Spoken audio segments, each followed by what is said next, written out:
Hi guys, welcome to Apka. Then today we are going to have a sugar display class. Over here is a recipe, and for the themes that we are going to do this time for the sugar class, right, is Ratatouille or chef. So as you can see over here, I draw down the display. So you can see I put the chef over here and the mouse.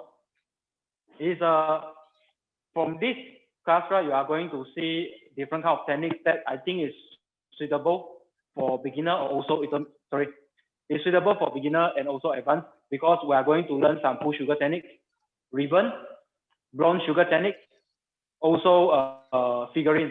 I think one of the most important people sign up for the classes is for the figurine part. So I'm going to go step by step, because the class is going to be 3 days and each day 5 hours. So as you can see over here, from day 1, right, I'm going to start to explain about the recipe and how to cook sugar, how to cook Isomalt, preparing for the passage.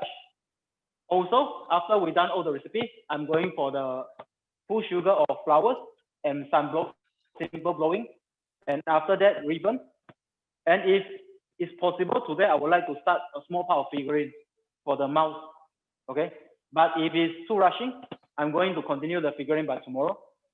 So for the second day, we are going to start to do the casting for the pillar and some small casting. Okay. Then after that, I'm going to continue with a figurine for human. So in this class, we are going to learn a figurine for human and also a figurine for animal, the mouse. And the last, I'm going to show some simple blowing technique. And the last day, I'm going to show you how to do the airbrushing for the passage. And also, we are going to assembling the display together. So when we do a display, the most important part is first, we have to sketch down the display that we are going to do. Like write down what I'm doing over here. Because if we don't do this right, it's difficult for us to imagine and also to get the shape of the display. So with this way, I know the shape I'm going to have. And also, when I want to enlarge it, I'm going to scale the actual ratio of this display. Let's say example, for the picture I have over here after I draw, the total height of the display is around 21 centimeters. So I can decide if I want to do a display with around 100 centimeters, so around this height, I will have to times every part to 5 scale larger. So which means when I do the face of the figurine, if here is 3 cm, I have to make a head around 15 cm. So if the head here is 2 cm, I have to make the head around 10 centimeters. So every part we can break it to see the small size and enlarge it. So we are going to get the display usually 90% similar to our drawing. That is very important when we do a display, because when I start to do the display, right, if we don't do this, a lot of time, right, the display outcome and what you draw is totally different kind of idea.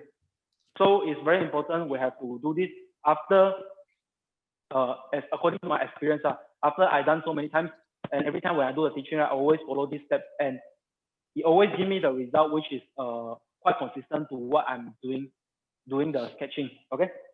So the first one, I'm going to explain how to cook the sugar, because before I start explaining this one, I have to explain to you all. You have to know your humidity inside your environment, because I'm living in Malaysia and the class I'm taking is from Malaysia. So the humidity is around 70% at our environment. So usually cooking sugar is not so, by using sugar, it's not so suitable, because after we done the sugar, after we build the display are going to melt in the room temperature and the environment like this within 2 days, and they are not going to be very shining. So the display when I teach class, right, usually I will change it to Isomalt, but I'm going to show you how to use how to do a sugar also, because as long as your area is dry, then you can use sugar. So the first step, right now I have water over here, and the recipe is here. for the cooking sugar. 1 kilo of the sugar, 400 grams of water, 100 grams of glucose, 4 drops of tartaric acid, and we are going to cook to 170 degrees. So for this recipe, all the recipe we are going to send to you, and you can have a look the proportion of it. Then there's one more information quite important over here. 4 drops of the acid is already the maximum. If you feel the sugar is too soft, you can reduce it from 4 drops to 3 drops. The lesser acid, the faster the sugar are going to set. But also it gives you better shine. But the difficult part is it's very difficult to work because you have to work super fast. So now I'm going to start by cooking water and sugar together using a high heat.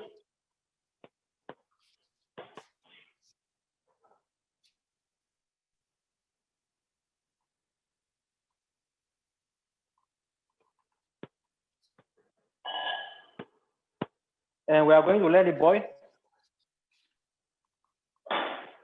And meanwhile, I'm going to warm up the glucose.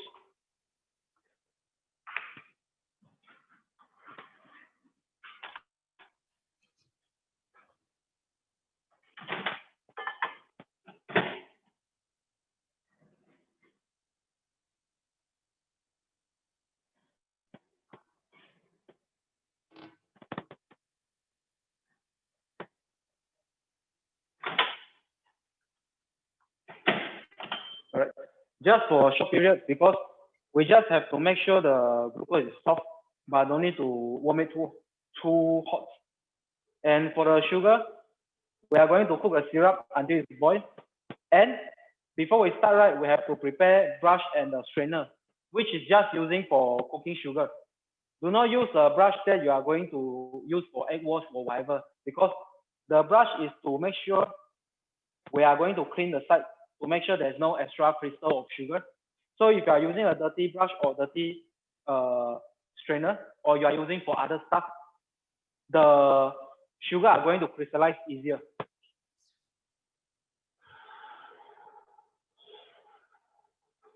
So stir a little bit to make sure the sugar is not sticking at the bottom of the pot. And also, do not put the glucose in the beginning. We have to make sure we boil the syrup nicely until it's clear. Then we are going to slowly add in the glucose.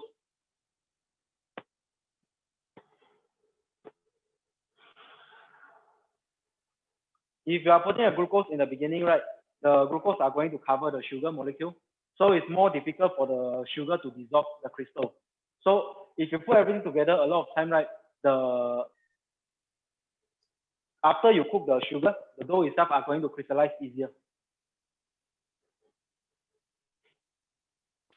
Who can pass me a steel pad?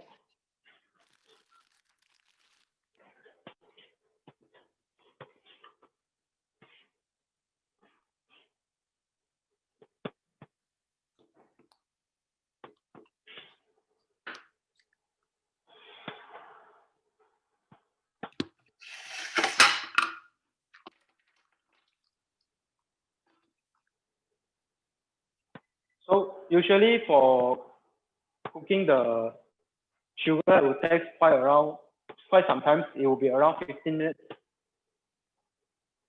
Oh, give me one more silicone mold to pour the extra one. I'm going to just pour a small part over here.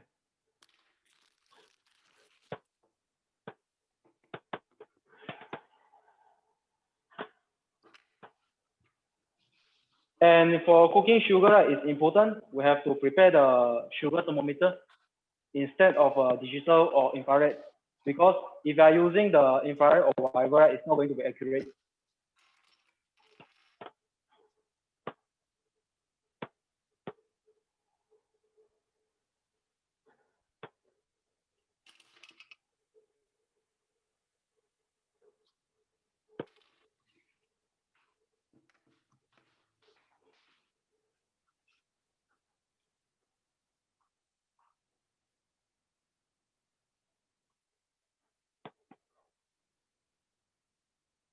So now the syrup is starting to boil.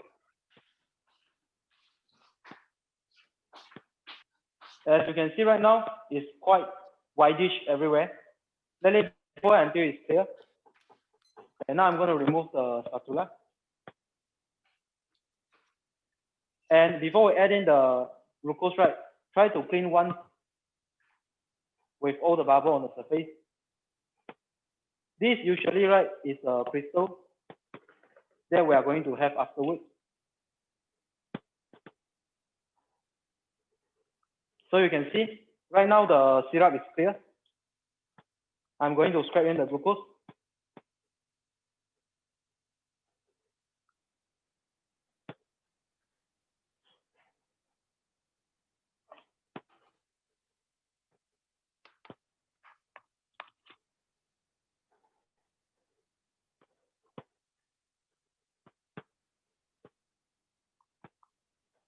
And also, guys, the reason we have the glucose inside the recipe, right, is to make sure we can delay the crystallization of the sugar.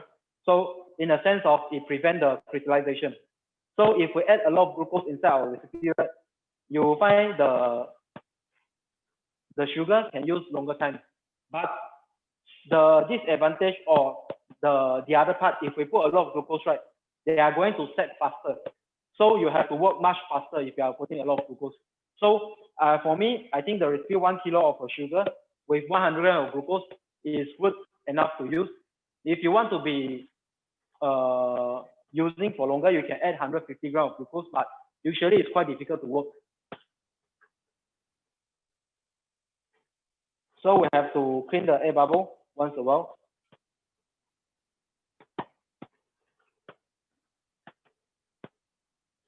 If you see the side is clean without air bubble, then we can continue let it cook. And also over here, I prepare a brush, right? It's to make sure we clean the side. So the side of the pot is clean. They don't have any splashing of the sugar. They are not going to crystallize easily.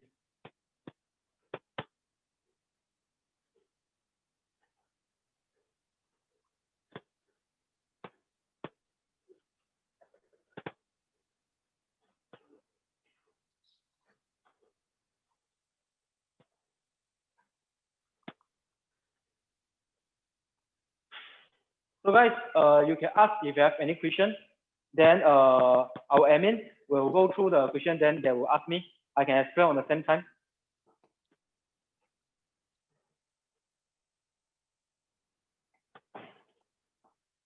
So as you can see, I clean once a while to make sure the side is clean and also remove the air bubble.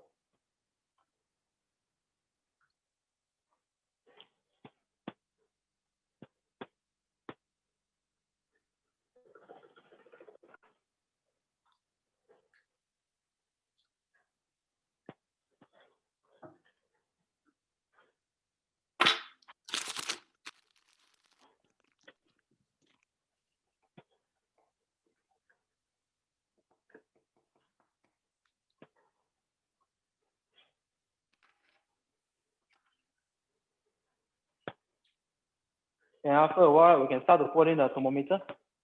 Now we have to cook the syrup to 120 degrees. Then I'm going to slowly add in the tartaric acid solution. The acid is to make the sugar after it's cooked to be softer. So it's not going to set too fast. So we have more time to play with it. But if we are putting too much acid, they are going to invert too much of the crystal of sugar. So later the sugar are not going to set properly. So you need to take care of the ratio of the acid that we are going to use.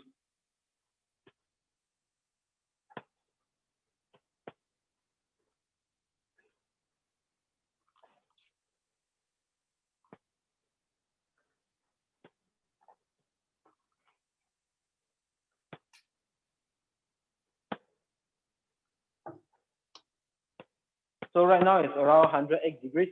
I'm going to cook more.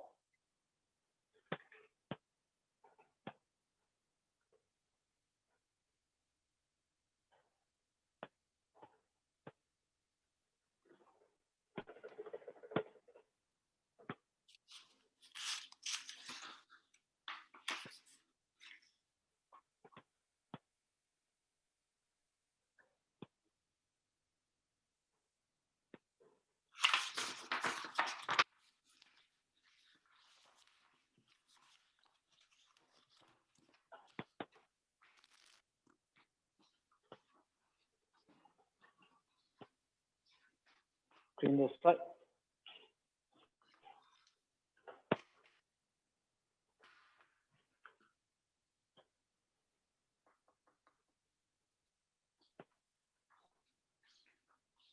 And guys, over here, right, I have a tartar acid solution, right? It's a mix of tartar acid powder and same equal amounts of the water. Let's say, example, if you are taking 10 grams of tartar acid, then you have to take 10 grams of water. Make sure you use the hot water, then you put it together. They are going to dissolve the tartar acid.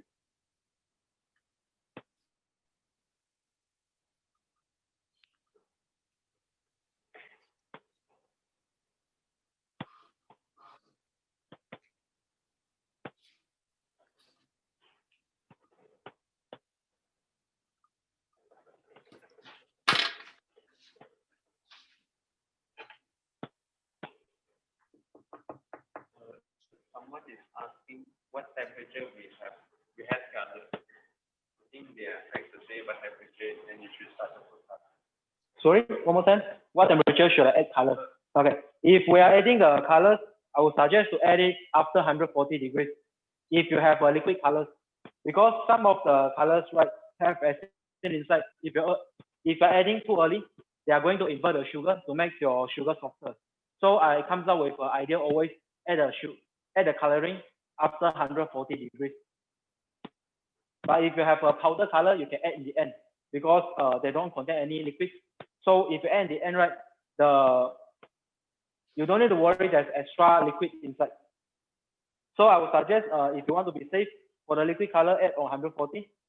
Dry color, 140, 150, 160. Even after cook, then it's fine.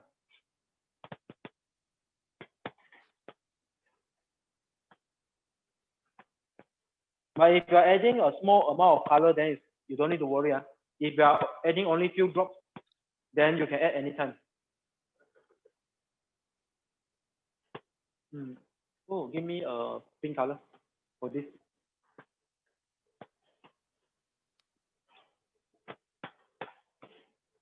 All right, so guys, you can see right now, we don't have any small part of the air bubble, and we clean the side nicely.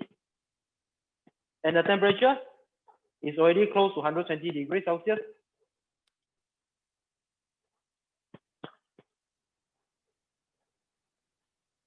Now I'm gonna start to add in the acid solution.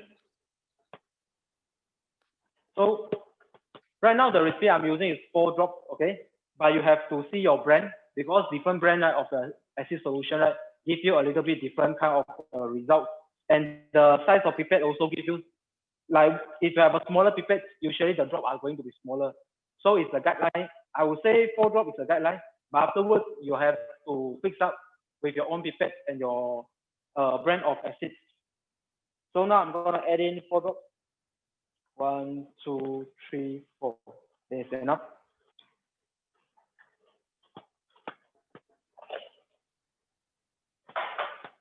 And guys, this is the sugar cooking for blowing and also pulling.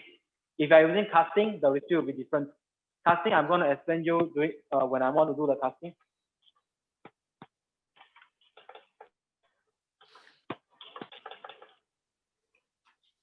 And now I'm going to continue let it cook to 140 degrees. Then I'll add in the coloring.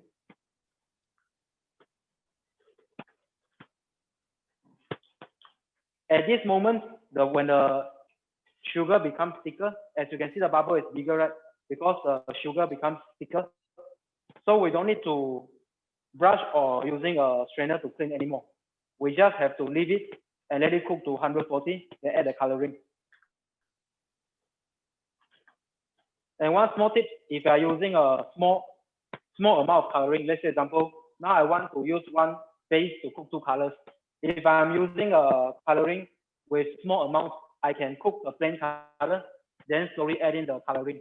But if you are adding a lot of colors, you have to, I would suggest to cook separate and add the color separate because you are going to add more liquid inside.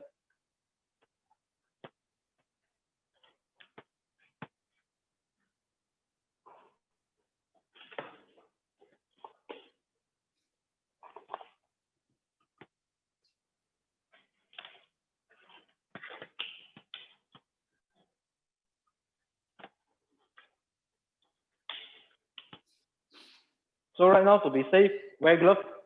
One is to make sure we don't get burned with it. And another is to make sure when we work with sugar, right? Because if we are touching the sugar by bare hand, right, usually we are going to sweat a little bit. With the gloves, with a glove can help us to prevent our sweat goes into the sugar. Otherwise, they are going to crystallize easier.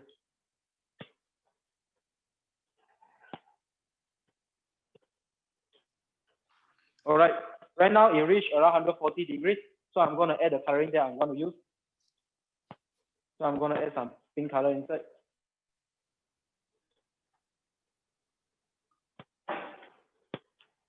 Stir a little bit. Do not stir too much. Otherwise, we are going to have more crystal. And I'm always use a high heat to cook my sugar. Try to cook it as fast as possible. So if you are using a low heat and cook for a long time, right, the color are going to change more. They are going to change from transparent to more yellowish.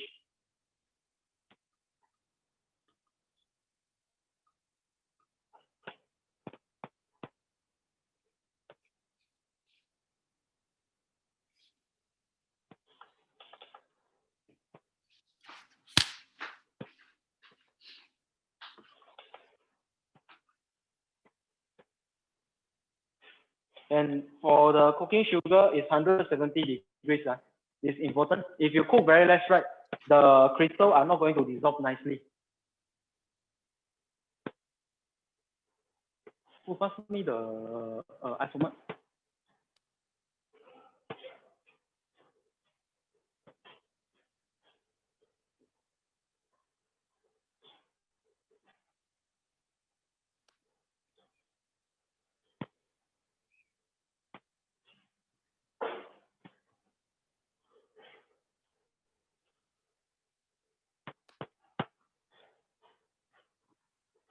And after this one can clear.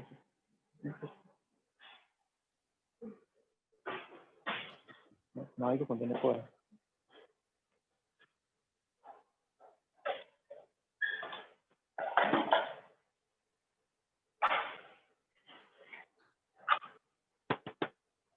Guys, it's really important the process of cooking sugar because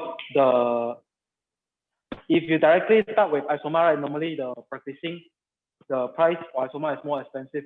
So for cooking sugar, right, if you know a lot of figurine or whatever, but if you don't cook the sugar properly, right, there's no point. So make sure you understand how to cook the sugar nicely.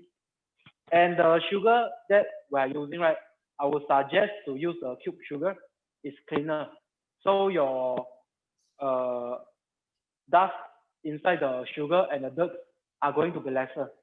And also your sugar are not going to crystallize easier.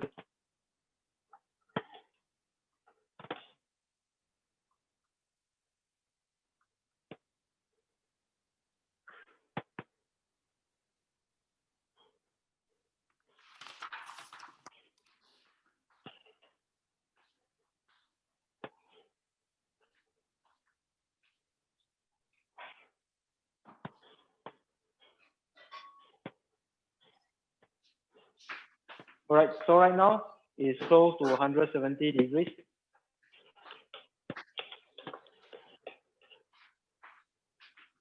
Okay, so once you reach 170, pour it out right away.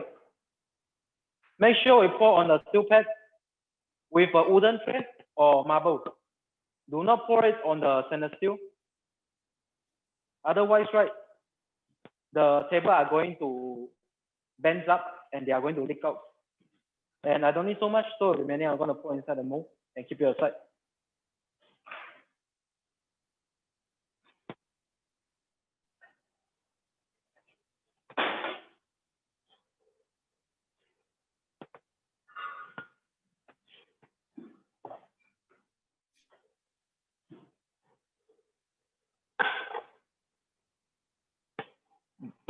Yeah, I'm going to explain the next one. So as you can see, over here, I'm going to start to faster cut. Okay. So over here, I'm going to start to continue to cook the isomalt because for the sugar, we are going to let it set a little bit.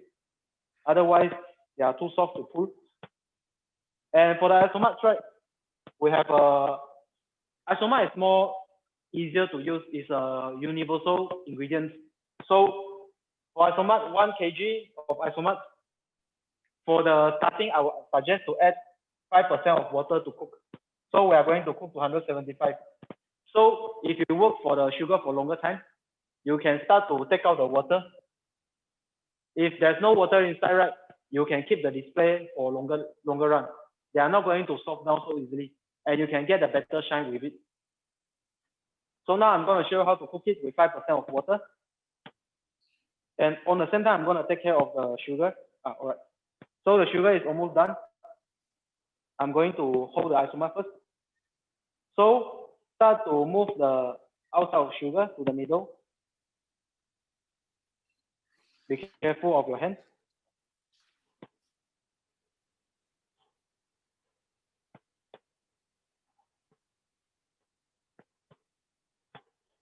Because the outside are going to set faster usually.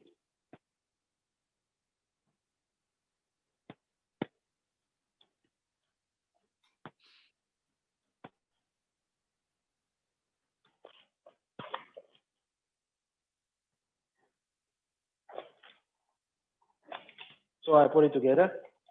So it will take some time to cool down. Meanwhile, I'm going to cook some isomalt, so it's faster. We are not going to waste time. Same way, using a higher heat. Add the isomalt inside the water slowly.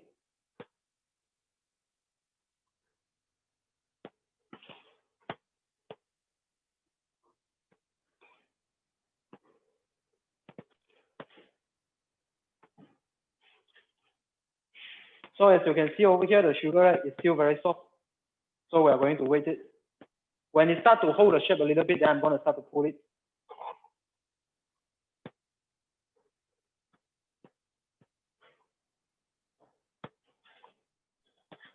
For the cooking of isomalt, right, we can stir a bit more, do not worry.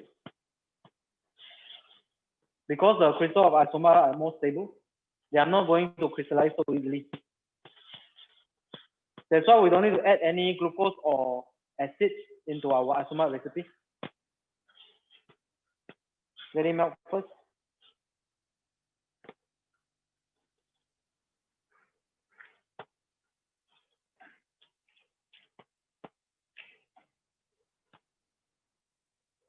And always, after a while, right, keep mixing the sugar.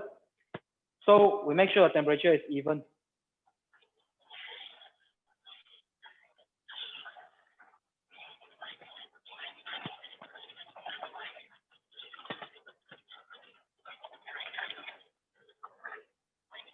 So if you see it's flashing, we are going to reduce the heat a little bit. Let it melt slower. And if you see the isomalt start to be transparent, right, then we can slowly add in the remaining of isomalt to melt it.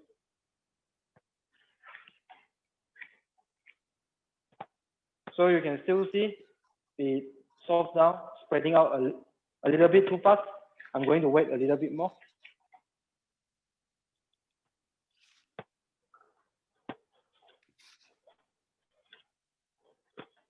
All right, so we can add the next.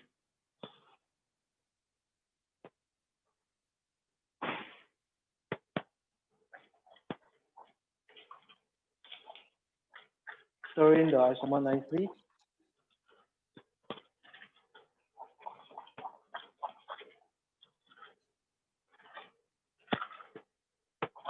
Okay, then let it melt slowly. So right now the sugar is almost. Yep. As you can see, when I pour a ball, they are not going to spread so fast. Okay. So we can ignore the isomalt first. I keep a low heat to let it melt. Now I'm going to show you how to pull the sugar. Since we always call it as a pull sugar, now I'm going to show you the reason. So when we want to do pull sugar, right, the first thing after we cook the sugar, let it set a little bit.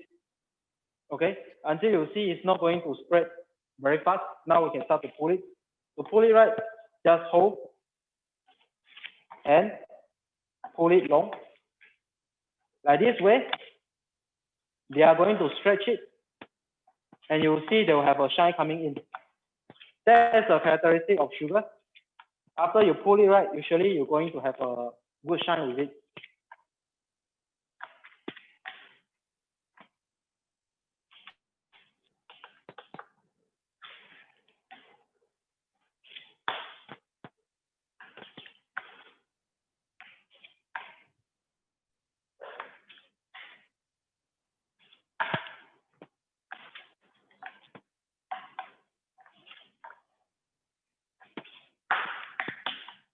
So you can see the color are changing, right?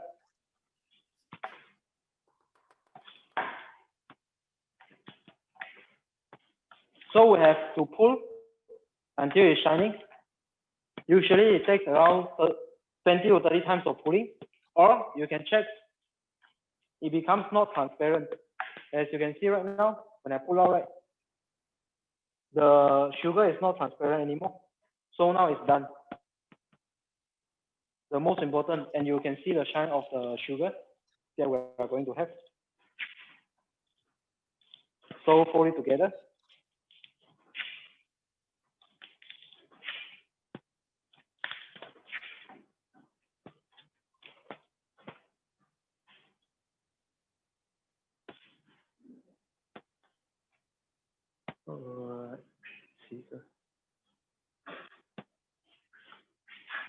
So usually, right, try to not keep a very big piece when you want to keep it. Cut it. And this we can keep inside a zipper bag and an airtight container with moisture absorbent. You can keep for a long time. Usually you can keep few months, no worries. So now with the sugar, I'm going to show you the design. I will show you after pour it, you'll see the shine of it. It's going to be very nice.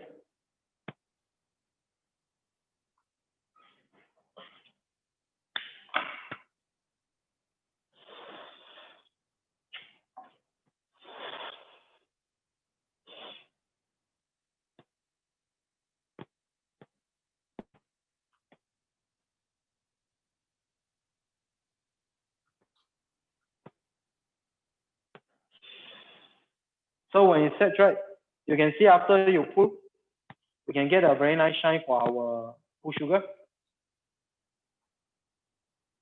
Now, for the sugar, I'm going to keep aside because as I mentioned to you, in our environment, right, it's not really suitable to use the sugar. Usually in our school, we are using sugar to teach the basics for the student to practice. But if you want to finish a display and keep it nicely, usually I would suggest to use the Isomalt. And we have to keep it inside the showcase box so it can remain a shine. So the sugar I'm gonna keep aside. Now I will show you how to do the Isomalt.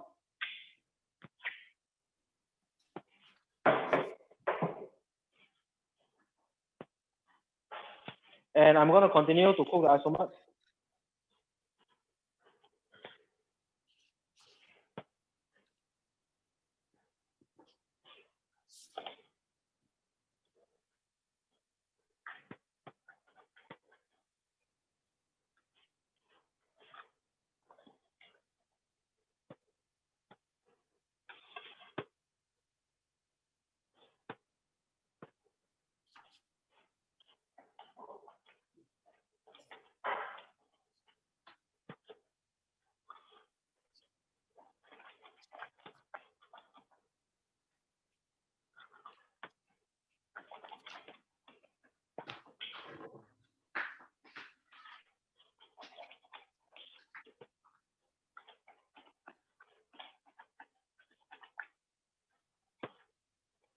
So each time we want to add, right, we have to make sure part of the Isomalt inside the pot, right, are turning transparent.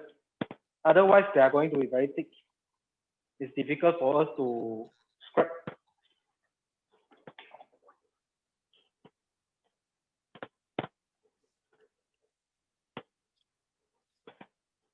Oh, you have a big torch. Okay.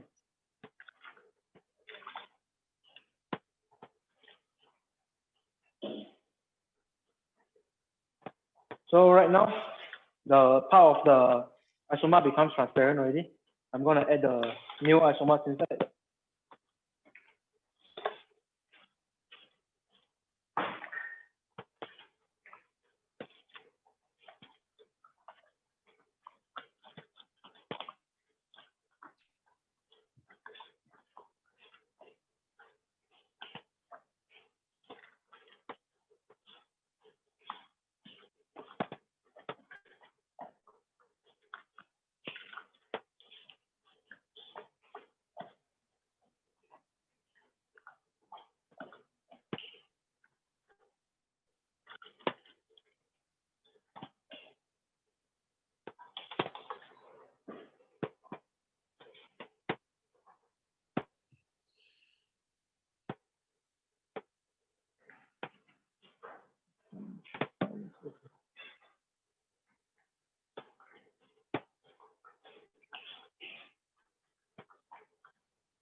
As you can see, after we add a new one, they are going to be slightly thicker, so we have to wait a little bit.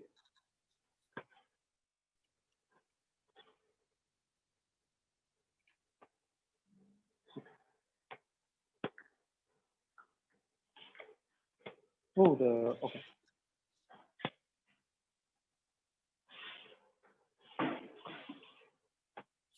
And for the casting, sorry, for the isomalt, after I done, I'm gonna cast inside the mold. And now I'm gonna leave it and cook first. Because part of it, right, there's no difference in casting or blowing, and also for pulling for isomalt. I all using, for this class, I'm gonna all use the same way, cook to 175 with 5% of the water inside. But usually if you are doing the casting, right, actually we can cook a dry one. Because if you cook dry one, right, the structure is going to be more stronger. They are going to be more solid. So after you keep some time, the display, they are not going to bend easily. But it works fine with 175 degrees with 5% of water. Don't worry about it. And if you cook higher temperature, they are going to set faster. That's why if for pulling or blowing, I don't suggest to cook with very high temperature.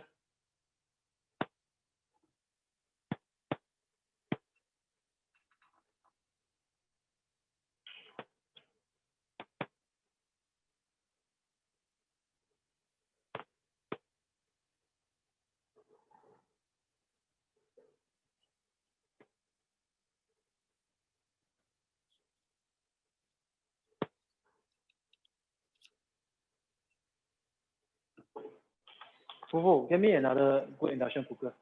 The corner one, don't use this one. It takes time.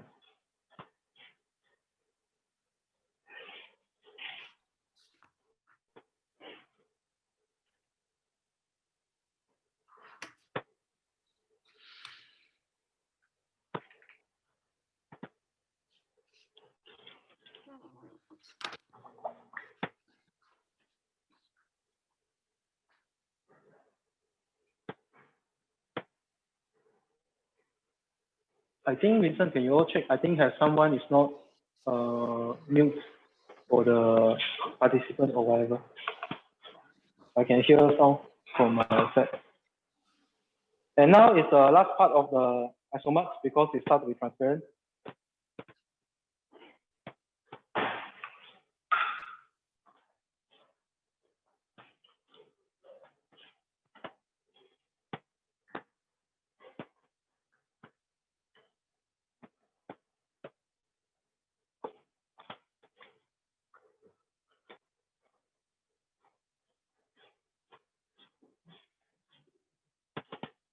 You plug inside there.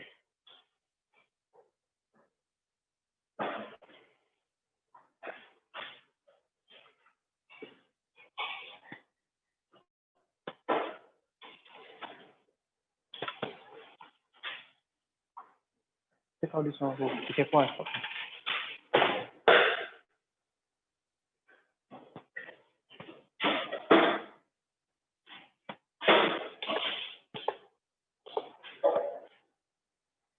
So I changed the induction cooker a while because it's a little bit slow for the induction cooker.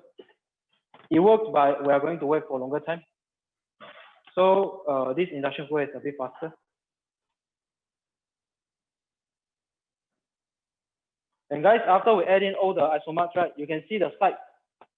We have a lot of sugar isomalt stuck at the side. Get a torch, melt the side to make sure there's no crystal.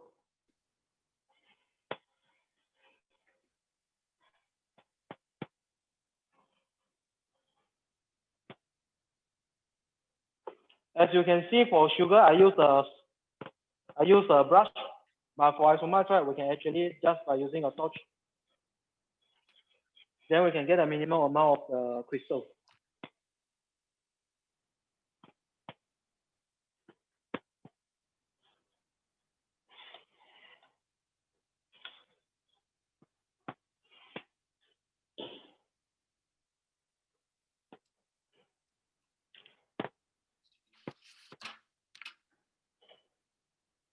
And right now I'm gonna place in the thermometer.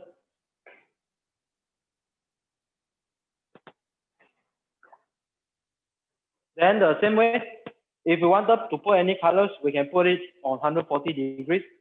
But right now, because I'm not gonna put any colors for my mold, this is a sphere mold or the ball shape of mold. I'm going to cast the sugar inside to get the sphere.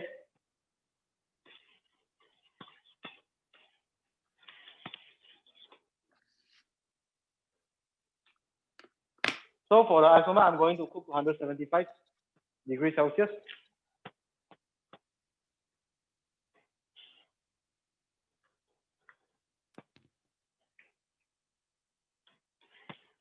It's melted too for the red color. Okay.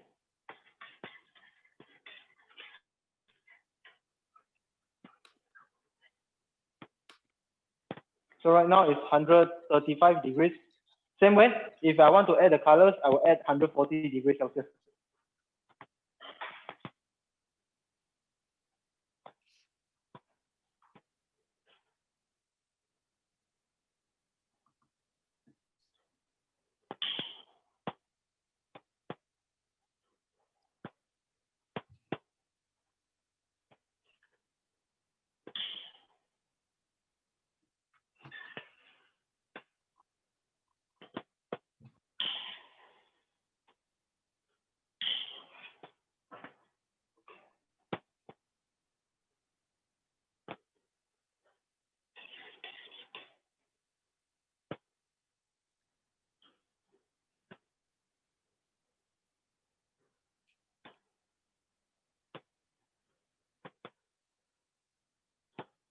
A little bit more. Who can pour it out on the? It's small amount. I think the paper cup is fine. I need to have a small amount only for that.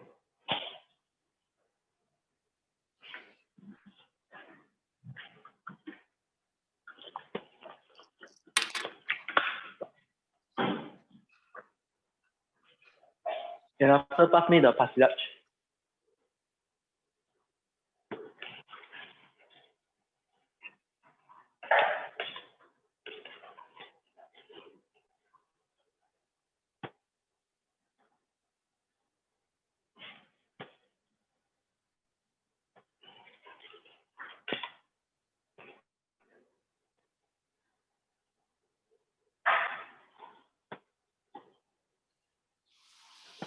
It's all milk. I always hear some sound with the.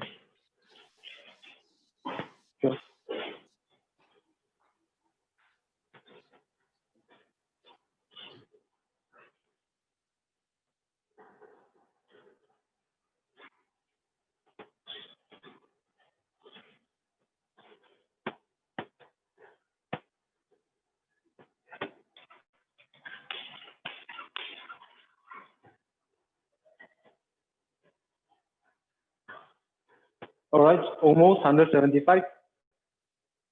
And over here, I prepare a jar, so easier for me to pour.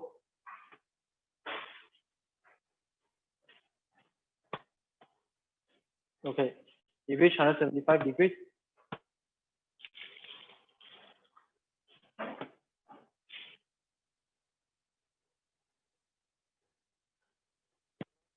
So I'm gonna pour on the jar to let it cool down a little bit. And the remaining red, I'm gonna pour it out and pull and show you all the difference between the isomalt and the sugar. As you can see, after cook, right, the isomalt is a little bit more fluid, means it's more watery. That's a characteristic of isomalt. And that's the reason normally we use isomalt for casting more than sugar, because the effect is better. So this I'm gonna pour afterwards. And now I'm gonna pour inside the mold.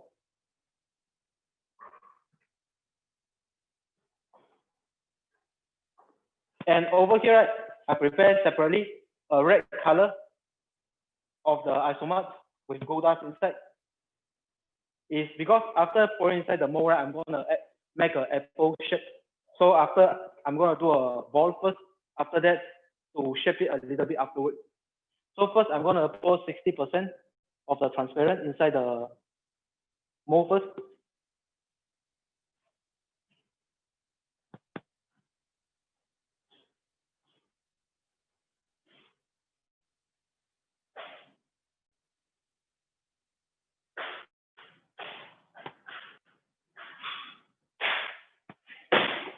A little bit more.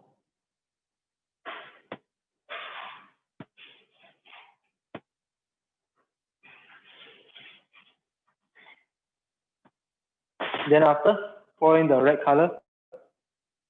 So like this case, right, we have a transparent outside and red color in the middle. I use a paper cup so it's easier to pour.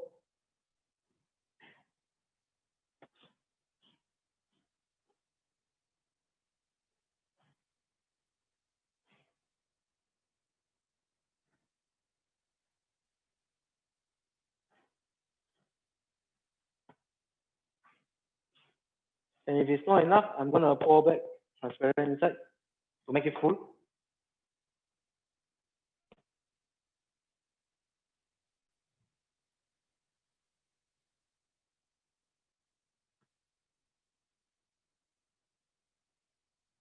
All right. And with this size, right, usually we have to take 5 hours to set it nicely. So usually I leave it until overnight. Next day, I'm going to take it out and start to touch it to make it shiny. So I'm going to keep it aside.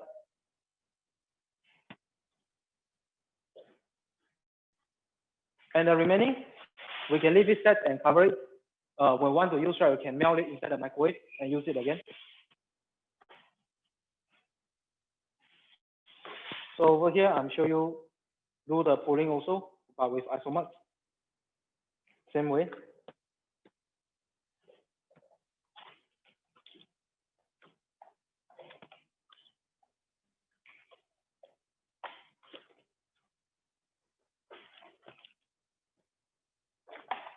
All right.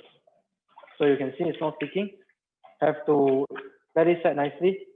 When it's not spreading a lot, then I'm going to start to pull it.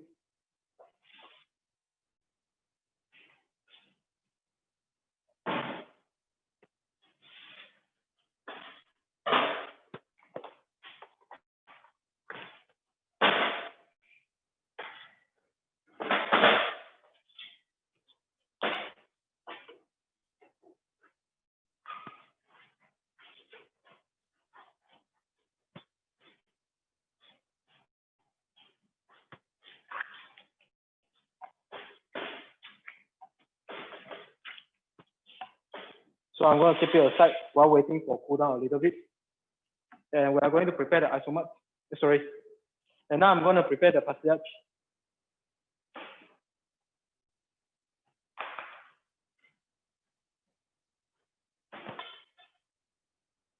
So before prepare this, right, I will show you how to pull this first. All right. Because the amount is smaller, so they set faster. As you can see, it doesn't spread so much. So now I'm going to pull it.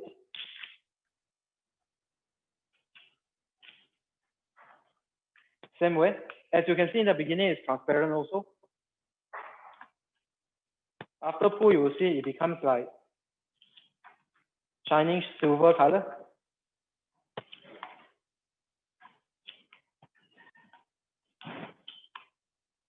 Same way, we have to pull around 20 to 30 times.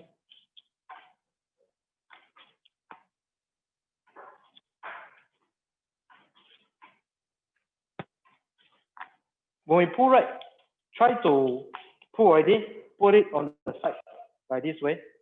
So they are thinner, going to set faster. And the moment when we see this part is thicker, then we are going to hold here and pull. So they become thinner. So the way we pull like this, right, will be more even.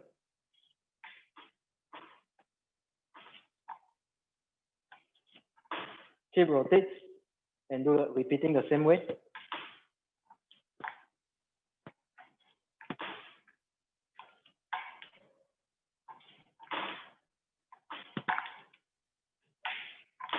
So you'll see we get a Isomalt, very clean and shining,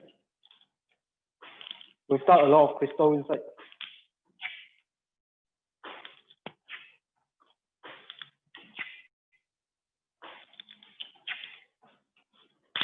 And you can see the color from transparent becomes whitish silver color and shining. So now I'm going to show you the design also, the texture of it and the shine.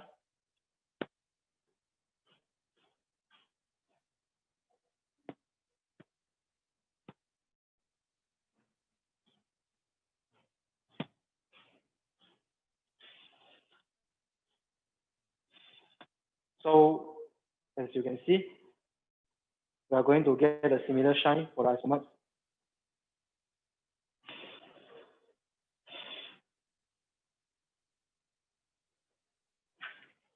Then the leftover, if we are not using right, just keep it like this, let it cool down and keep inside a zipper bag and put inside airtight box. Afterwards, right, we can keep for next time to use. So I'm going to keep aside. Yeah. Where's the red color is pouring inside? Coloring sugar and temperature. Color. If it's better when we want to cast inside the mold, keep the sugar temperature around 140 degrees. Do not use a high temperature, otherwise you are getting a lot more air bubbles inside the mold. So right now I'm gonna start the Isomalt. Sorry, pastillage. For pastillage, we have icing sugar, gelatin, water, glucose, and egg white. So it's very simple. Just combine all the ingredients together.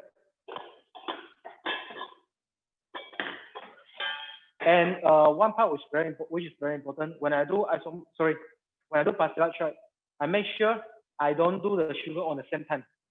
I have to make sure my icing sugar doesn't fly into my Isomalt or even sugar. Otherwise, they are going to crystallize easily because inside we contain sugar crystal and also cornstarch. So again. So right now, over here I have icing sugar. Just mix everything into the mixing bowl.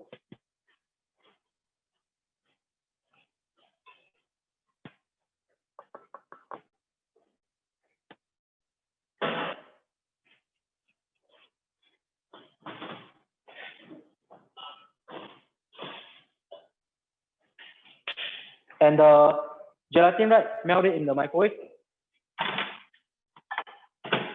Who can take this one out? We don't need it.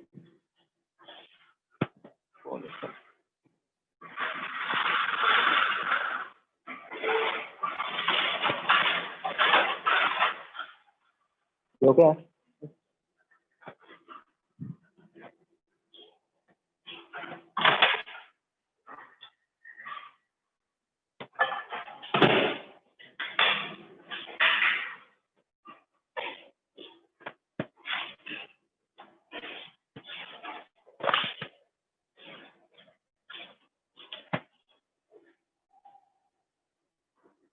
Who give me a little bit of the corn flour? You have? Okay. And after, just pour the gelatin, melted gelatin over the glucose to mix it together.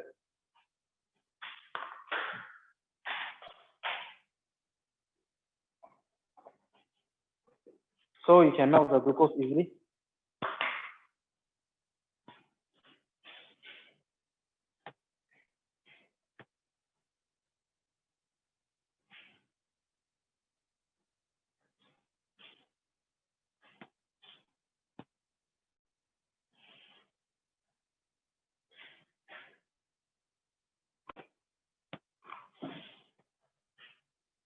And after, just pour the gelatin and the glucose mixture together with icing.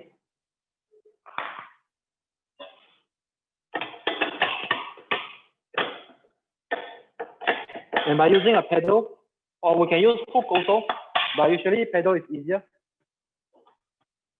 Just using a low speed, start to mix it. And after, just roughly mix, right? I'm going to add in the egg white. Basically, right, you just put everything together to let it mix. can come close and see the inside.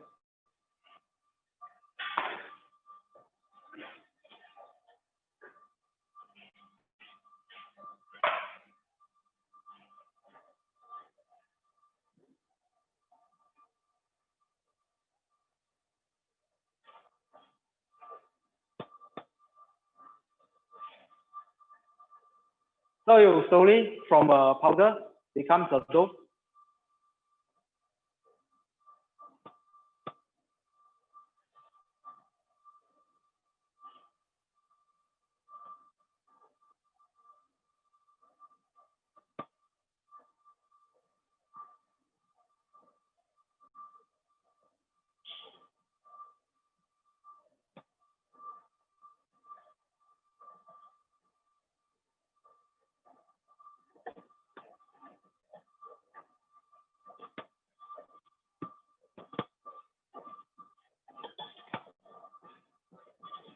Okay, we are going to mix until it becomes clean and clean the side like a proper dough.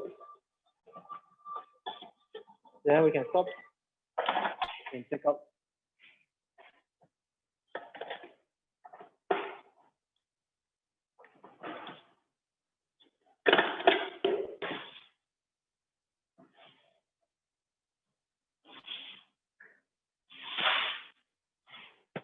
And over here, I have some cornstarch to make sure it doesn't stick to our marble.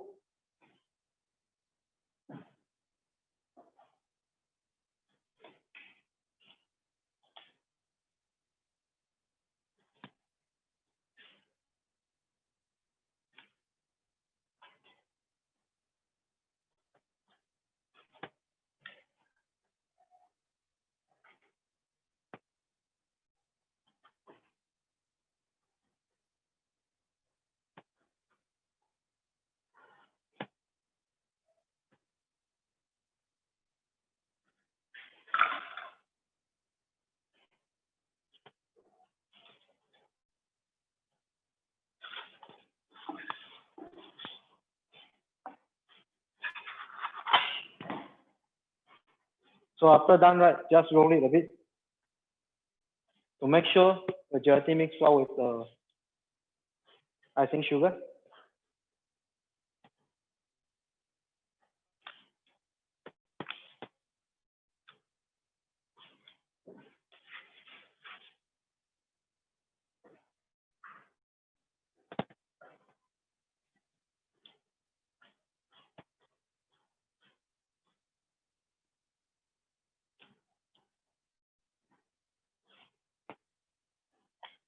Who give me a wet towel? I have to put underneath.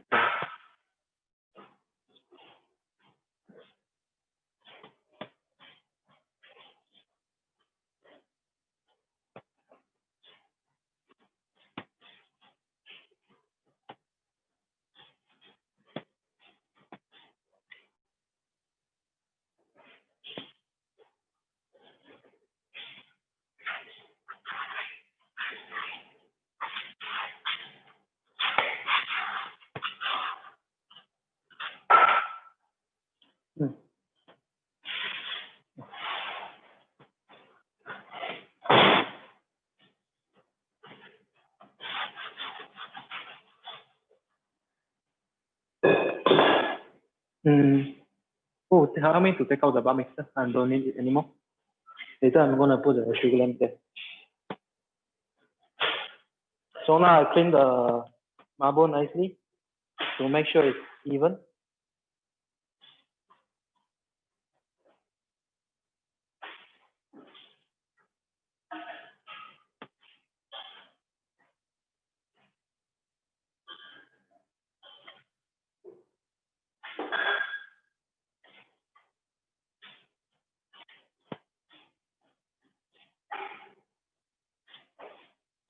So after knead it smooth, okay, I will take out the small part to use. And the remaining, right, fit inside the zipper bag. So they are not going to be dry.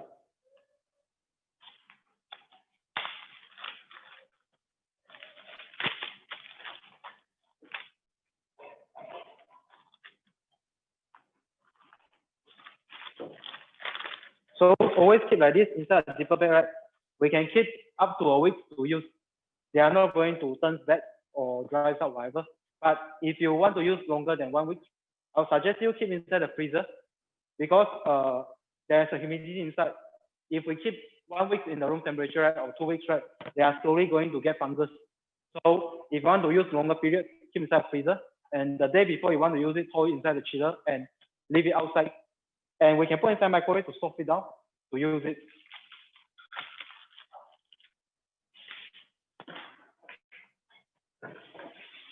Rolling pin. Okay.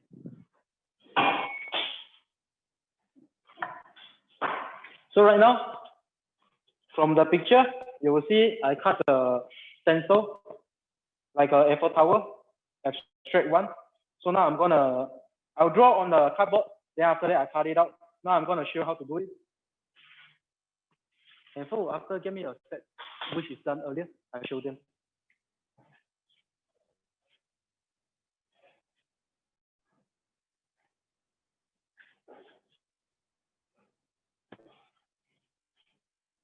Make sure you put enough cornstarch so it's not sticking.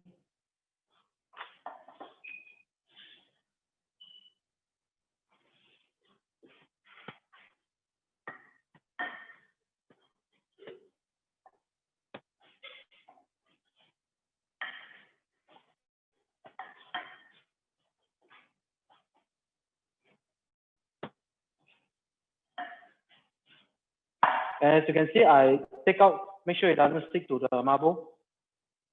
And flip it over once a while to make sure it's even.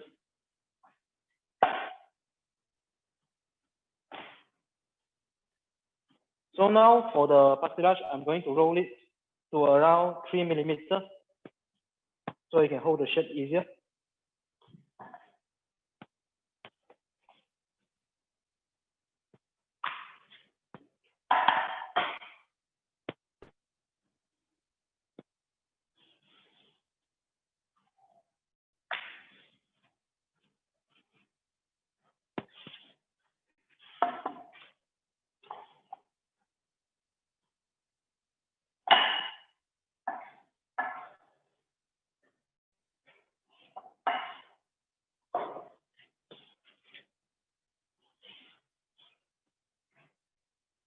All right. So over here, I have a stencil, so I have to make it a bit longer.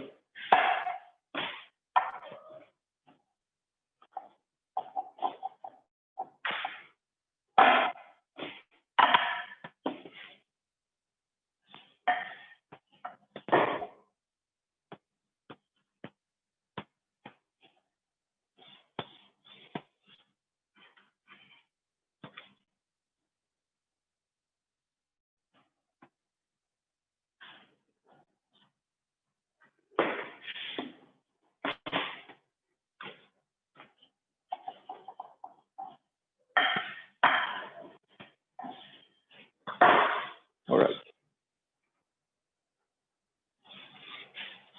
Make sure it doesn't stick. Okay, so we can cut.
Okay. So after cut,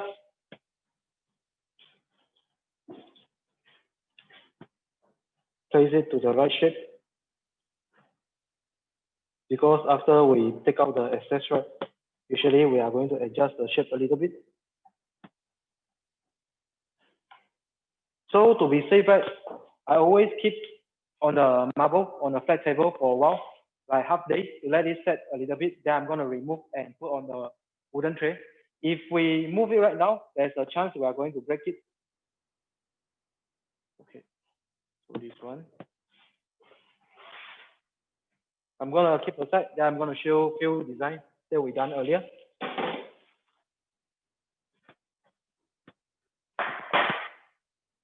Let me sit inside.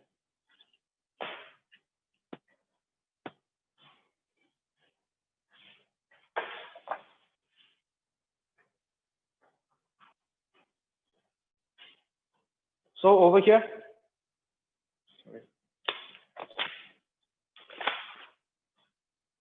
so over here, I prepared earlier the Eiffel Tower design. So as you can see, over here is set. And I cut one more set. I'm going to place on top to give some layers. But I break it by cutting it to layers. So when I adjust and put it on top, right, it will look better because there's layers.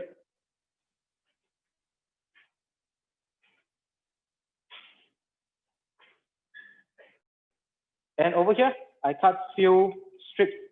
By this case, right, I'm going to place on top to get some design also.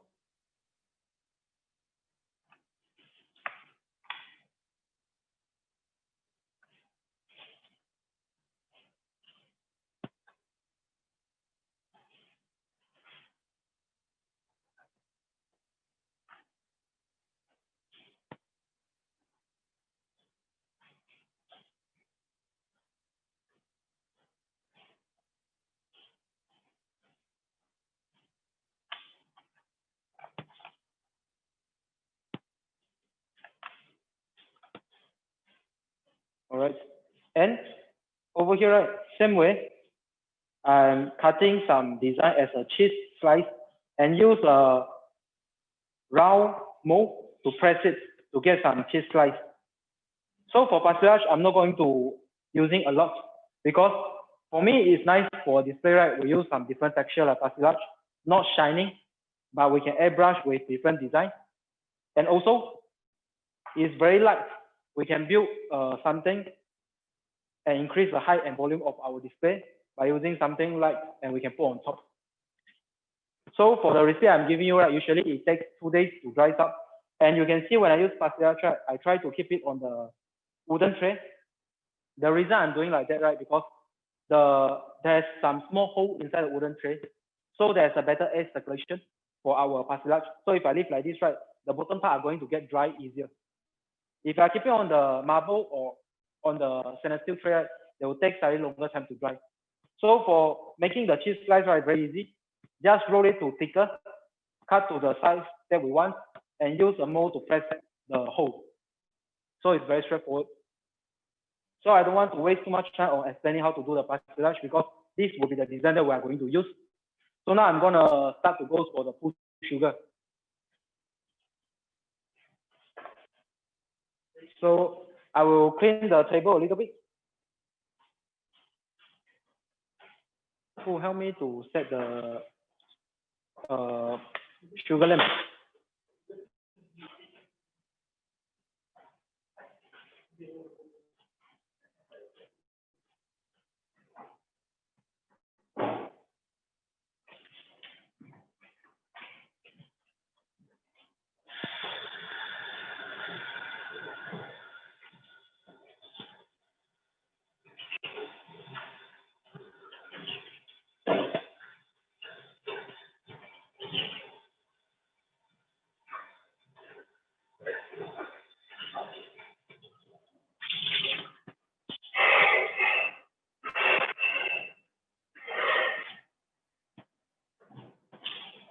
Give me the For religious, for the color first, the shoe.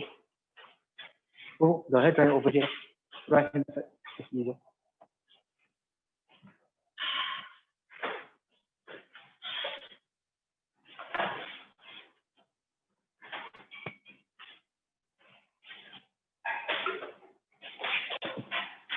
It's okay. I put there. Help me to get the brown color.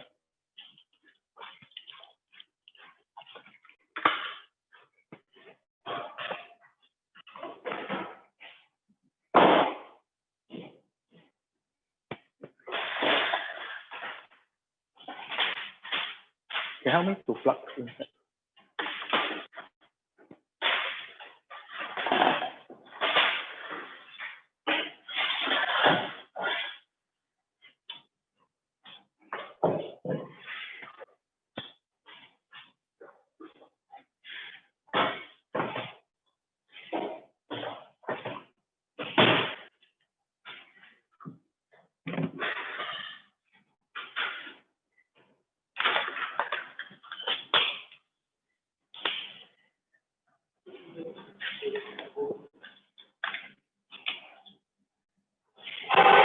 Is it someone speaking? There's a no. There's a sound. Is it no battery for this? How come there's a sound 2222?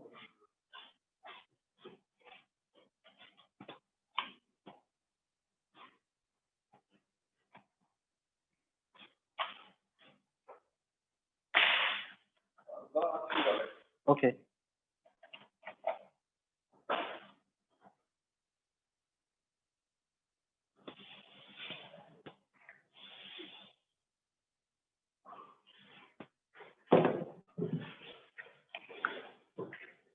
All right.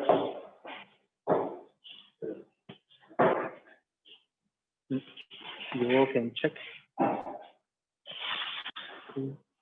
Oh, one the tower again. Sorry.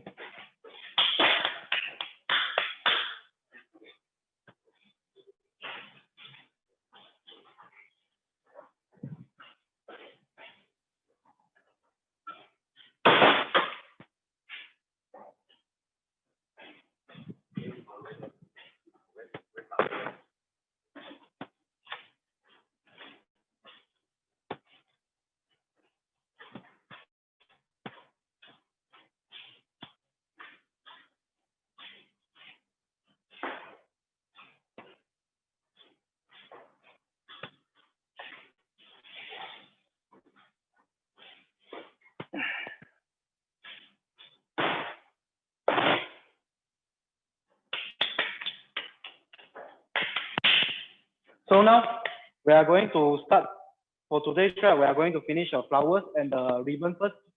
So for the flowers, I'm going to do abstract flowers. I'm going to show you. As you can see, when I keep inside the box, right, I keep inside the airtight box. Then I put some moisture absorbent or silica gel inside the box so it can be dry. This is the preparation I did earlier for the class because normally if I want to do one abstract flowers, it takes some time. So I will do half of it pre-prepared and I'll show you. And this is the flowers that we are going to make. So you can have a look. So I'm going to show step by step. And I prepare certain part of the petals. I'm going to show you how to do it.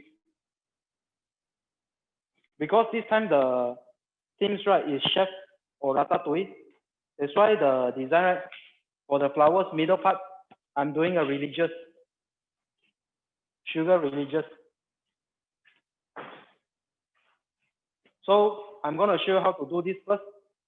We are going to blow 2 cream puff shirts of the sugar, then dip inside the sugar, pink color, to get the glaze on top, then pipe the royal icing on the side.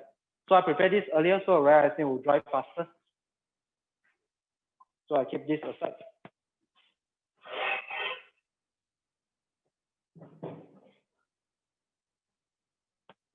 So over here, I have the Isomalt that I pre-cooked.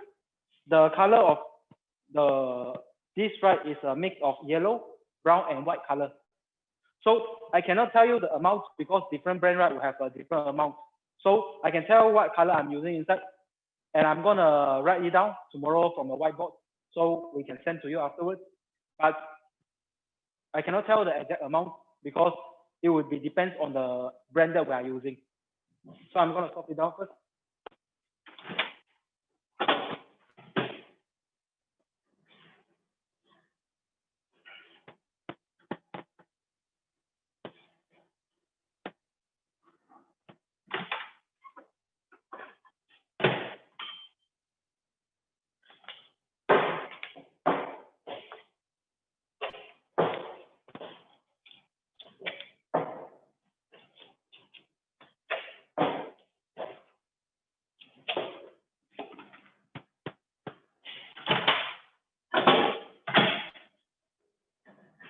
You melt already for the pink color, the for dipping.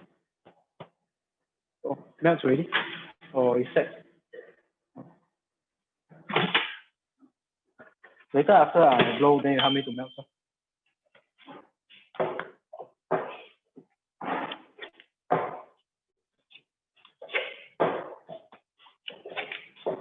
So fold it nicely to get the right texture. So after we have the color that I mentioned, right, I'm gonna pull it to make it lighter and shiny. So now to do the religious, right, first thing we are going to do the brown sugar. So round shape is the basic for all the brown sugar. So I start with a round shape.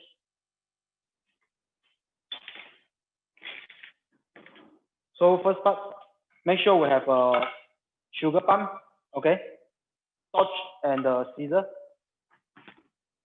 And also prepare a hair dryer, which can blow the cold air. So after I done right with hair dryer, with the help of hair dryer, the sugar are going to set faster. So we don't need to wait for too long. First, torch this a little bit, the copper, to make sure it's hot. And take a small part of the sugar, stick on top.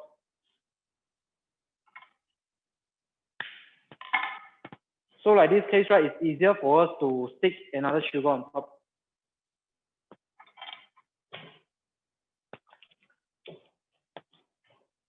First, I'm gonna do the big one because it's going to take some longer time to cool down.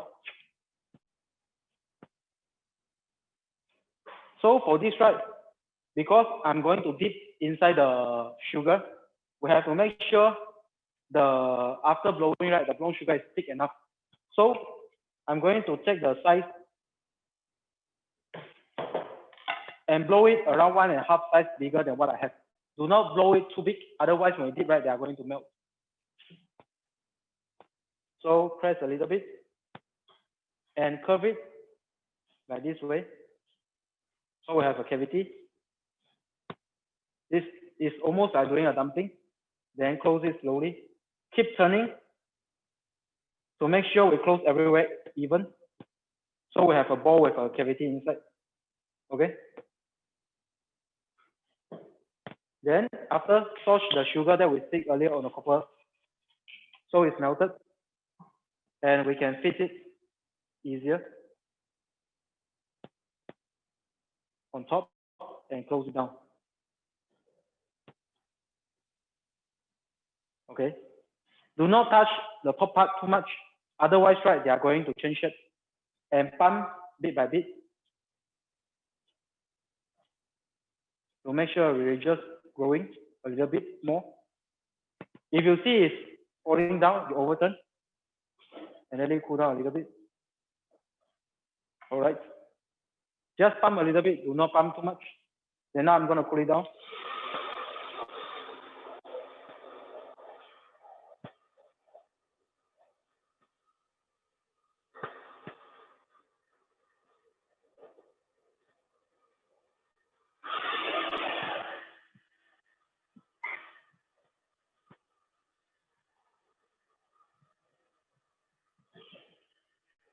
So give me a sponge.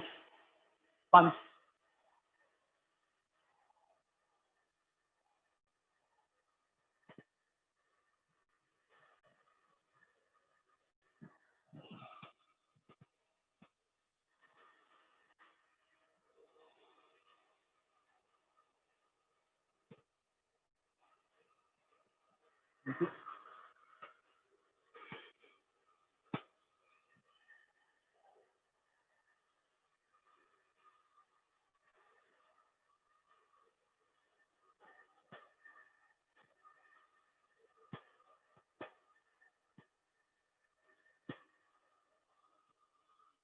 we have to make sure we cool it until it reach around room temperature. If it's still hot, right, there's a chance that we are going to change the shape. So make sure we cool it more.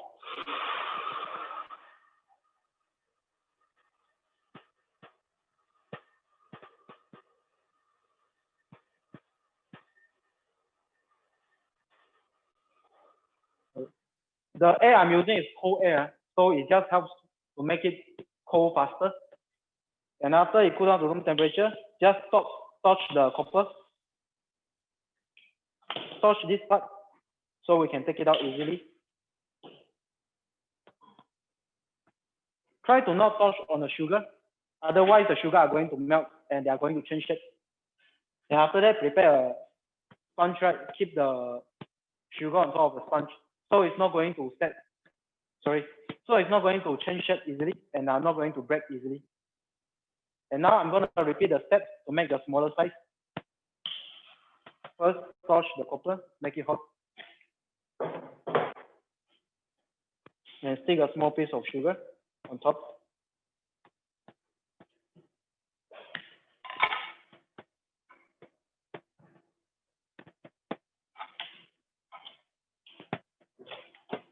Fold the sugar to make sure the texture is even. And I'm going to take a smaller size.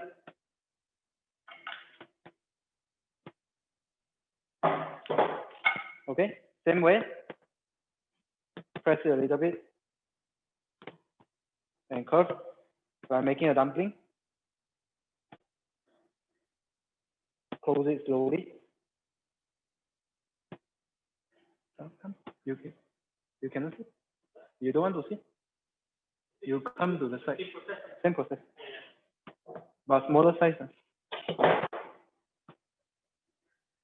You can go to the side, no? Then touch a little bit. Stick it together. Exactly same way, just smaller size.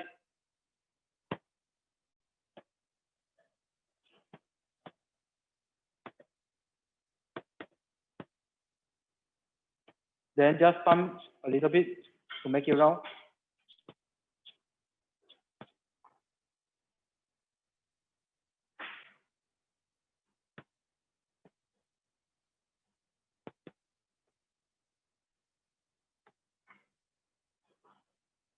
All right. Don't blow too big, otherwise it's not matching. Now I'm gonna cool it down.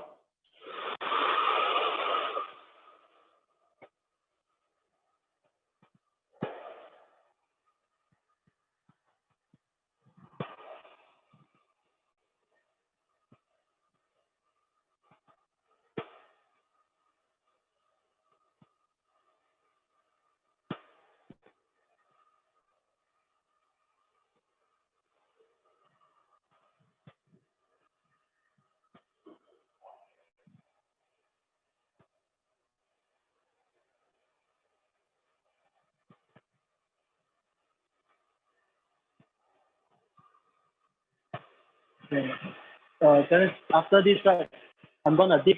You can come closer so they can see. Okay? Harley, you can come.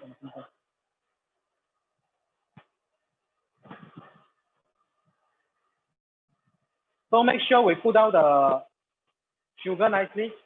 Otherwise, right, if it's warm when we dip, right, they are going to melt.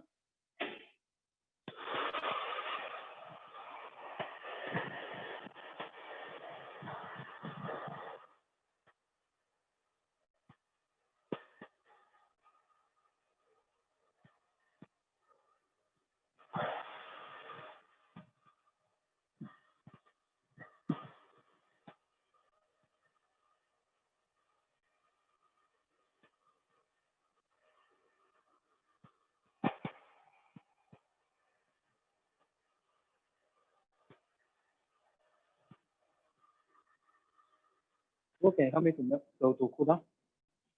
You help me to cool down this one. Okay, I show them the base.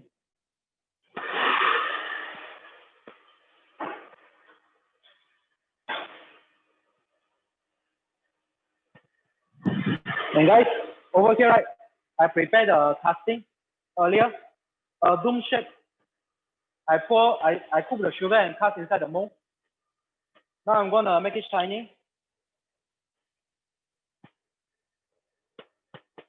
Just touch it and make it shiny. All right, and make sure it doesn't stick on the marble. Okay. All right, now cool down. And for the big one, right, we are going to stick on the base so it can stand. So we touch the base very nicely. And touch the transparent one so it can stick well. So after stick, right, make sure it's balanced. Can see, Terence, you want to come over? Yeah. Can see? So guys, we are doing two camera from the front and the side, right? So you can see the sticking easier. So after stick well, right, cool it down.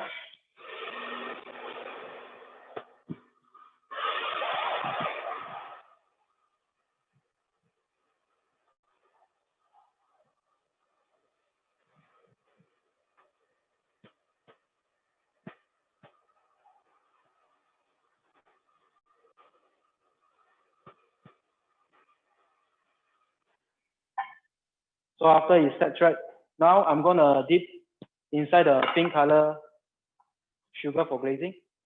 To dip right, the temperature we have to keep it around 130 degrees because if it's too hot, right, they have a big chance we are going to melt it. So right now it's a little bit too hot. I'm going to wait a little bit. Remove the air bubble.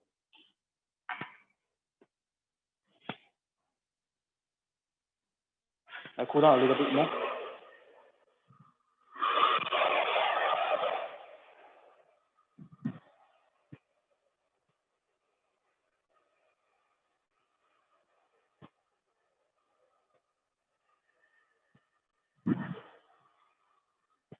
So I'm gonna start to dip from a small one because it cooled down to room temperature.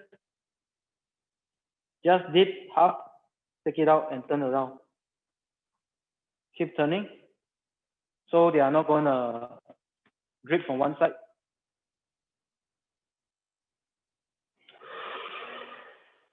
And cool it down.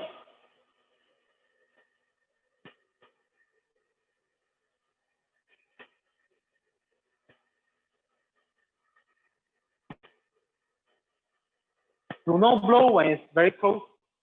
Otherwise, they are going to change shape on the surface.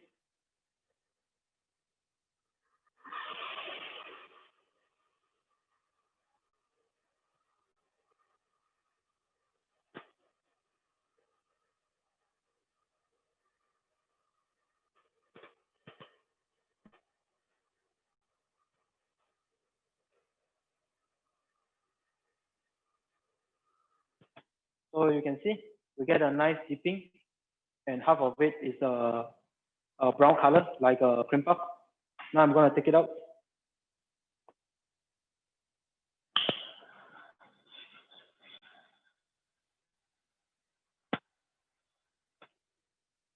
Same way, remove the copper.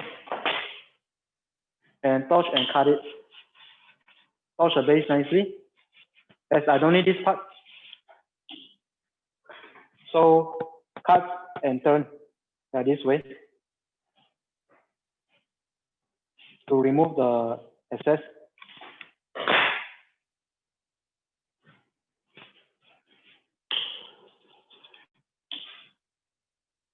So clean the base nicely.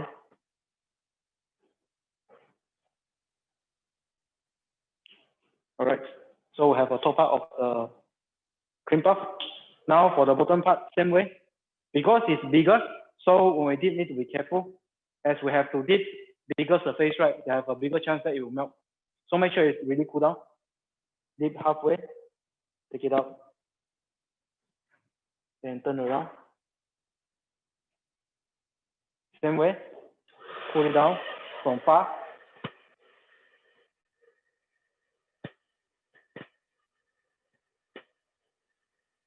Keep turning.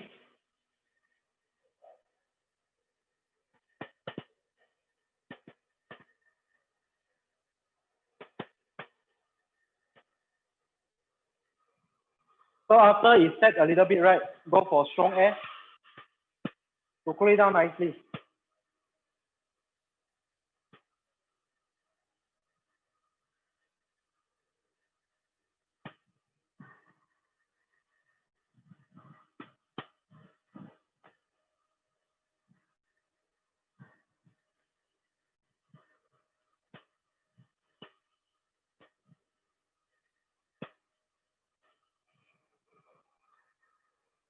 So like this way, guys, we get a nice shape of the religious. So now I'm gonna stick together. To stick, right, just touch the base a little bit, but touch more on the surface so we can squeeze it in.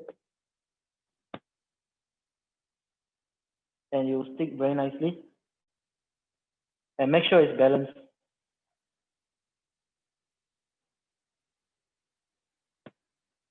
So if it's not so balanced, right, we are going to touch the base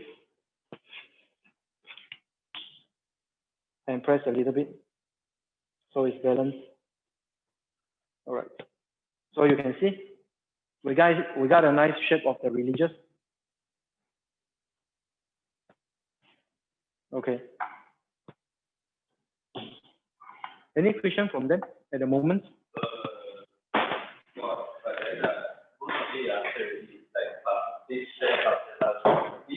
Okay.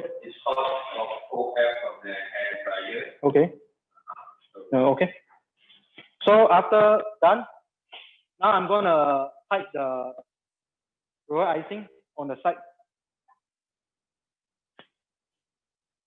So tomorrow I'm gonna explain you the roller icing recipe tomorrow morning. So I'm gonna write down.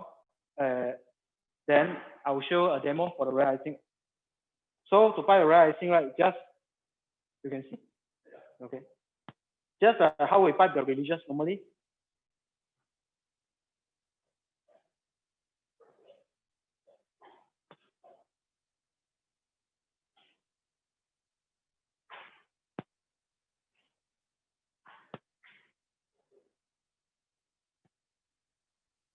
All right. Then in between, pipe a small dot.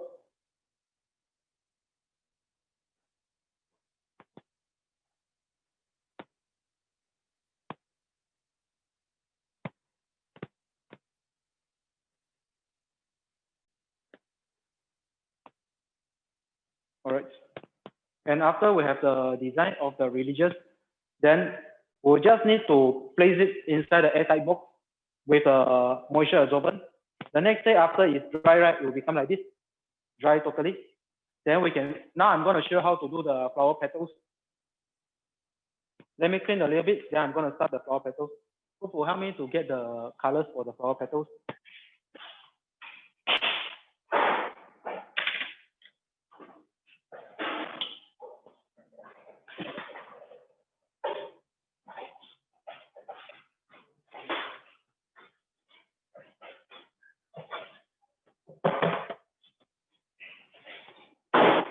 And guys, as you can see, right, when I place the display, I put a cling film on the side when I keep inside the box, so it's more stable. They are not going to fall down easily. And anytime if you feel it's not stable, that they are shaky, right? Because the base is not really flat, so we can touch a little bit to make sure it's flat.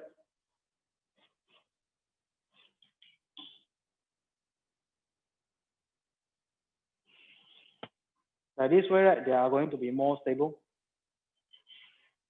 So now I will prepare the colors that we are going to use is the pink color and the green color.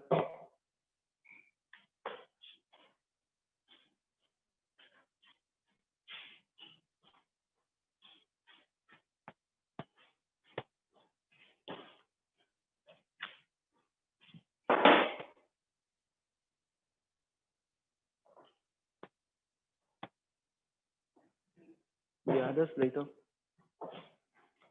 Okay. Yeah, I need this one. Okay, for the ribbon. This one I need for the. You have a smaller size of the silicone, so I can print. Okay.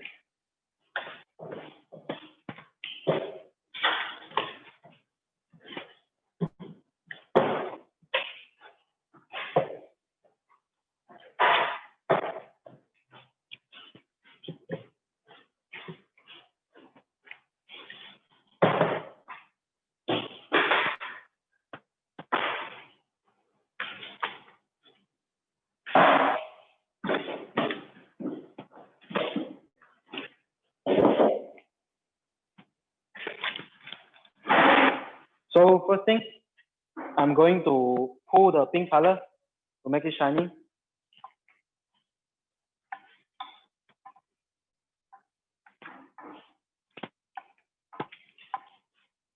So for the flowers, as I showed you earlier, right, I'm going to do a tone slowly change from pink to the green. To the chopstick. That's over there. All right.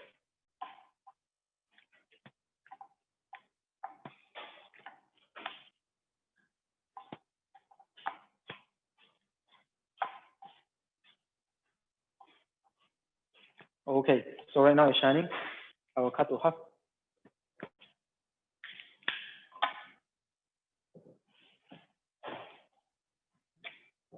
So mix it and make sure it's even and shiny.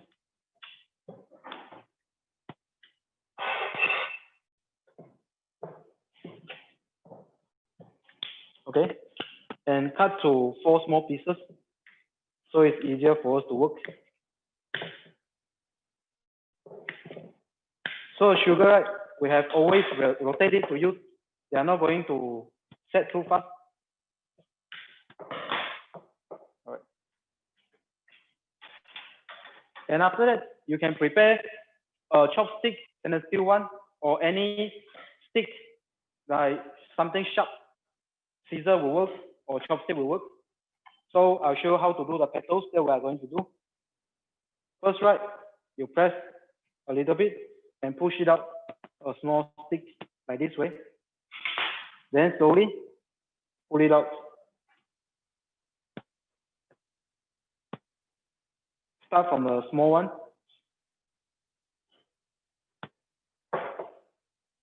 So you can see we get a nice stick and shining and twist.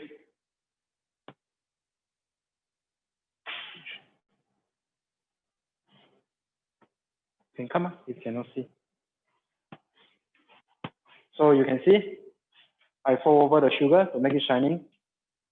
Press a little bit and push. Just push out a little bit enough and pull it out slowly. Slide it out.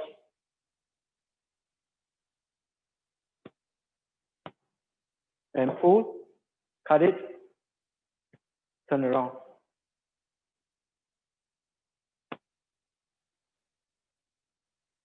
And we can, if you have the stick still left over and the sugar haven't set right, so we can do again by pulling from here.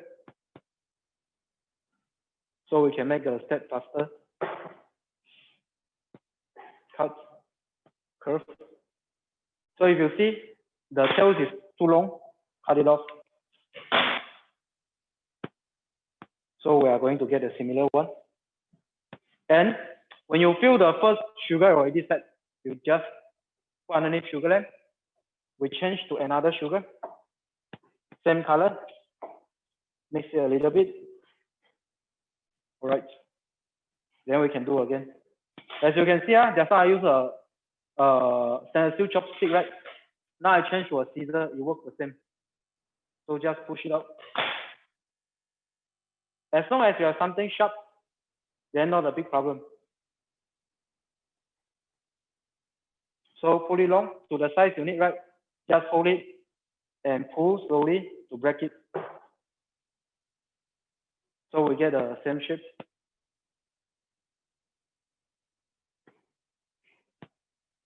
So you see clearly, right, how I'm doing this.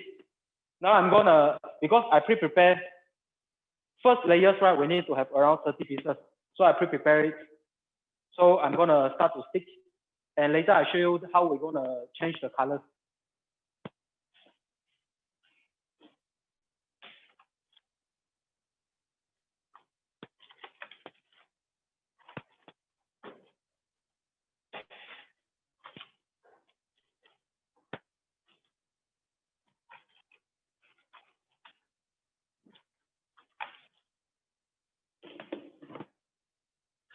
So as you can see, I pre-prepare some of the petals, and I keep inside the zipper bag, so it's not going to be dry. Like this way, we don't need to waste time to repeat the same step.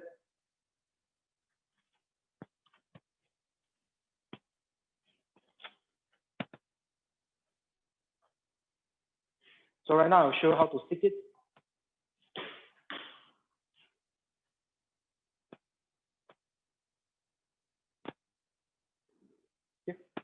Okay. To stick, right, just touch the bottom and stick on the side of the religious.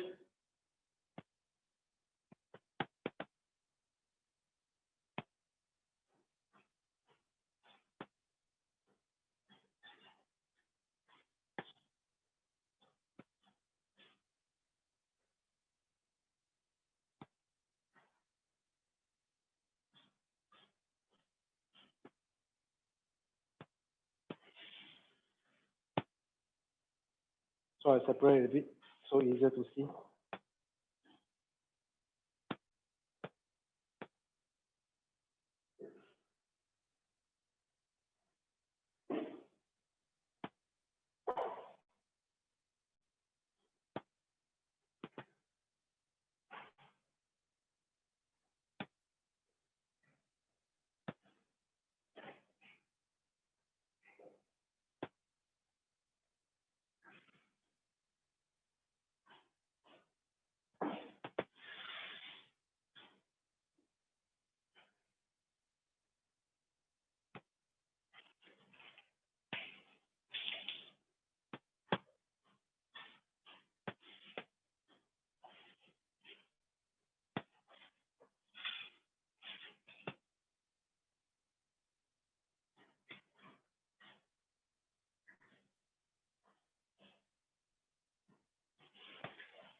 So when we stick, right, as you can see, I start by 7 pieces, one from center, from outside, then slowly go to the side.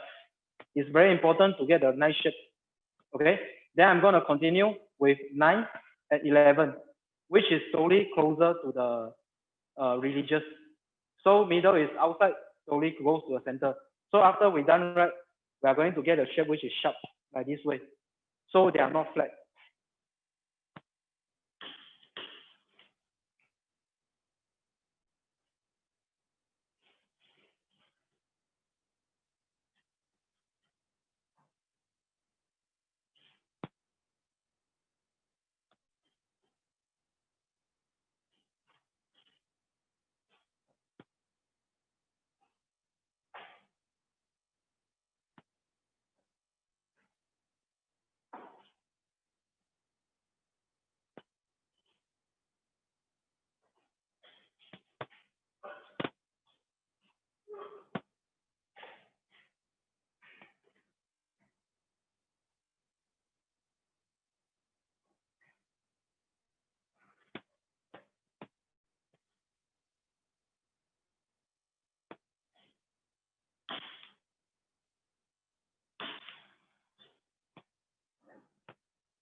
All right, so the first layer is finished. Now I'm going to go for the next one.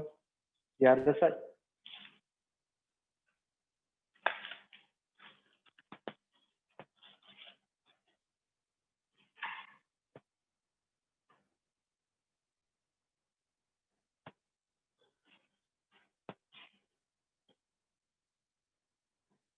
So same way, I'm going to start from the middle part.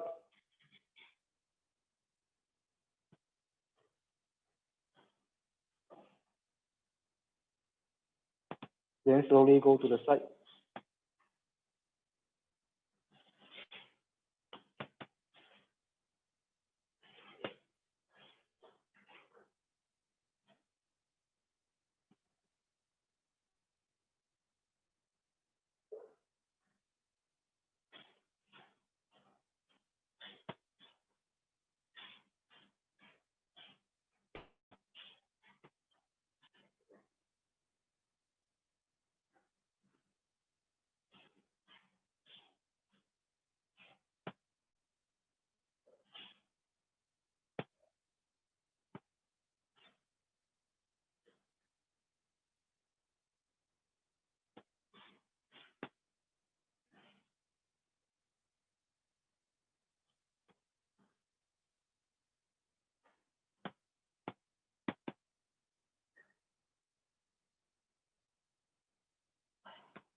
So we have around 11 from each side.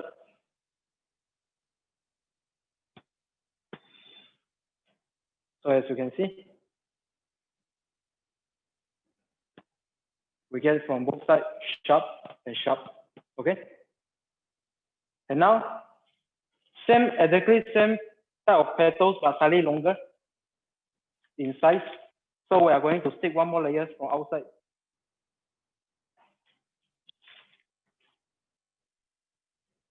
So we have 2 layers of pink color sugar.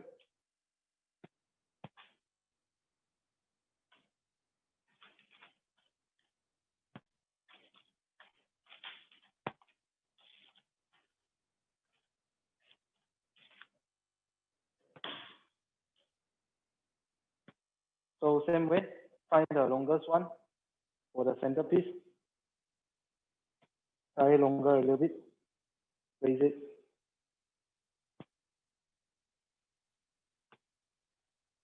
Stick in between the earliest layer. So we get a nice layer.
One moment. Arthur, can you get me another torch? The torch is open for too long, so they might burn.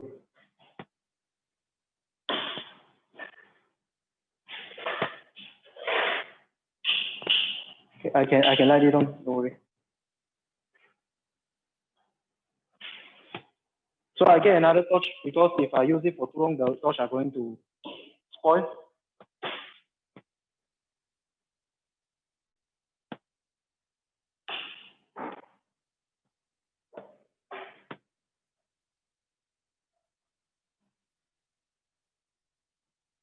Okay.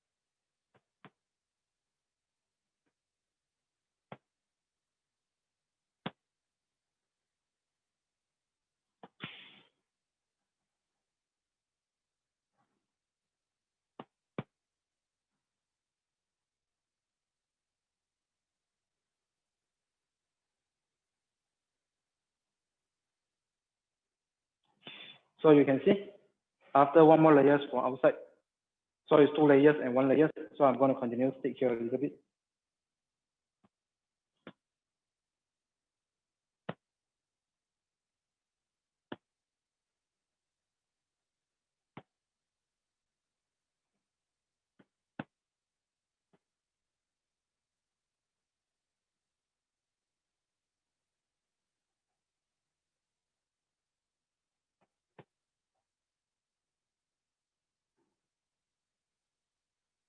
Most important is to make sure we stick and make it sharp, so the flower petals are going to look nice.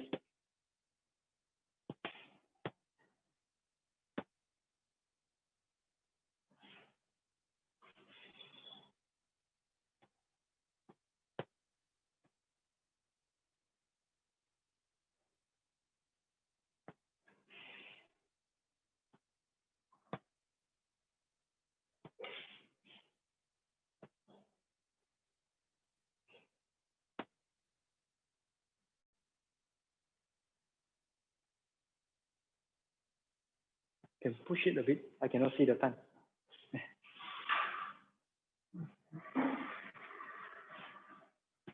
Thank you, thanks. All right.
All right. So after we have the 2 layers for the pink color. So you can see nicely, right? Now I'm gonna change it to the next color.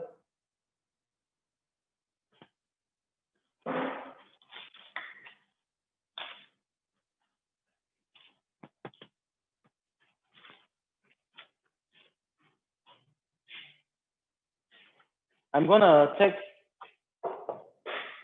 one part of the pink color.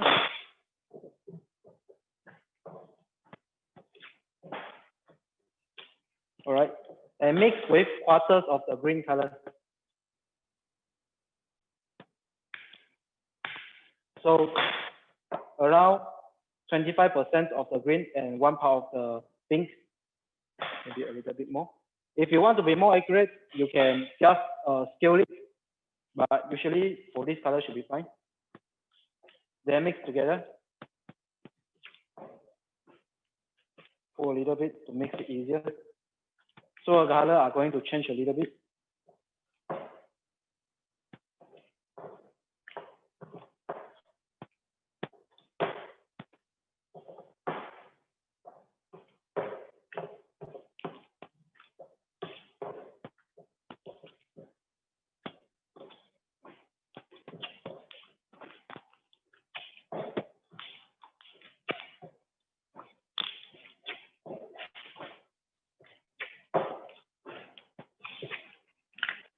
So as you can see, the color are not so pink, it's a little bit to a goldish pink. So same way, for this color,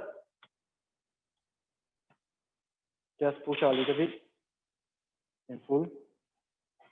And this time, we have to make it a little bit longer than earlier, so can be easier to stick.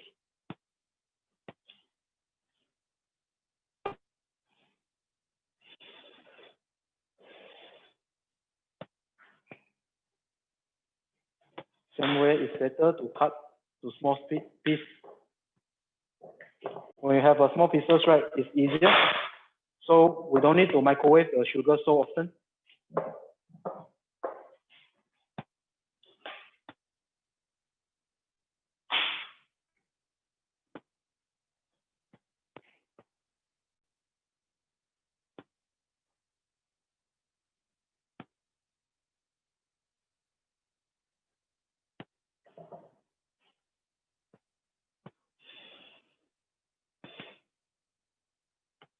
So exactly same way. And I have prepared, which is I done earlier, some pieces. So we don't need to waste time to repeat the same step and see. So for this one, we need only 1 layer.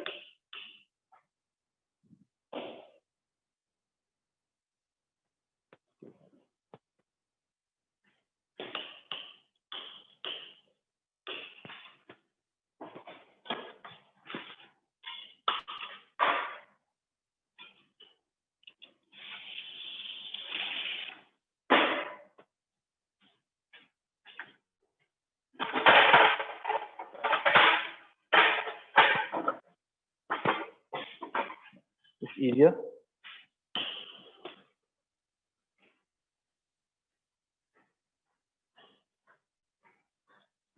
So now for the next layers, right? Same way, stick in between the earlier two pieces and try to place it as close as possible.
If it's too long, we can touch and remove some parts, so it's easy to stick.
So after, as you can see, after down one side, you have a layers of the goldish on one side. So now I'm gonna do the second side.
All right.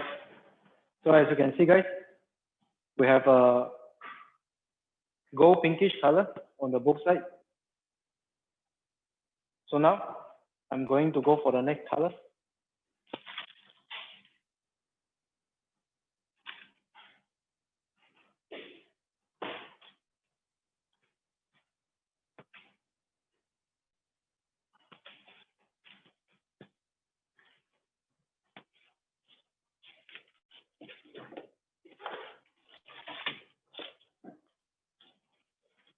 For the next one, right, we have to mix this color together with same equal amounts of the goldish pink and the green color. So afterwards, right, you'll get the color like a light pink, sorry, light green. So always remember equal amount, equal of green and the gold pinkish. So like this, right, we have slowly goes to another color. So I'll cut a small piece and show you the colors.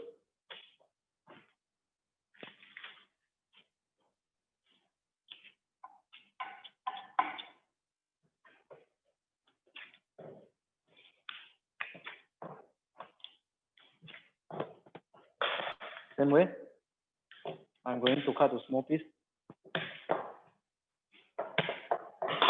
So we'll repeat the same way, but this time we have to go a little bit longer than earlier.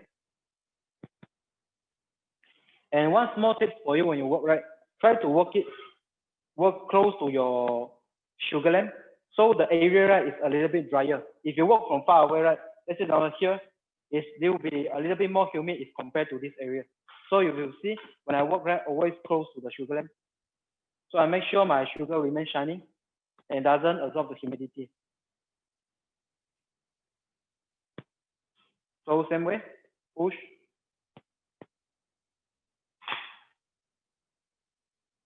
Then pull it longer.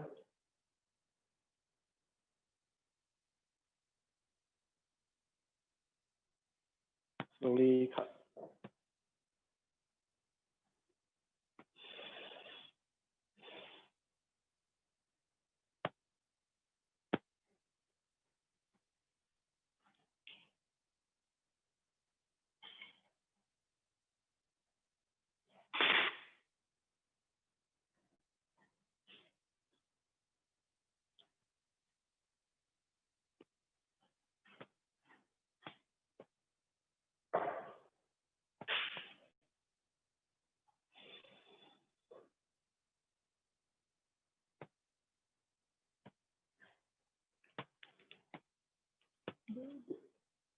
Flowers, ribbon, okay.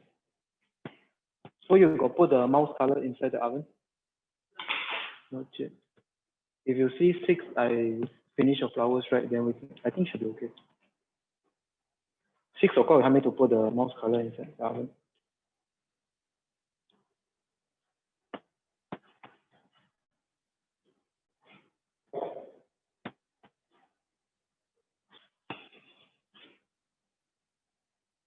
So exactly same way. Now I'm gonna start to stick it. Again, earlier I prepared some.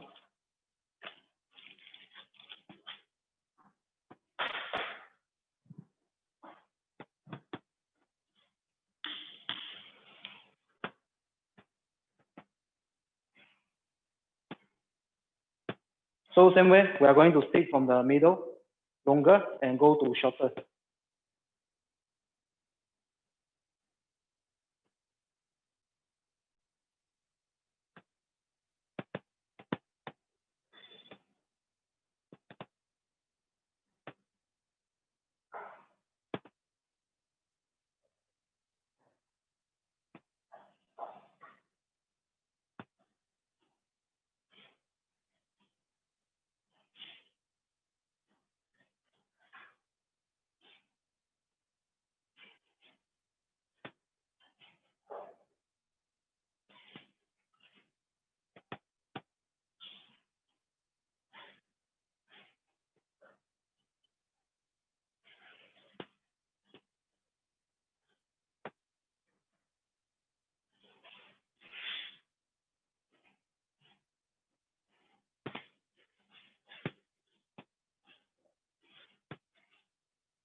Again, the same thing, 1 layer for the green, light green. Then after that, the last layer, we are going for the strong green.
So as you can see, the parts after you have the outside layers, so the different layers of outside the light screen. So now I'm gonna do the other side.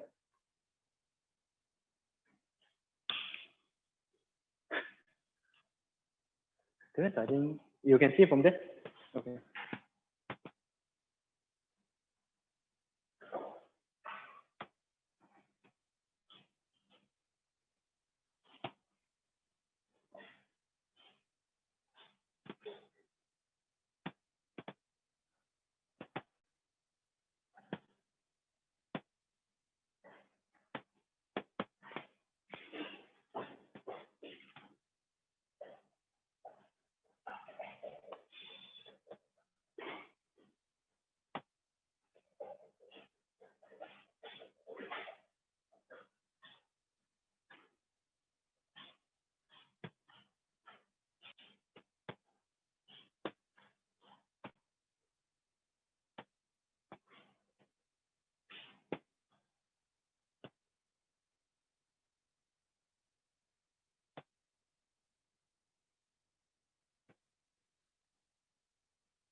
So guys, all right. After we done right, we have a layers of the green. For these flowers, right, I'm gonna stop until this point. Because usually, right, when I do a display, right, if I put two flowers, I will make sure one is slightly bigger, one is slightly smaller. So I already have a bigger one, which I go for one more layers of the green. But for this one, I'm gonna leave it a bit smaller. We are going to stop only on these layers. All right.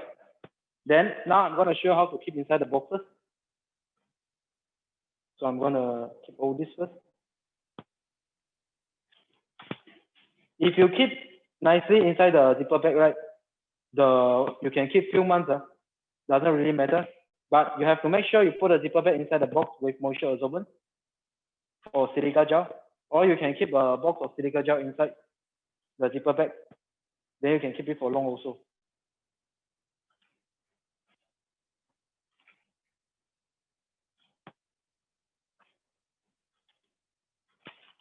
Probably we can take a close look for them for both flowers. Let me clean a little bit.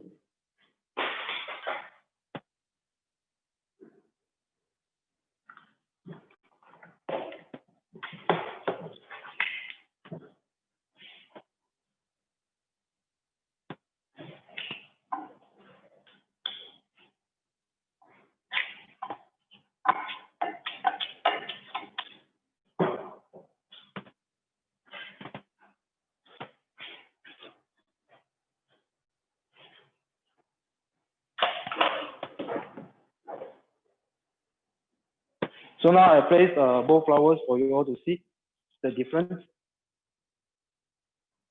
The way of making is exactly same. Just one, I make it slightly bigger as I add one more layers of the green. The other one, I don't have another layers of the green. You can see. So like this now, I'm gonna keep inside the box.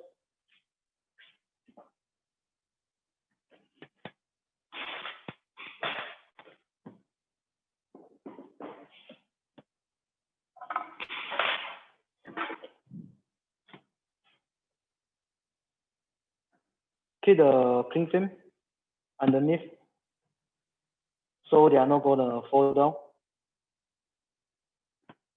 So in this case, right, it's safe for us to transfer.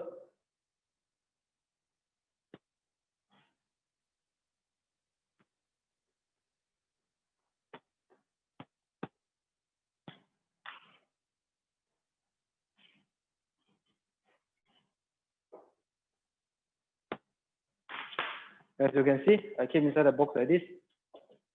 So when we shake, right, they are not going to fall down easily with the help of a cling film. Then now keep in the room temperature. Do not keep in the AC room for too long. Otherwise, right, when you touch it, right, they are going to crack easily. Just make sure cover the top with airtight, and you can wrap it or seal it nicely. Then after that, just keep in the room temperature. All right, and now I'm gonna start to show you how to make a ribbon. And before we go for a ribbon, right, let's take 5 minutes break. And you think for whatever question, right, you can check with me. I will make some preparation for the ribbon.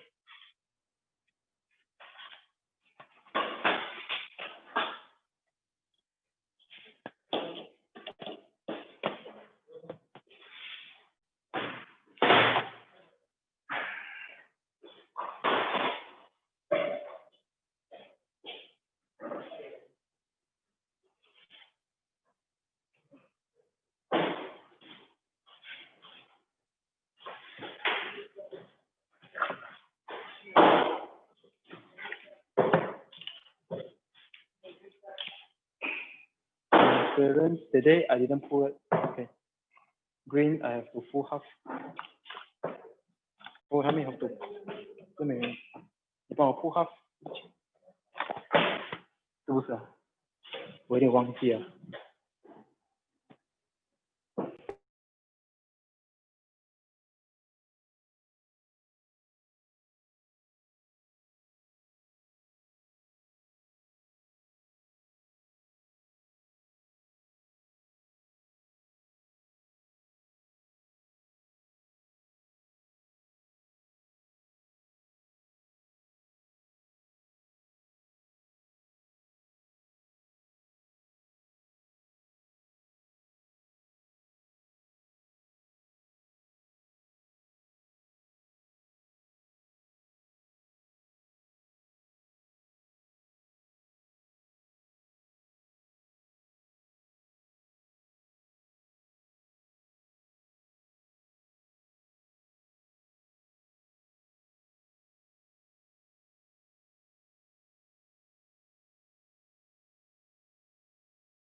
Okay.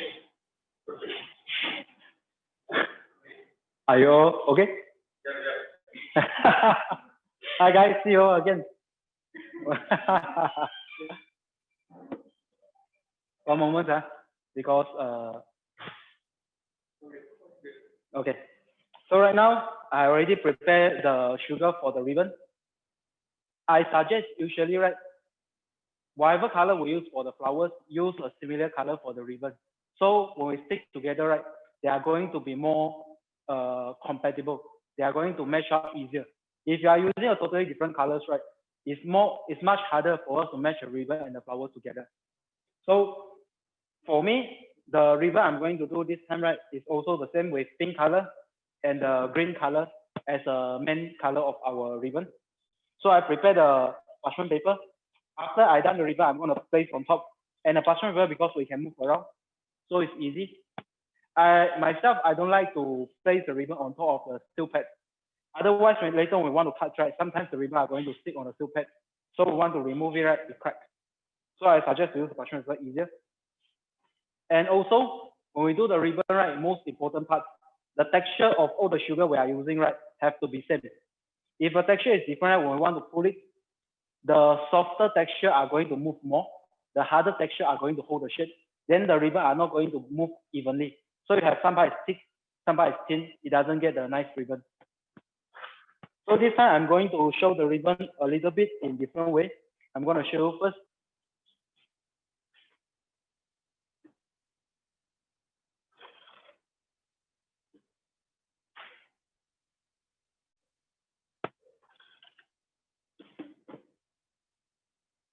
So the ribbon we are going to do, right, will be pink color in the middle, then green on the side. And in between that, we have a transparent color to divide the colors. And if you see the middle part, right, the back of the pink color will have a greenish color.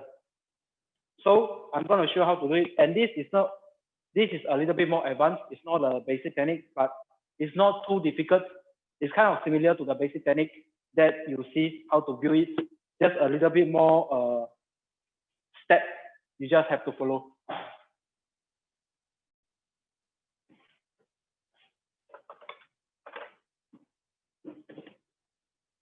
But no matter how, when you do ribbon, right, the most important basic we have to follow is the texture have to be same for all our sugar.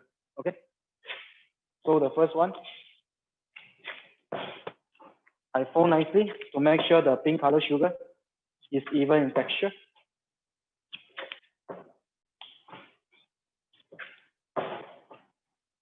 All right. So I will roll, pull to make a cylinder.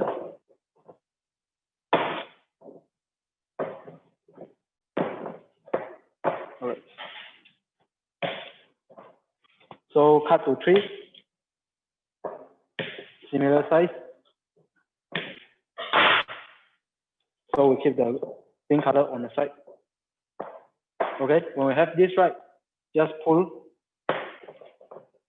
and overturn it, stick together. So this way we have 2 layers.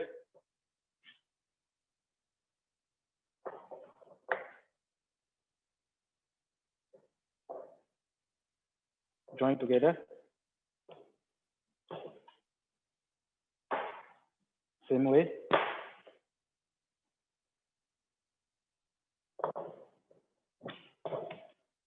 After join together, this part that we stick together and it's not even, we cut it off. So we have 6 layers already. And keep this underneath a sugar lamp to heat it up a little bit. And after that, we start with light pink color, light green color.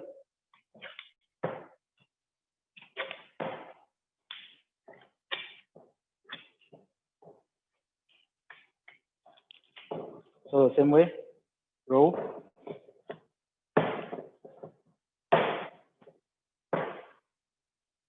Fold over. But for this one, we have only 2 pieces. 2 pieces is enough because I don't want it to be as thick as the pink. So I want it to be thinner. Afterwards, just cut and fold it over. So 4 layers.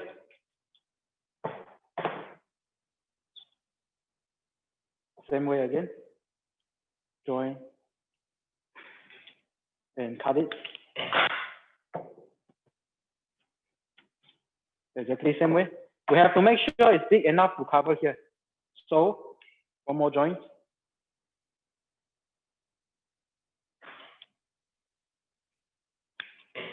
So it's big enough. Pull it a little bit longer, so it's just nice. Cover it.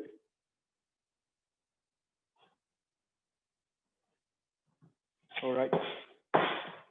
Join it nicely. The excess one we cut. Can keep for next time to use. So we don't need the green anymore.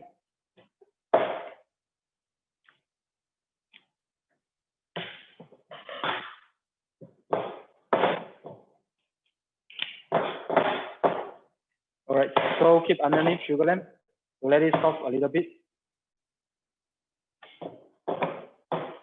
So now the other side, I have a green color.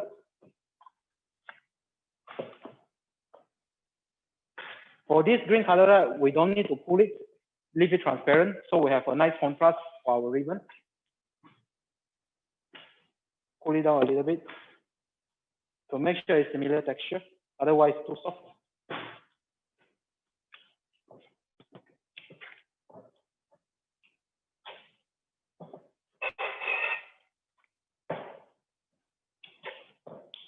Okay, same way.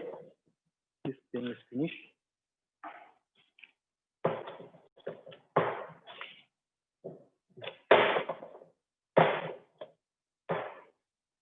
All over.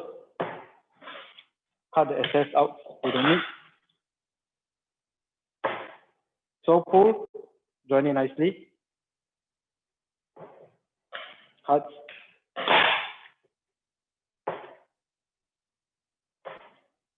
Then join one more time.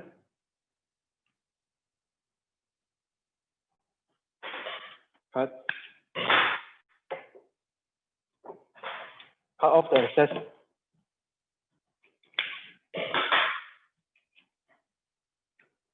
Then fold it over one time to make sure it's not too thin.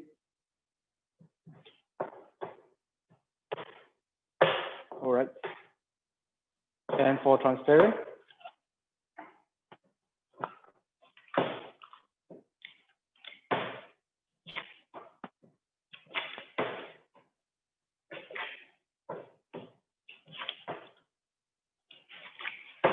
we just have to, sorry, it's too soft.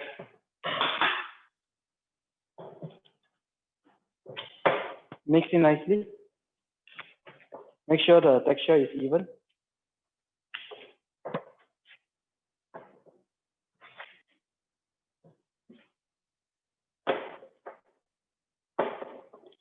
So just join a thin layers of transparent on the side.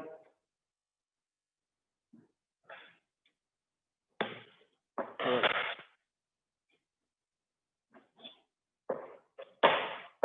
Make sure it's straight. Now we can start to pull the ribbon. Prepare all this done. So now we are going to start to join the pink. Join one time together. Cut. Make sure it stick well. Then pull. Try to make it even on the side.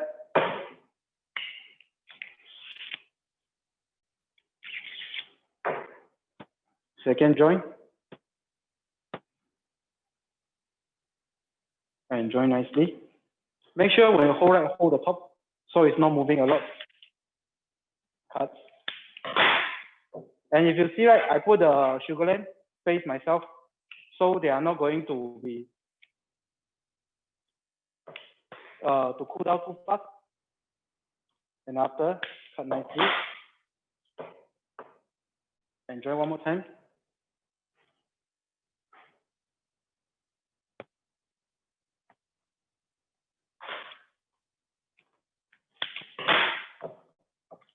And afterwards, for the green and transparent, fold it over, join once as well, cut, and pull it to almost the same thickness, join it together. Then cut off the excess.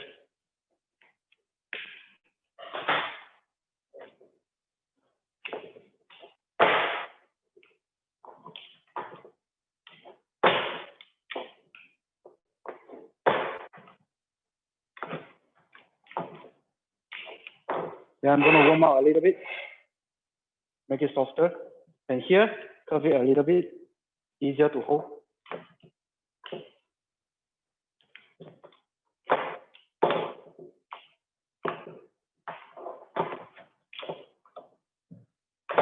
All right. Then join the pink to pink.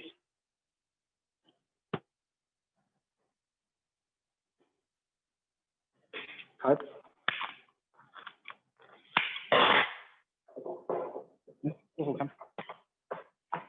And make sure you join nicely. Then use a steel rack to hold it.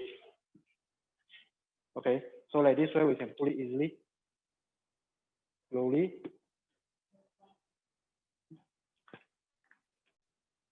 Okay. Yep. Then slowly pull it longer. All right. Then we can place on the table. Stretch it a little bit. So like this way, right, you can see we get a nice ribbon, shiny. And half of it, right, is transparent because of the green we are not pulling. So now I'm going to cut it.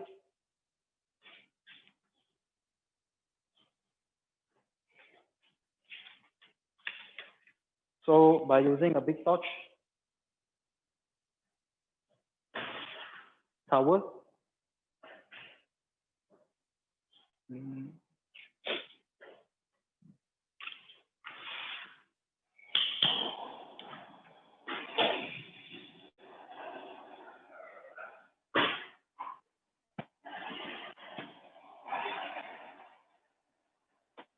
So make sure the knife is really hot. We can melt the sugar instead of cutting it.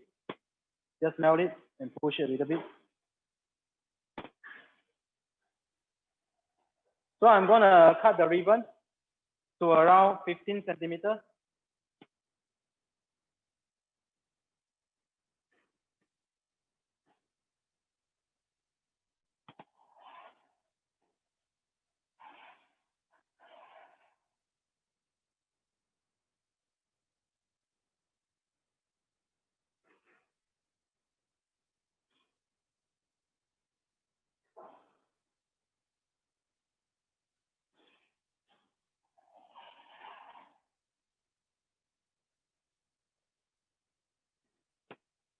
Do for 5 to 15 centimeters. Then after that, make sure every time we clean nicely the knife and cut it slant. So to get the other shape, then slant the other side.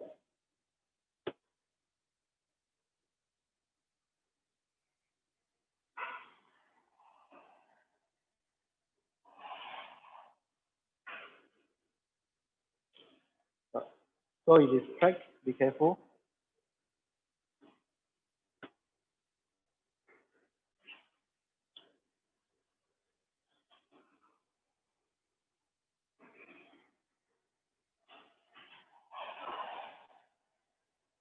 Clean the side first.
Some of it, if it's broke like this, we can cut it really slant.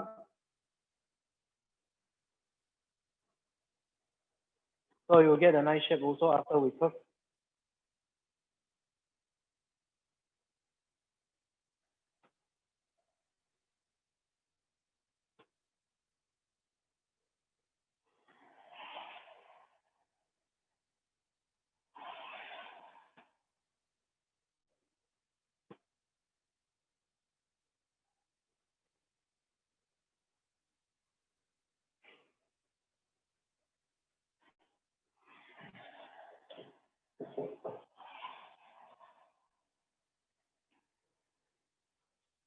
All right. So I will show you for the ribbon after we done right. So one side, as you can see, we get a pink and transparent green on the side. And the other side, we get a greenish color. So you have two layers, which is different. Now I'm going to curve the ribbon.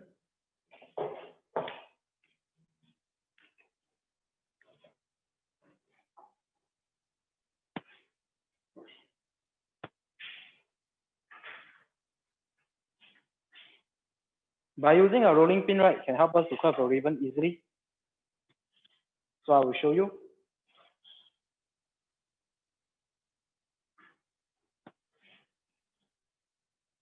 Keep the ribbon underneath the sugar lamp, but far away from the direct heat, so it's not going to over melt it.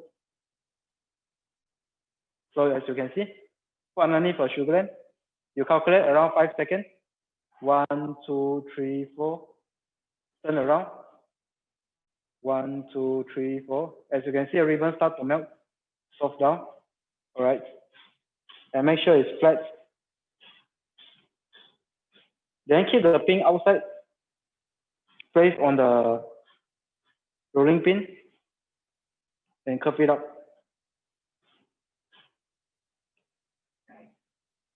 So like this way, right, we get a nice teardrop shape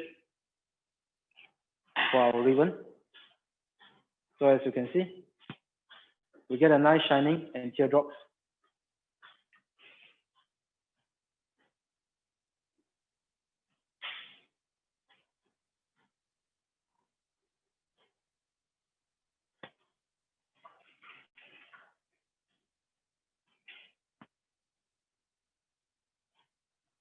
Same way.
Then after you have 3 or 4 of the same shape, now I'm going to show the other shape. After soft down, right, just soft one side a little bit softer. All right. Then curve it around.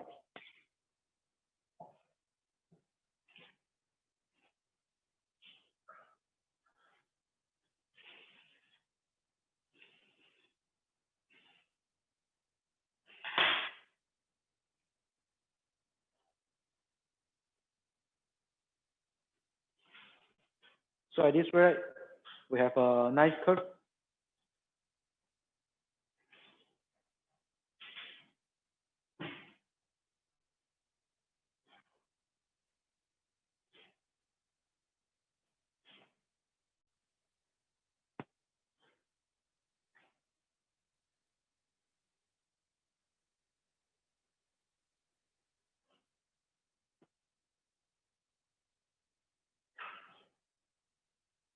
All right, same way.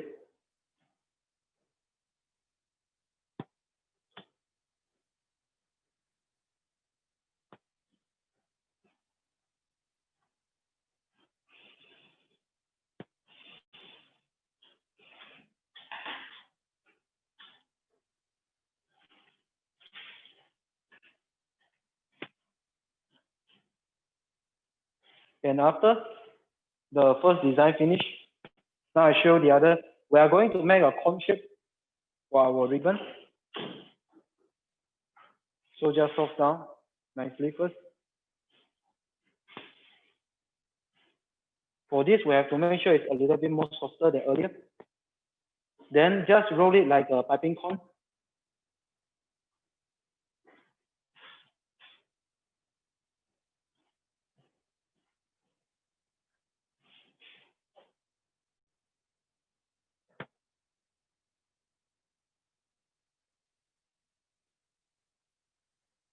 So we get a nice shape of it.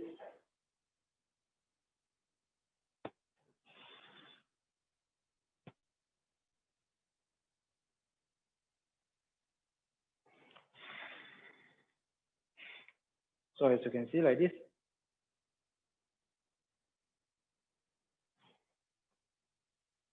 So I'm going to repeat the same way. 1, 2, 3, 4, 5. 1, 2, 3, 4, 5. So softer.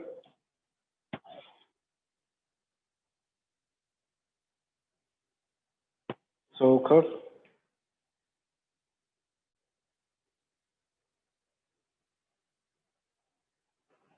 All right.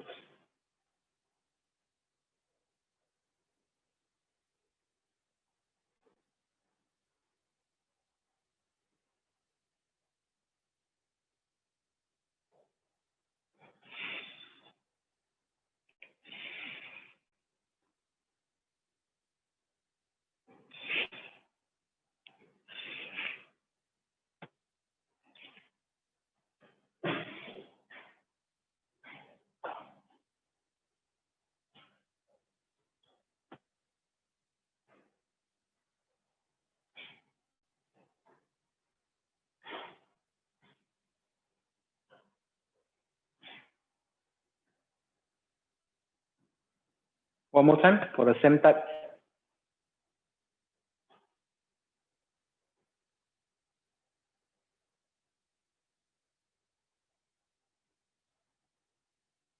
All right.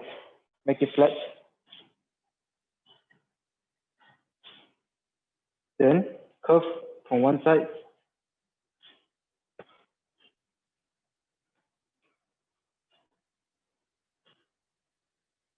Yep.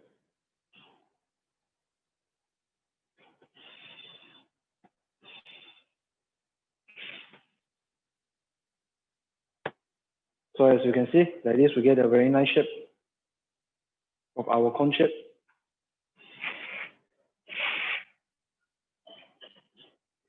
Then after, the third type of the design,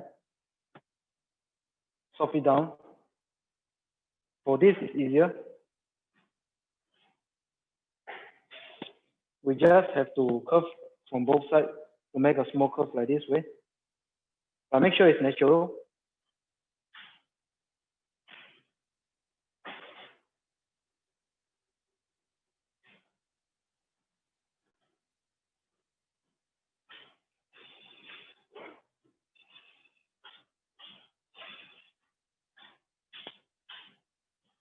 So as you can see, we got a nice natural curve.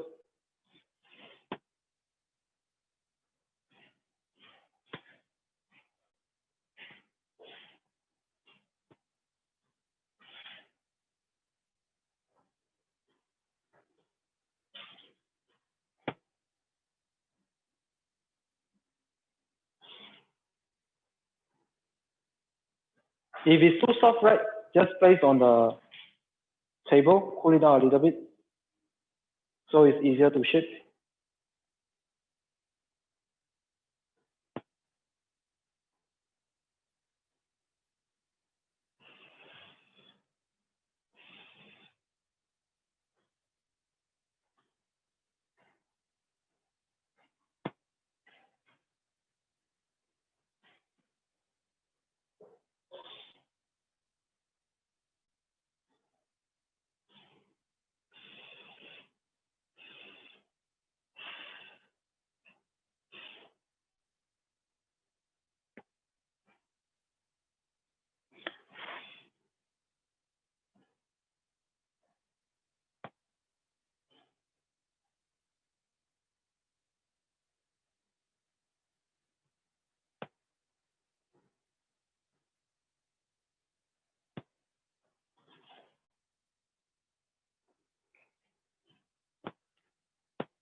Oh, the color for mouse, is it soft down already or still just, it's okay.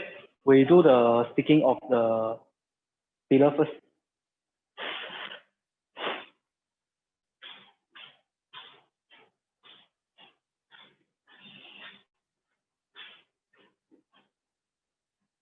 Then the last part, like this kind of sharper one, right? Actually, we can get a very nice shape inside our display. So just soft it down.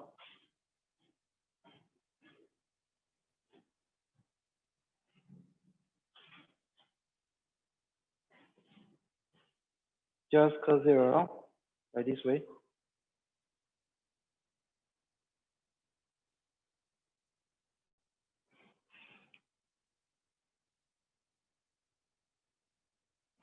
You give some artistic touch to our display.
All right, so it's finished. Now I'm gonna keep together.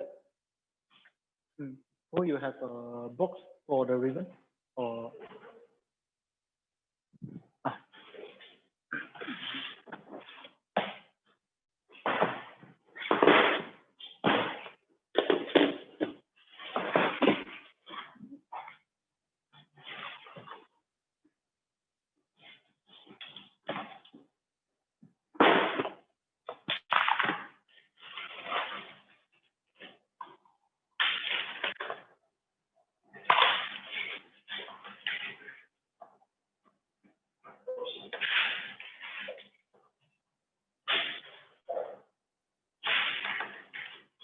oh, you sweat.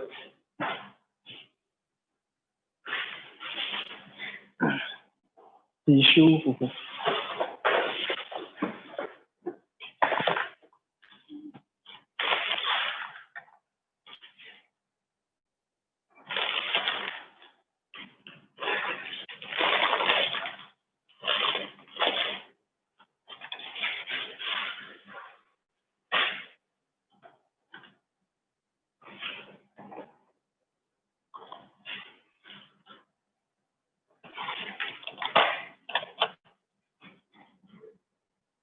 Hmm?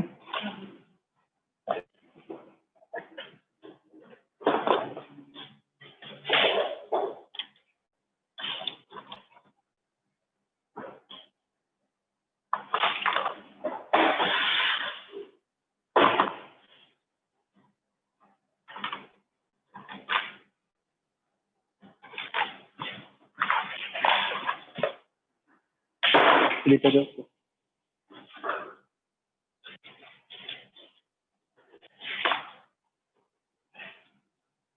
Same way, put the silica gel or moisture absorbent together with the ribbon. Then I'm gonna keep in the room temperature together with the flowers.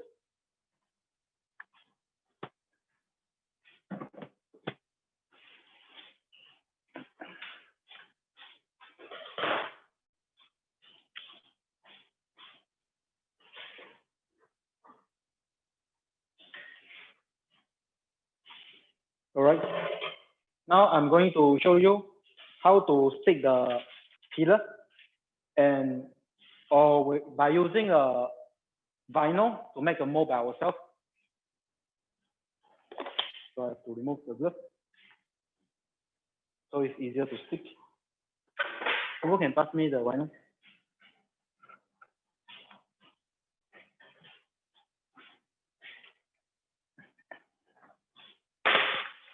All right.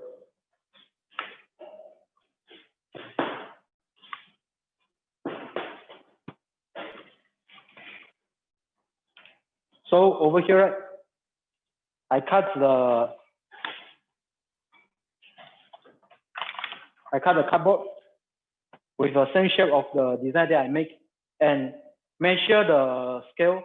The original scale is around we have to times. Original scale is around 8 centimeter for my drawing. So after times 5 is around 40 centimeter. So I roughly follow the size and using this to measure for our vinyl. Okay, and cut out 2 pieces, same shape. Okay, so as you can see, same shape. And the side, right? This time I cut around, oh, this one is 6, right? Still, yep. 6 centimeter thickness, sorry, 6 centimeter thickness for the side. So we have to make sure we measure nicely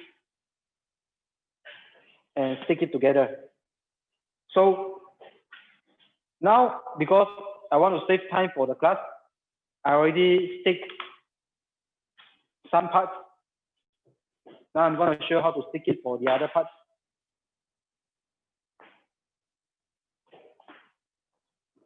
To stick, right, always remember the shape of the piece, right, have to be in the middle, and the side one have to be the side. Do not place the side one on top or down. So it need to be on the side. So like this way, right, we get the nice shape. Okay, it follow exactly same shape as the design that we have. And if you are doing the 3D mold like this way, right, you have to make sure the vinyl, okay, or PVC strip, you need to have a thickness minimum 3 millimeter. If it's smaller than that or thinner than that, right, it's very difficult when you want to cut, because the moment when you pour the sugar inside, right, because this one is like a rubber, they are going to be softer. So if you are using thinner than 3 millimeter, right, the shape you are going to lose the shape. They are going to change a lot. So now I'm going to start to stick. To stick it, we don't need to have a glove, otherwise it's difficult to stick. So just use a tape. Tape the side.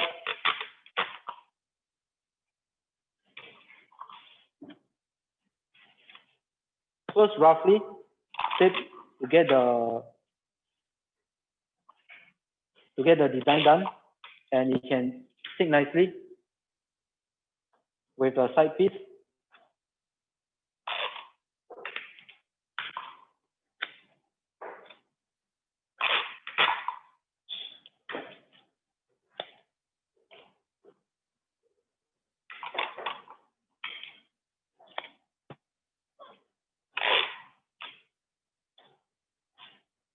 All right. Then now I'm gonna stick this inside.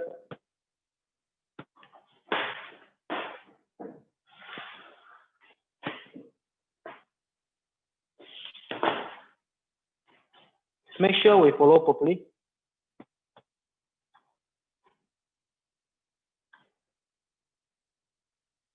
And stick. Make sure it's tight.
Then after that, just make sure we cover all the layers to make sure there's no any hole in between. So when we cast the sugar, right, they are not going to leak up. As you see, right, I always stick the middle part, then slowly pull it, make sure it's tight, and stick the side. So they hold very nicely.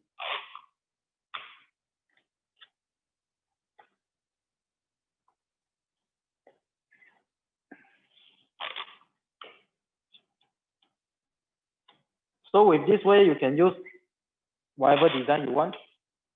Just make sure it stick nicely and hold the shape nice properly. We can create a lot of different kind of design.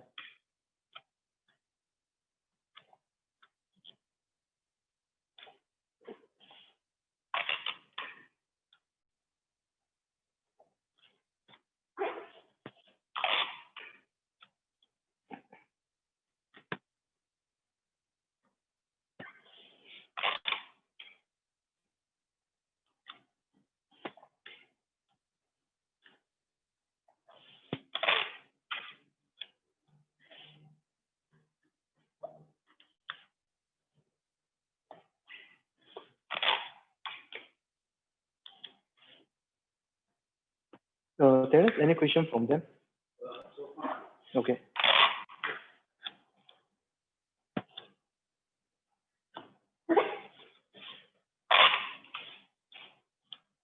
So I'm gonna continue to stick everywhere, all right? And the other side, I'm gonna do exactly the same way, okay? To cover everywhere. So this one after stick, right? If you want, we can cut straight away, but because the time, I'm gonna leave it until tomorrow to stick to cast it. And also because 3mm, right, with such a big size, right, I would suggest to stick the, after we done everything sticking nicely, I will have to stick the cardboard on the side to hold it better. So like this way, when we cast, they are not going to change shape so much. So I'm gonna put this on the side. I can do a preparation afterwards.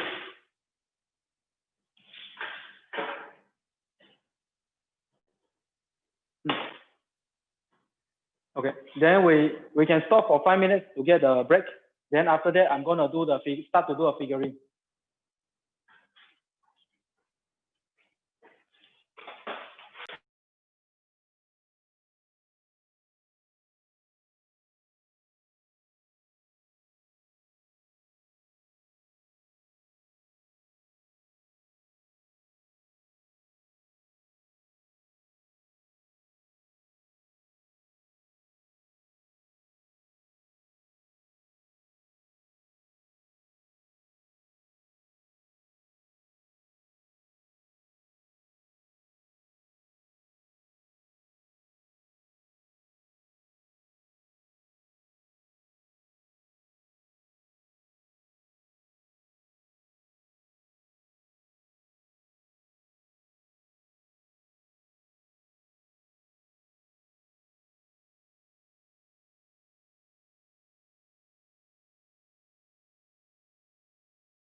Okay.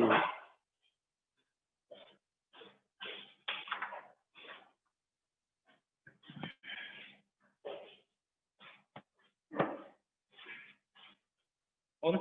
Okay, so guys, after 5 minutes, sorry, because when I say break, right, we are going to off the audio so I can have a communication with my team.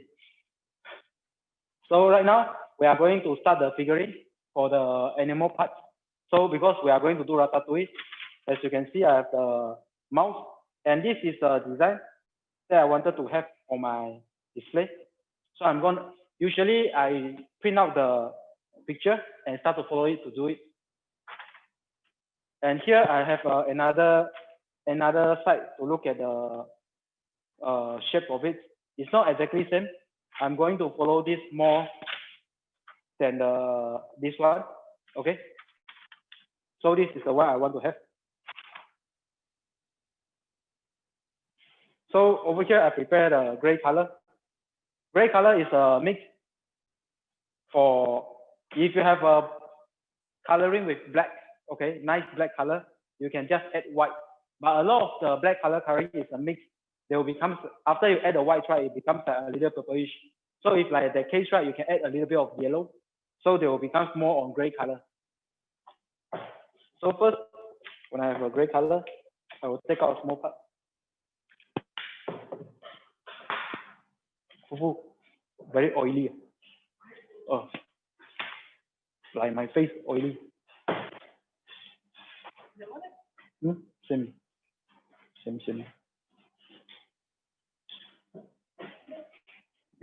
When it's warm, so the oil comes out. Oh, then you give me one small one, this one. I can have.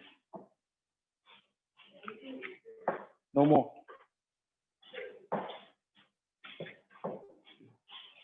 All right. First, for the face, right?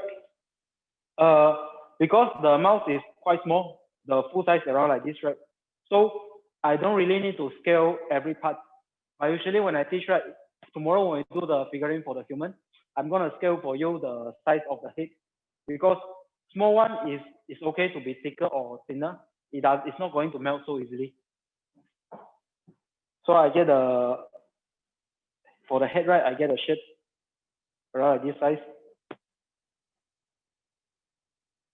Then cut to make sure it's more round.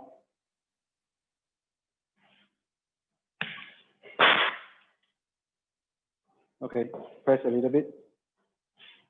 Exactly same way like just now how we do the blowing sugar.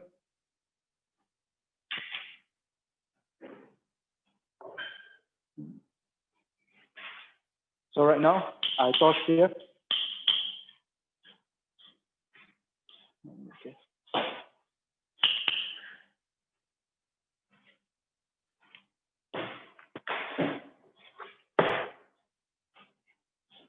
To stick a small piece of the sugar on top. So it's easy for me to fit the soft sugar on top.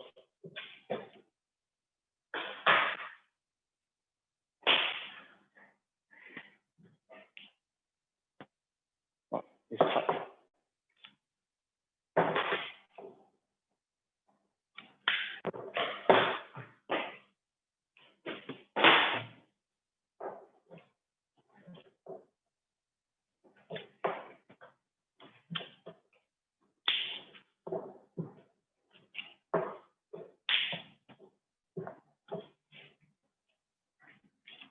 All right.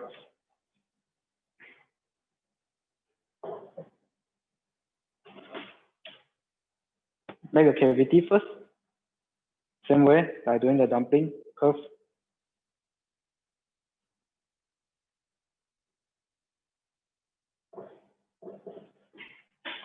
Torch. And stick the sugar on top.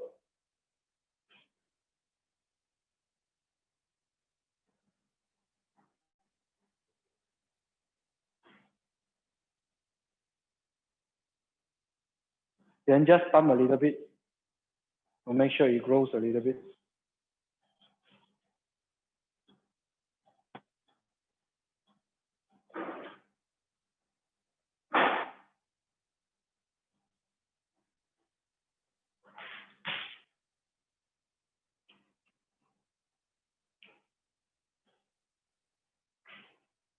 And after, just make it a little bit longer. Because from a picture, right, the face is a little bit longer type. So don't make it too round, but longer. And now I'm going to cool it down.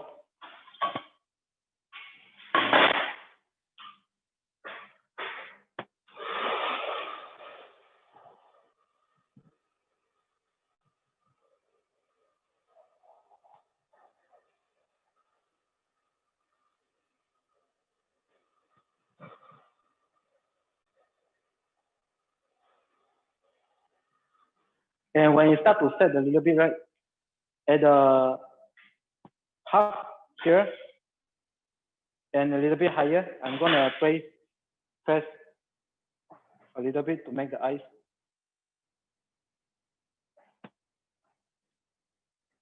All right. So as you can see, we have a shape over here. You can see.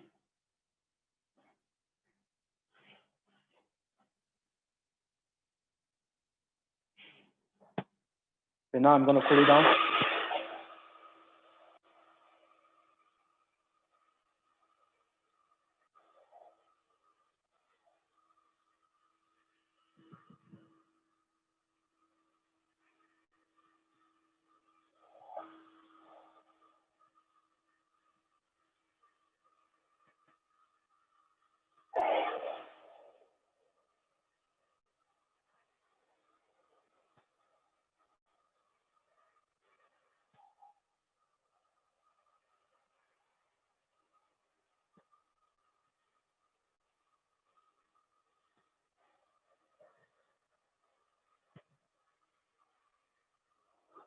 All right.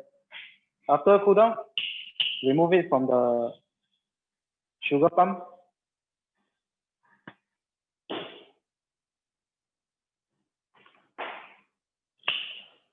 Cut off the excess.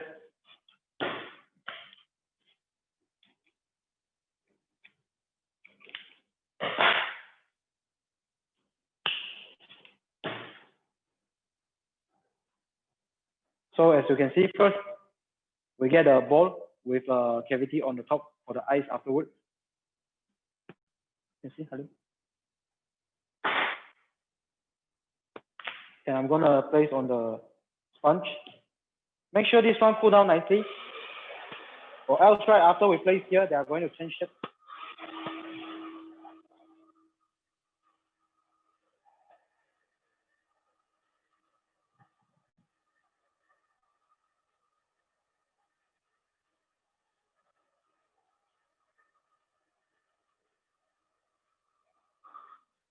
Right. Then after that, we are going to start from the mouth. For the mouth, right, get the black color. We are going to make a black color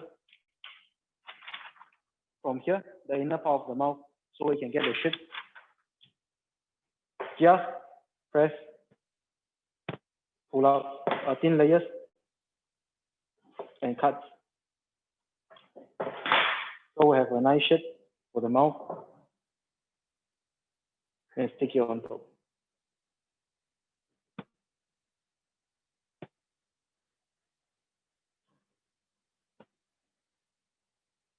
So if it doesn't stick right, you just have to touch the sugar a bit.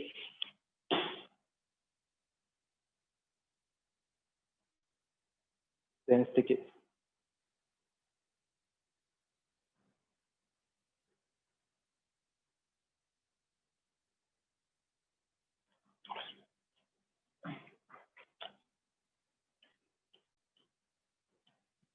So if accidentally crack it, we can cut it off. Then replace one more piece on top.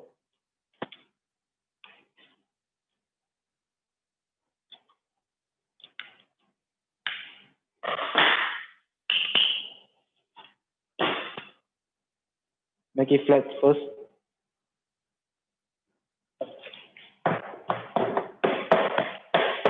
Now I'm going to do one more to replace it. So same way, press, make it thin. All right.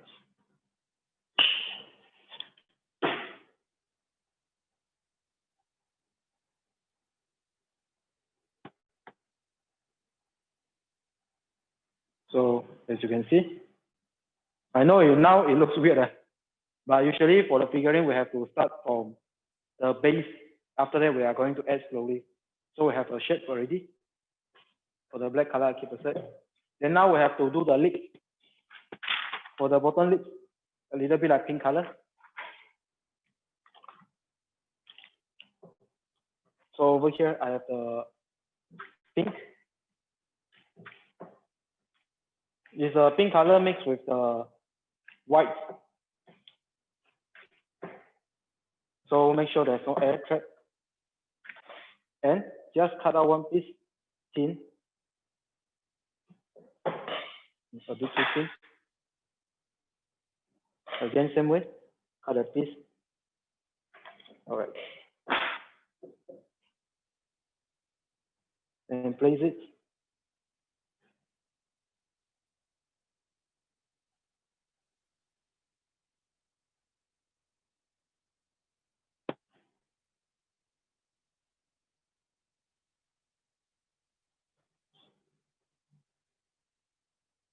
Now in the beginning, it looks weird. Don't worry, because later we are going to seal it. So we have a better shape. So after place this right, we are going to cool it down.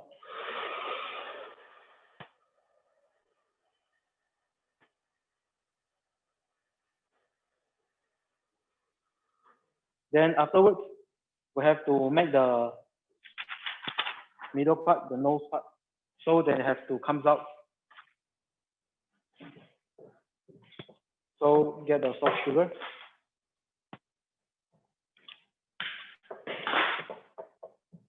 Cool it down a little bit. Press out the air, so it's lesser air bubble.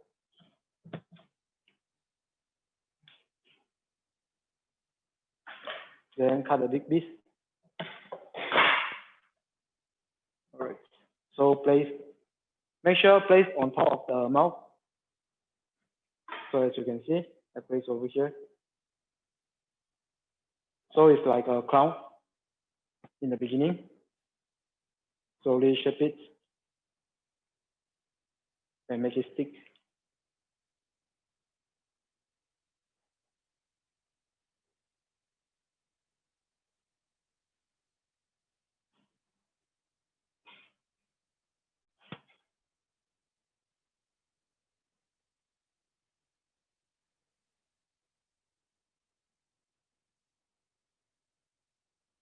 And over here, right, now it start to set, touch a little bit to make it soft, so we can push it inside.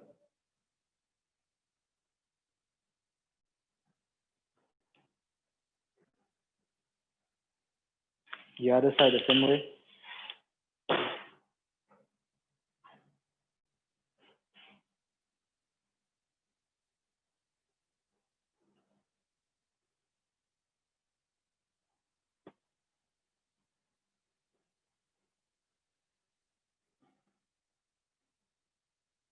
And middle part here, touch a little bit.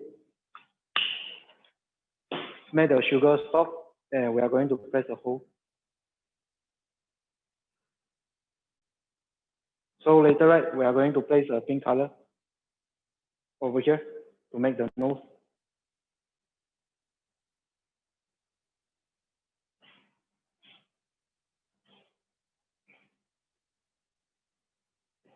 So the side here, the line seal it nicely.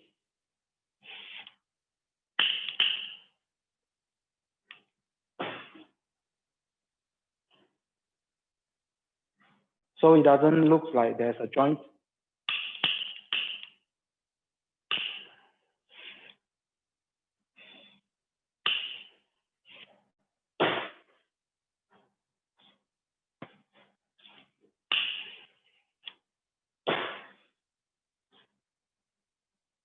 So as you can see, we have the nose. Okay, we have the bottom part. And also here is the eyes, later for us to fix up. Now I'm going to cool it down first.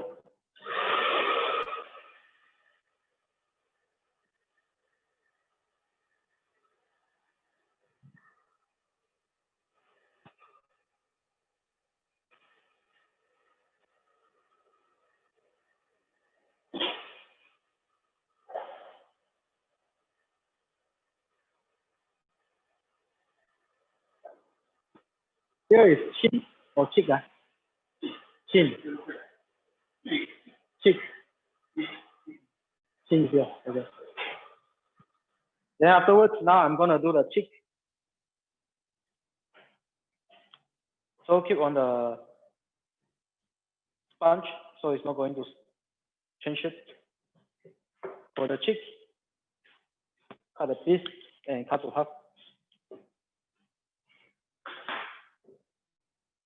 Oh, a little bit too small. Little bit bigger. Cut to half. So we get a shape like this.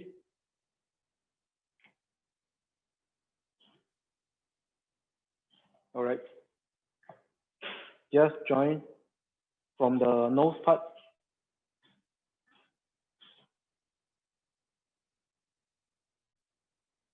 And slowly curve it down.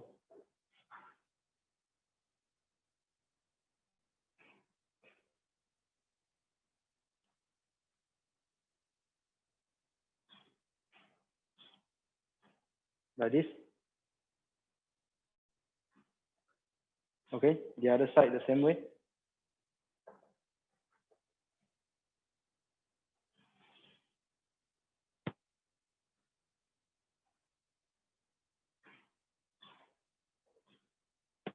So right now you already start to see the shape of the mouth coming out. All right. So now I'm going to cool it down because this is a shape. We have a shape first. After cool down, then we are going to take the sugar to seal the shape.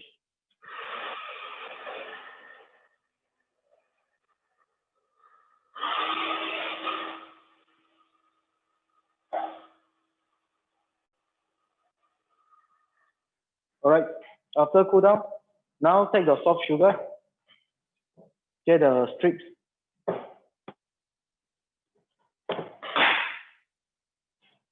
Seal the hole from the back first. Then remove the excess. So as you can see, I place a soft sugar over here. Then touch it to melt it. Then press nicely.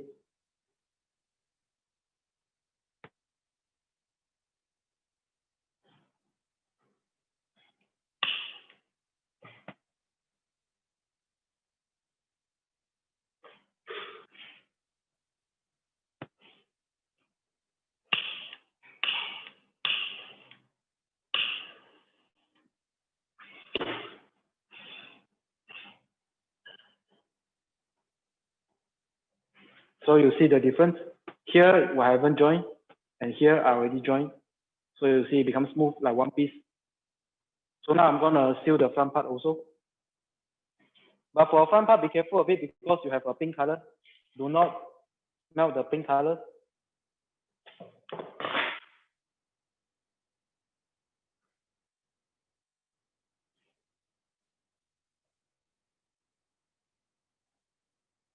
So you place one piece to the down part.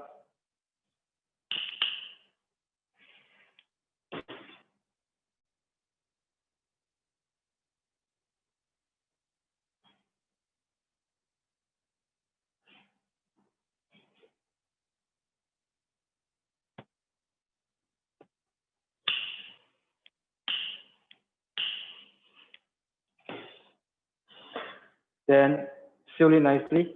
As you can see, I seal properly. Then cover it up.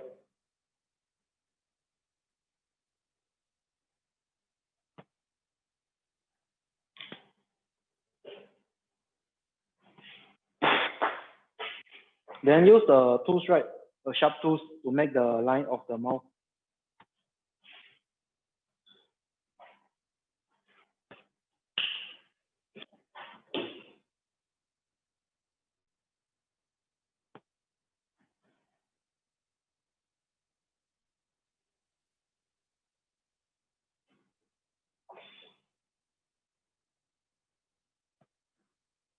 All right.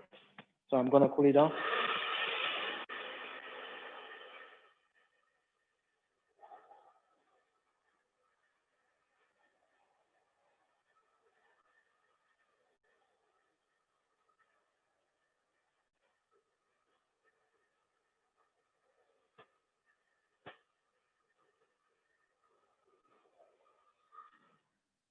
Same way for the other side.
So as you can see, seal nicely the back.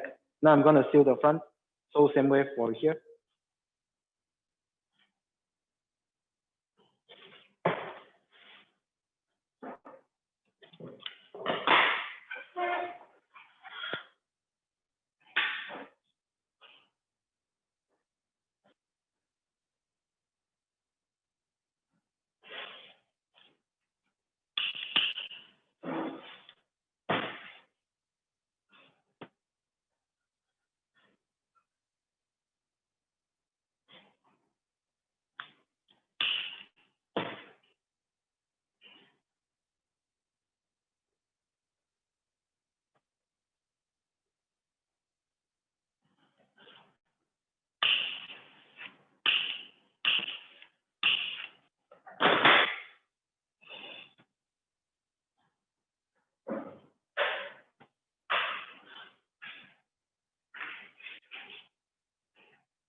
And again, after that, get a tools to make a mark of the mouth.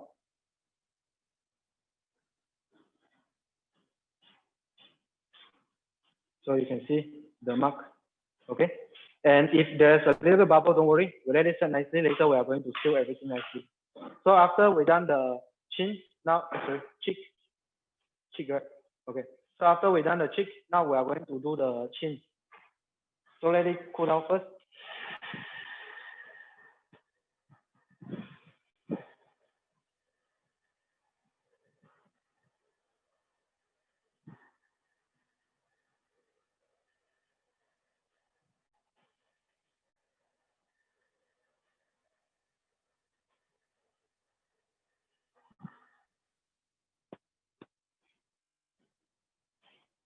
So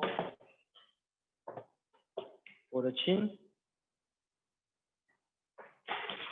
just cut a small piece, place underneath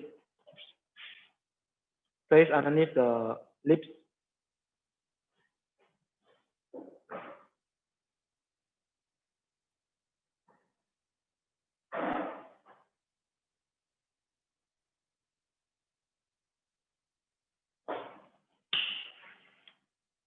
And touch and seal the back first and the front part.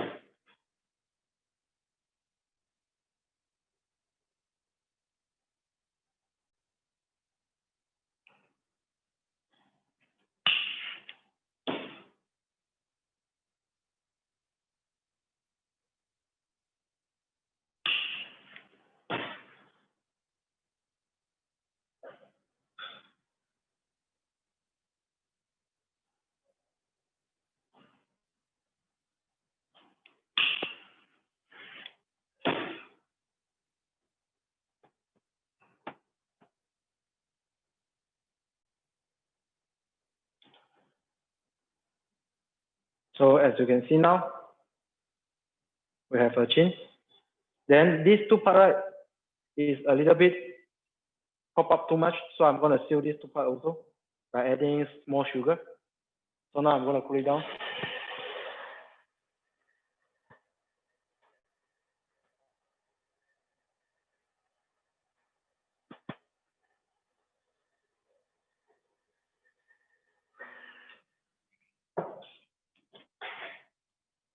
Then again, small piece of sugar for sealing and cut into two.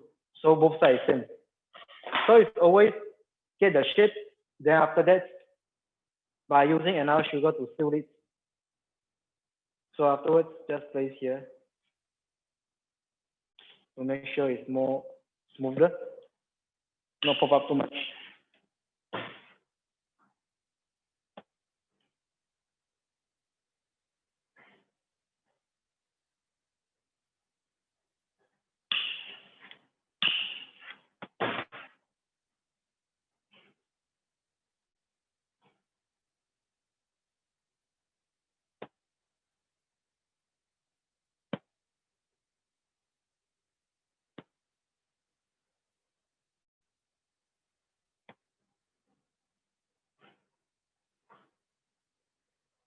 So as you can see, the difference of here and here.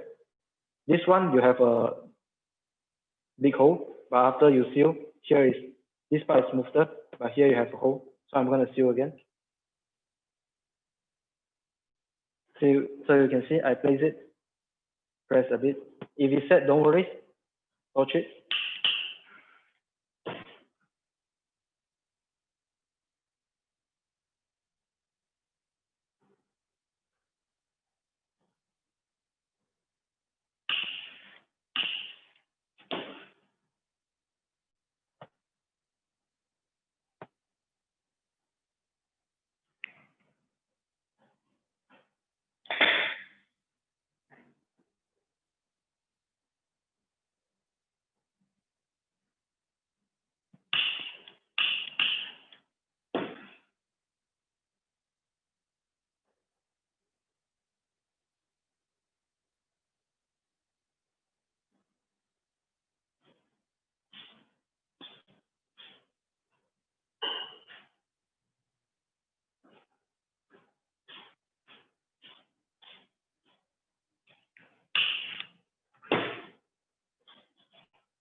So in case we melt the pink color too much, we can use the tools to push it a bit to make sure it stand out a little bit more.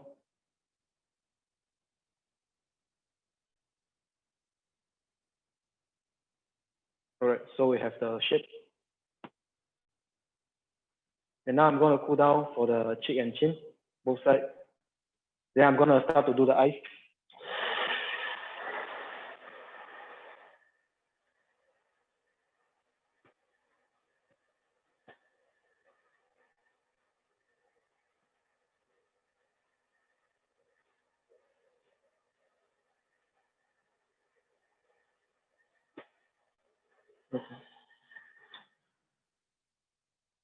So for making the eyes right, now I leave it separate to let it set properly. Over here I have a white color. Cut a piece and cut into two. So we have the same size for both eyes row.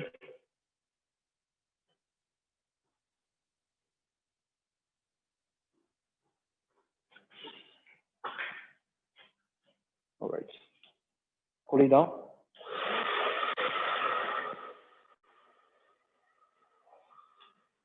So you can see we have a piece of board. So same way, always remember, we always, if you have two sides right, you cut one piece and after that cut into half. Then you get a good shape for both eyes. The sides are going to be similar.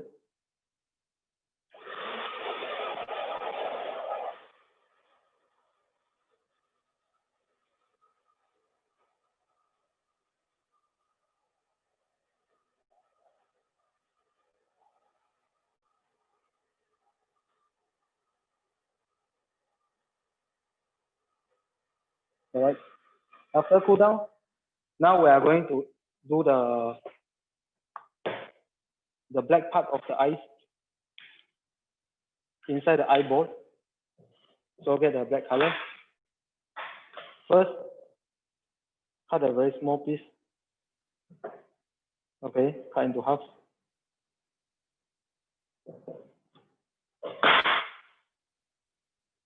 All right. Then get the gray color as well. Cut a slightly bigger size.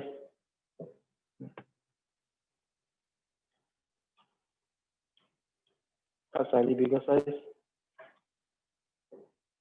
Cut to half.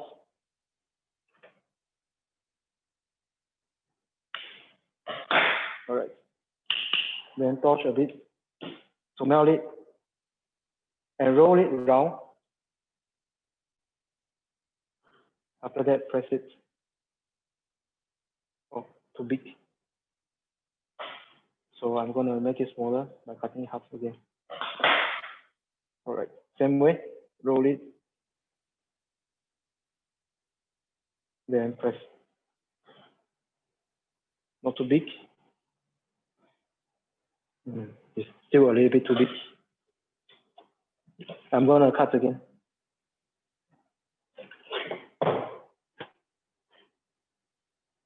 Cut a small size. Yeah, I think it should be better. Slightly smaller size. Roll round and press. All right, this size should be fine. Same way.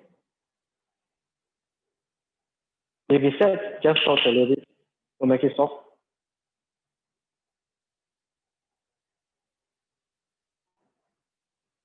Make sure both similar size. Then after that, we go for the black color. Black have to slightly smaller than the gray. Yeah, just slightly smaller.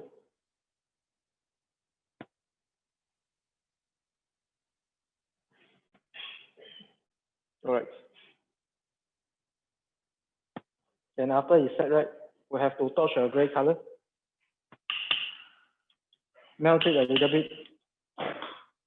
Then press the black one in the middle.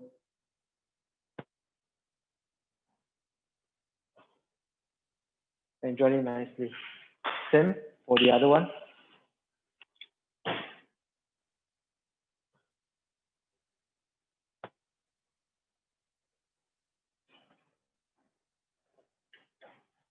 After that, cool it down.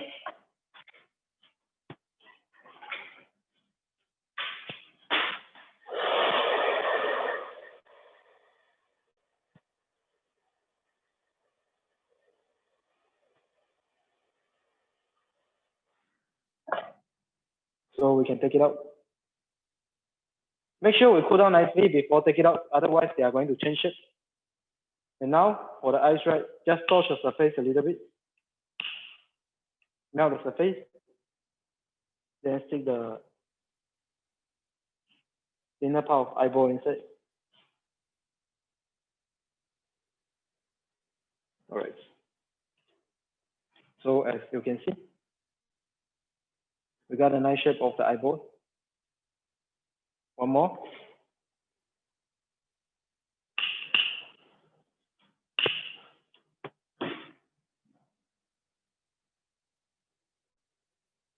Press it inside. Then roll. Again, as you can see, we got a nice shape.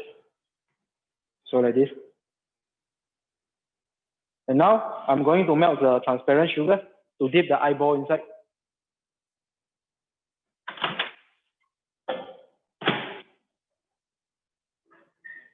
And to dip it right over here, I have the cake tester or a steel rod. Heat up. Make sure it's hot.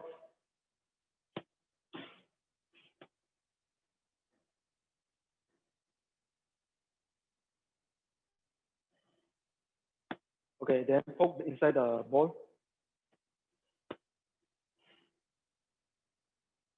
Cool it down.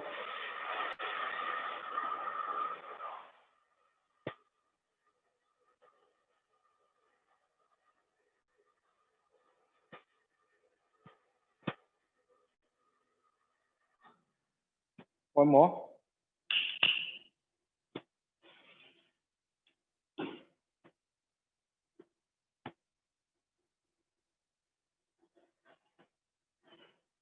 When you do this, right, try to don't put it too deep, otherwise difficult to take out afterwards.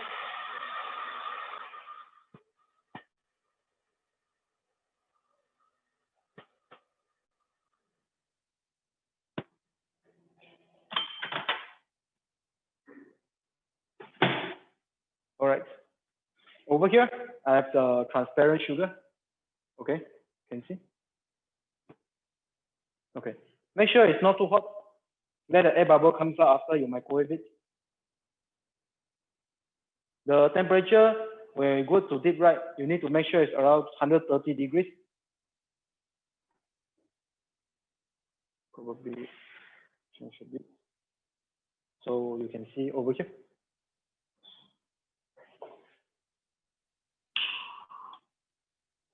Or you want me to go closer over there? Okay. So they can see, right? Yeah.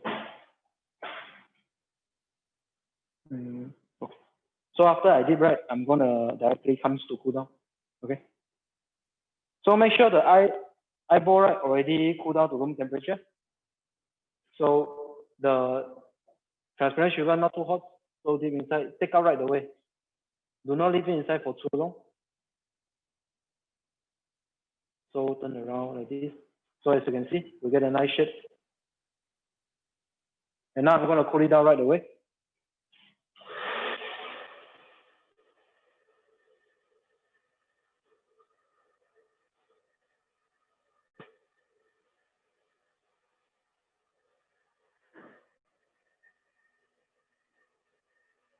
Before it sets, we cut off the excess of the transparent sugar, so it's easier to take out afterwards.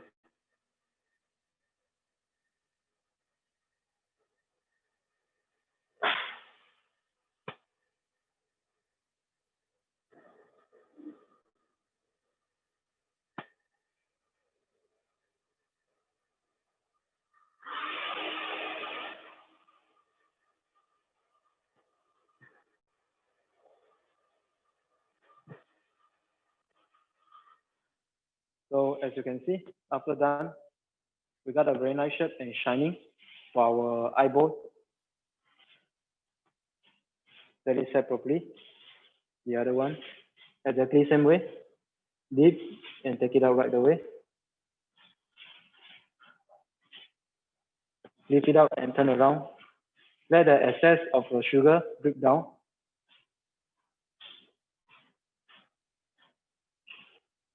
And make sure keep turning like this way, so they are not going to drop on one side. Okay, so right now I'm going to cool it down.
All right.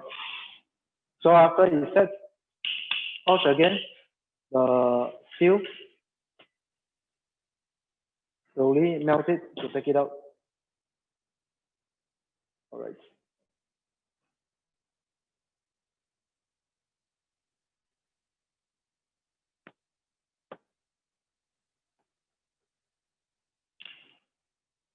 And shape it nicely.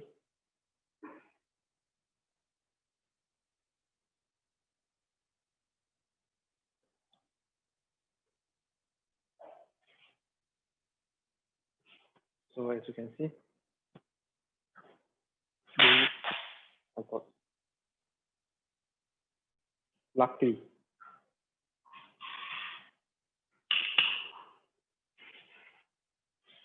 So when you touch don't like this, they might drip on your hand. So try to touch like this way.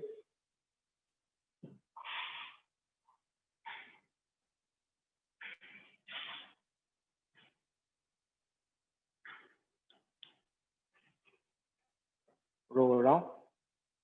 So let it set. All right. So now we can continue. So as you can see, if we place the ice right now, it's pop up a lot. So now we have to make the cavity deeper by touching it.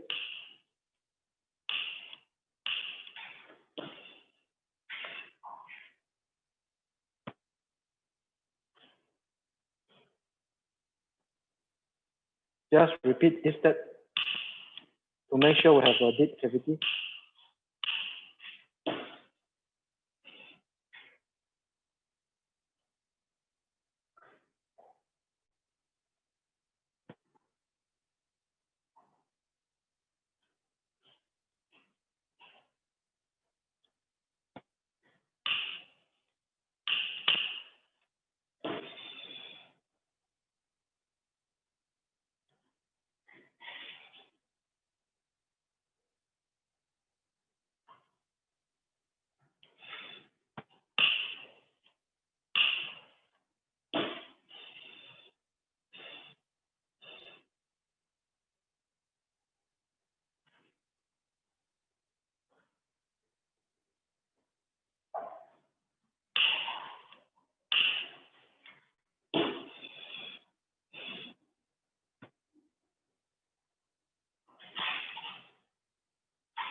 So measure a little bit.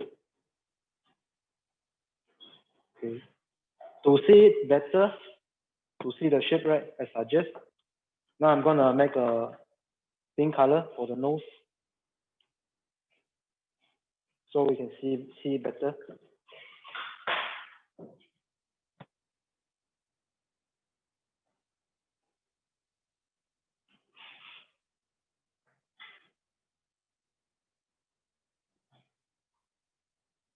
So roughly stick it. So like this way, right, you can see the shape come out better. So still pop up a lot. So I have to make the hole bigger. It's not sticking, I still can pull it off. It just helps me to see the shape, whether the shape is suitable or not.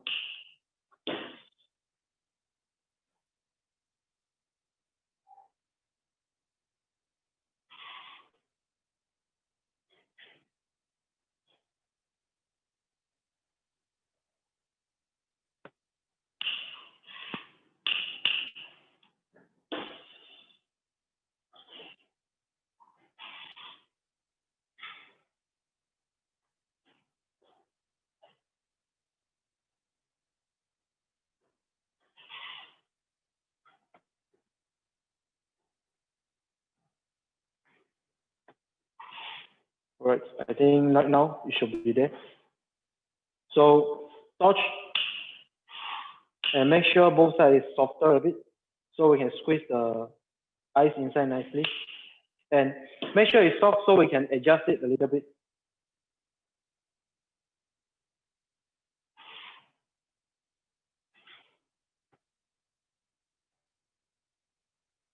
So I have to look in front, as you can see, so it's not pop up a lot.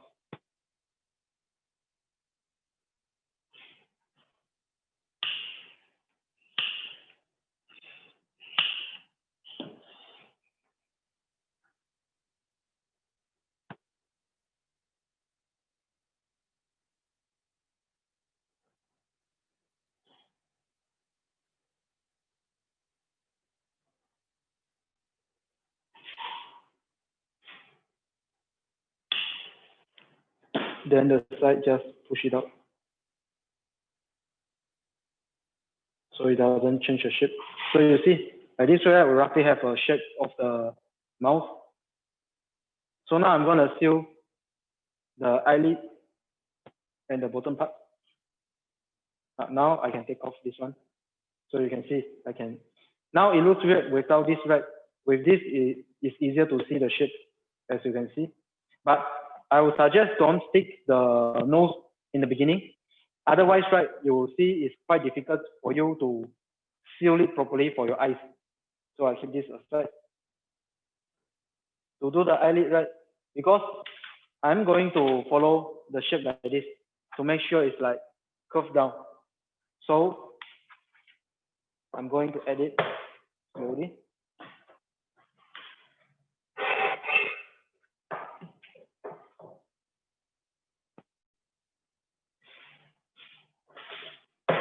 By adding in a small piece, like just how we do the mouth, press out, cut. To make sure it curves down. So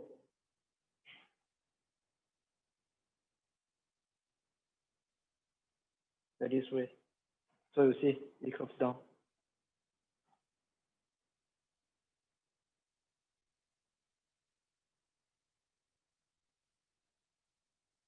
So the same way for the other side.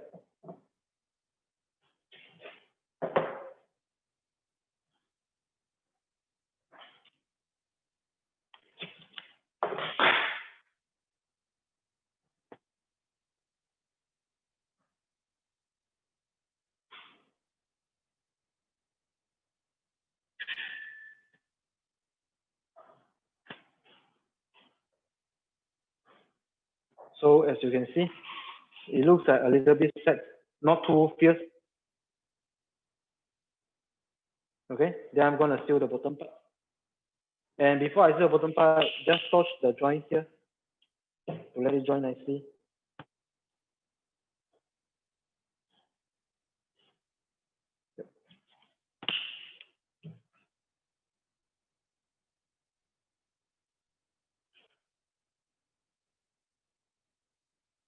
Then the bottom part.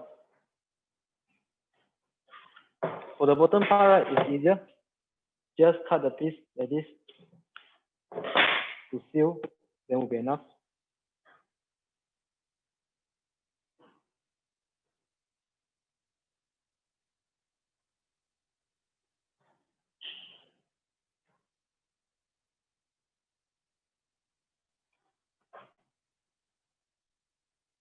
So the other side the same way.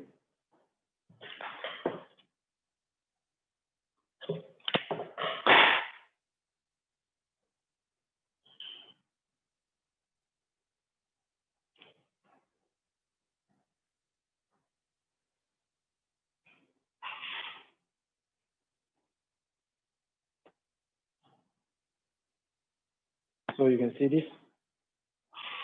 All right. And now I'm gonna seal the bottom part. After we get a shape right, now we just have to take a soft sugar, put in between, so this can seal it nicely. Torch it.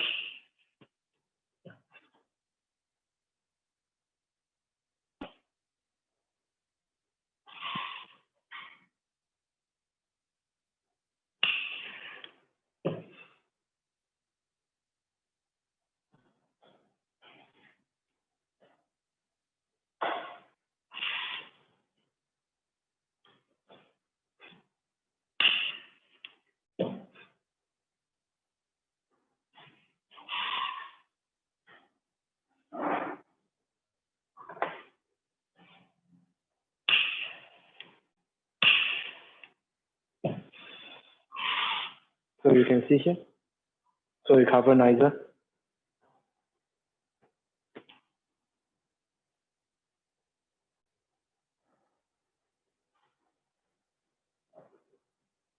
So the other side, soft sugar.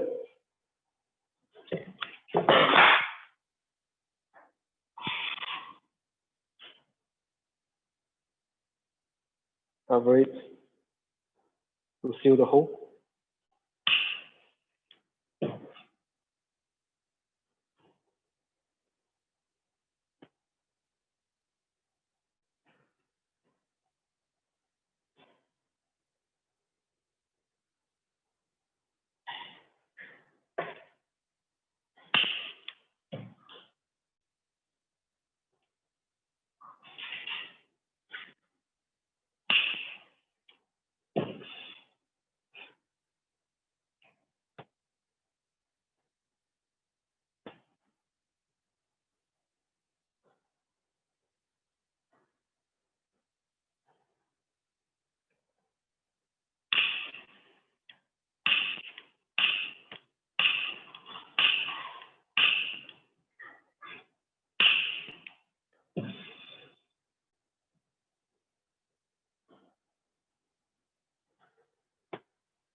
So after done nicely, now I'm going to cool it down first.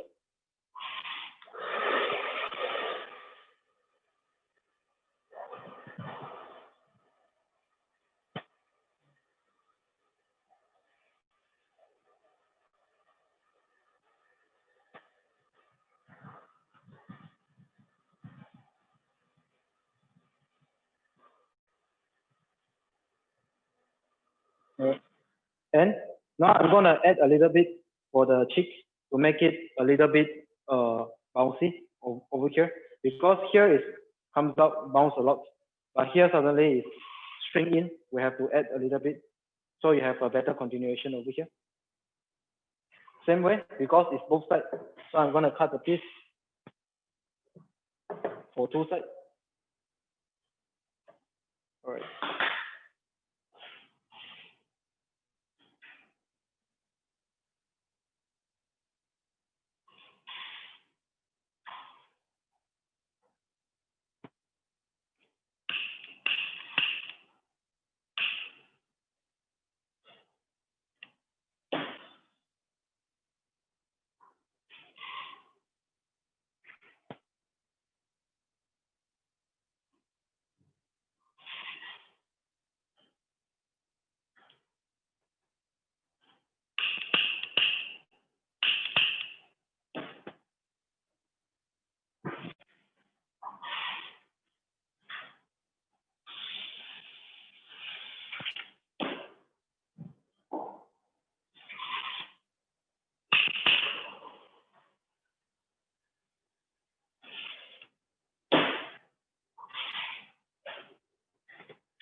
A little bit more outside.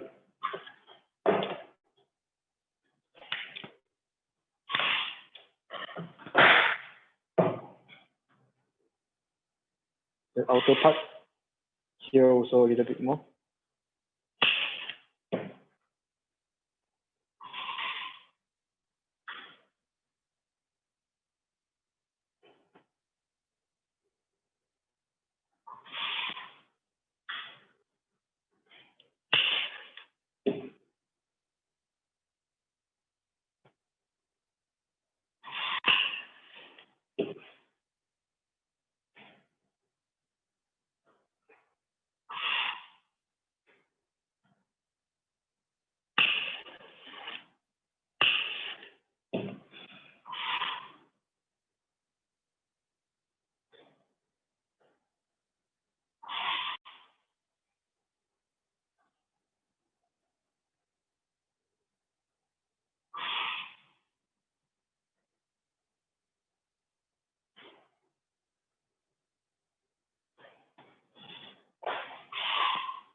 All right, so the first part is done.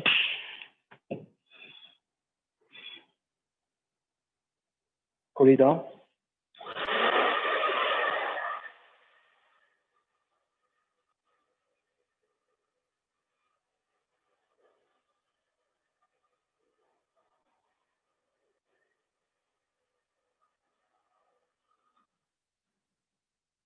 Now the second part.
So as you can see, we have both sides done. Then if we have a nose, so we can see out the shape. Now we have to do a top part to make sure we have the head is more longer, sharper. Now I have to cool down nicely first.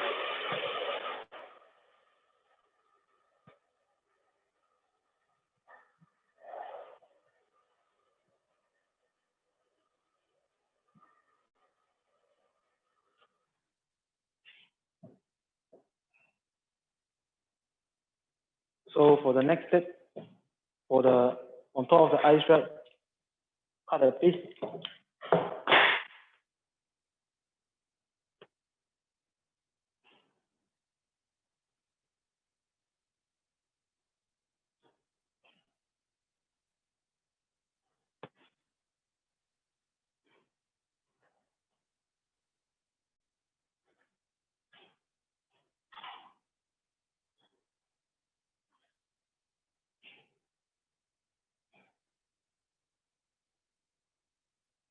So place a piece like this. Make sure it's curved down. One more.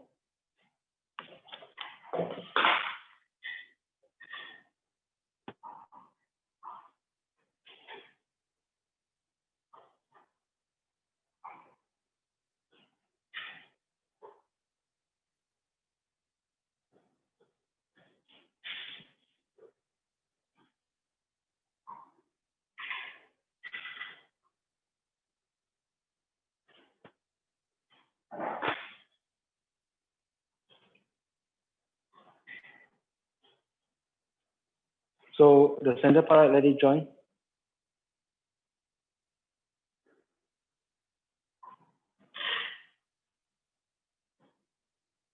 Okay, later we are going to seal here. So this one we have to let it set properly to get the shape. So as you can see, we got this also.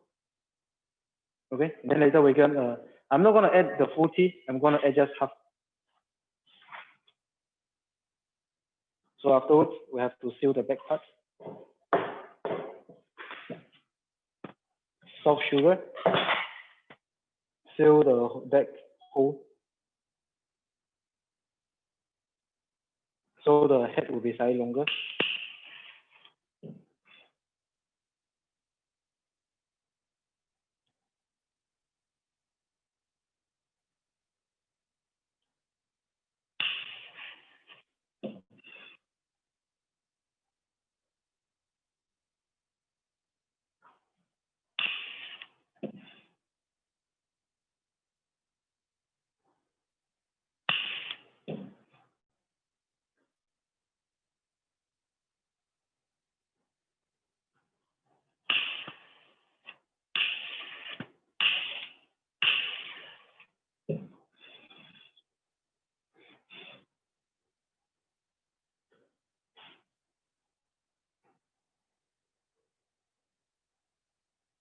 So you can see, we seal the back part nicely. All right, so the other side.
All right.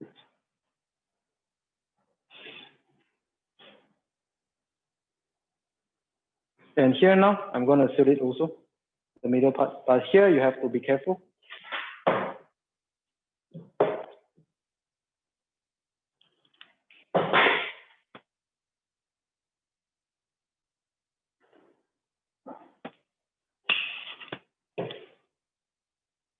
Do not melt the ice.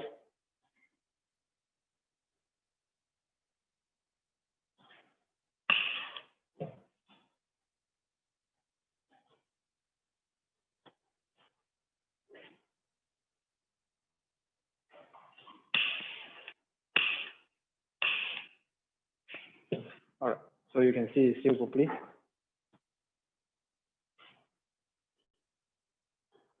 All right, so this part have to be more bouncy a bit. So the last part, I will just have to top up this one to make it a bit more round. So the basic head shape is done.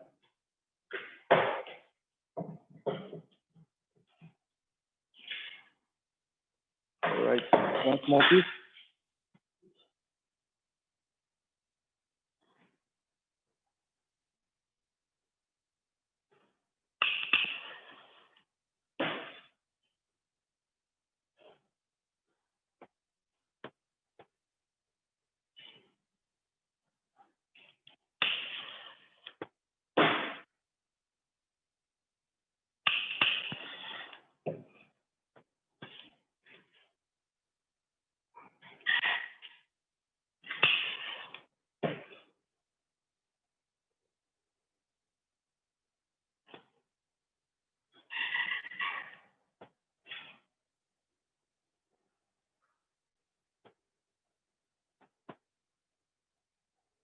Yes.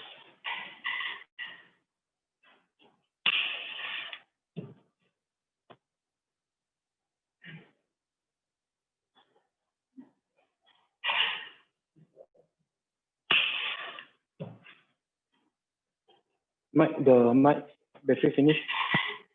Okay. All right.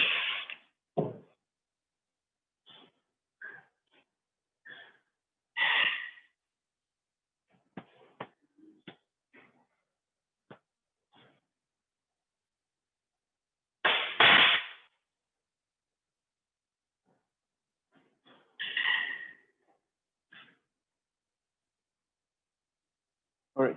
So we can stick the pink color. Just touch it.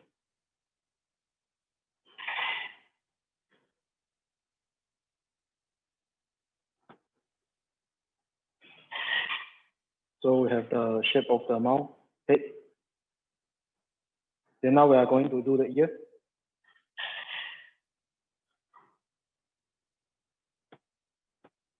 Pull it down nicely first.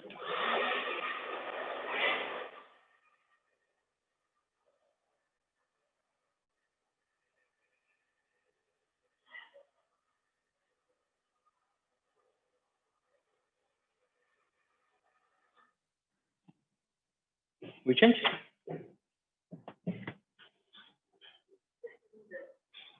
Okay, don't need anymore. Right. Okay. You all ready? I'm going to do the ear.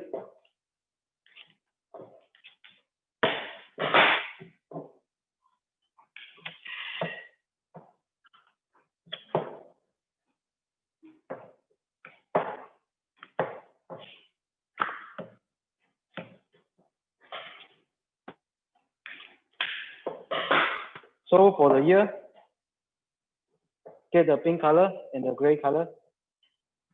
And then you done. Okay. Just cut a small piece of pink color. Press. Press it inside.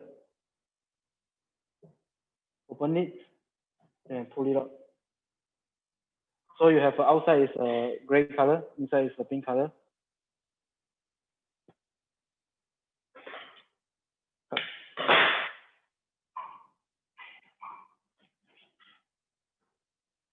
So as you can see, with the ear, then it looks much better. thing have to be slightly bigger.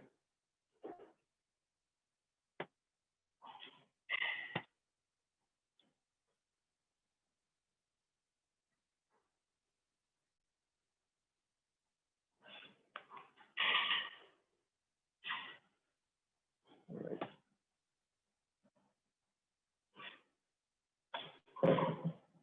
Then one more, same way. Cut.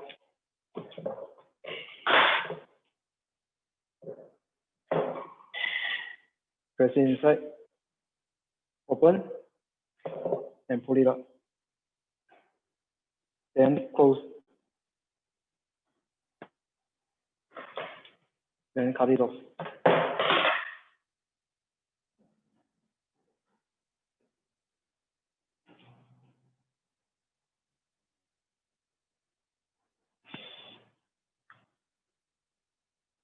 Right.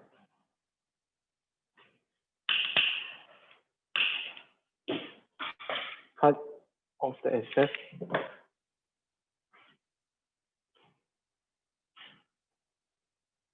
All right, now we can stick. So for the ear, don't stick both sides same. So one, I'm gonna stick a little bit more straight, the other more slant, so it looks better.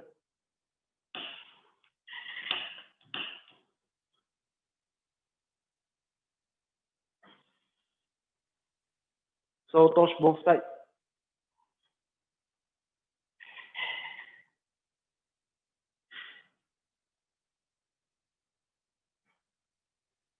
Stick it and touch a bit to seal nicely.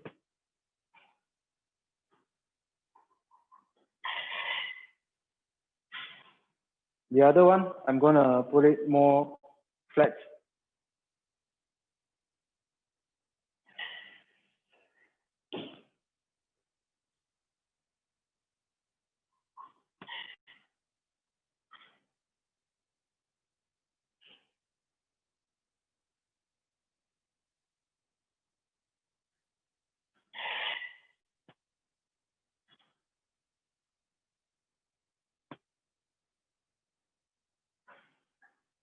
So as you can see, like this. And guys, because to save the time, right, tomorrow myself, I will prepare, I will show a little bit first to make the mark, to make like Harry. But that will take some time. So right now I show you some parts. Tomorrow I will continue. So get the blade knife, right?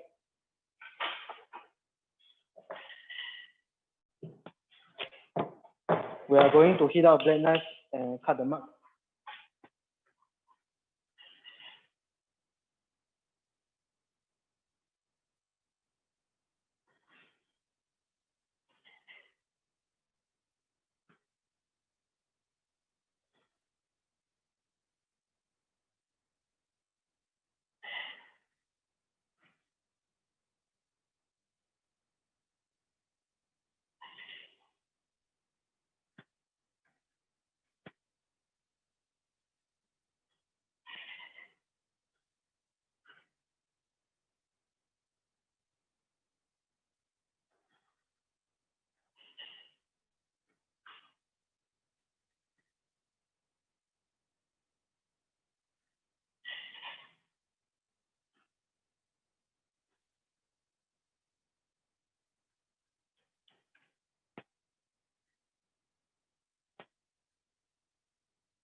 So as you can see, I'm gonna do this for all the face to save time because I don't think you all wanted to see me to do repeat this way to do all the head and the body. So right now I'm gonna do just a small part. I'm gonna keep it. Then I'll start to do the hand and the leg. Okay, I think we should have sufficient time to do the hand and the leg. For the body, maybe I will do the body first to match nicely. Tomorrow I do the hand and the leg. So we keep aside. For the body, I'm gonna warm it up.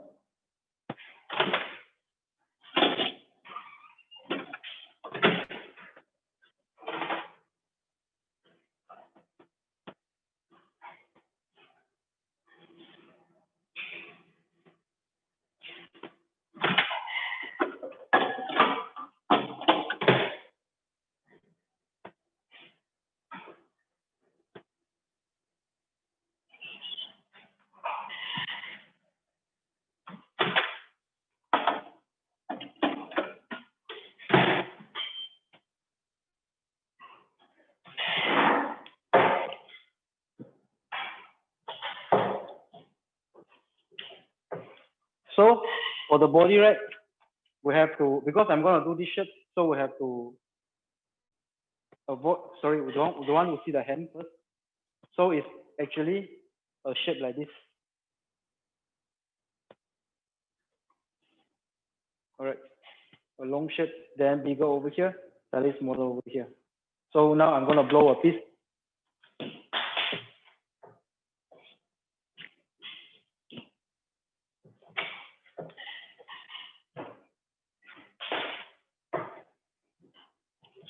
Same thing, we want to do blowing again.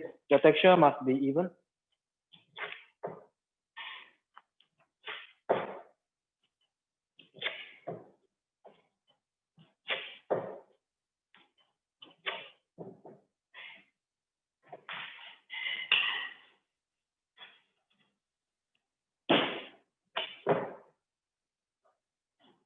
Take a small piece.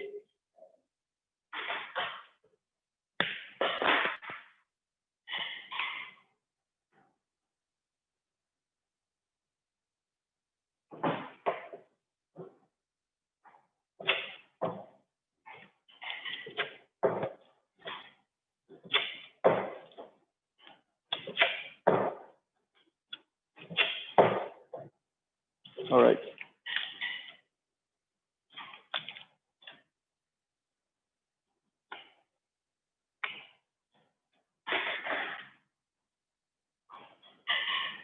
So cut a bigger piece of the ball.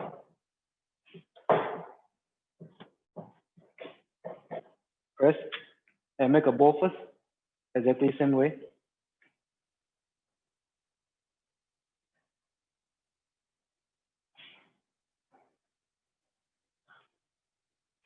So you can see the cavity. Touch the sugar to feed it properly. Keep turning. So we press it evenly. You have a nice ball.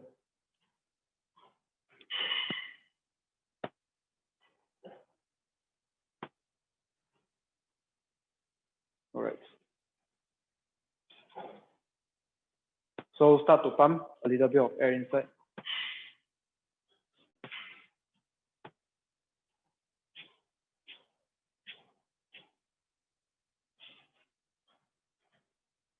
And after that, roll.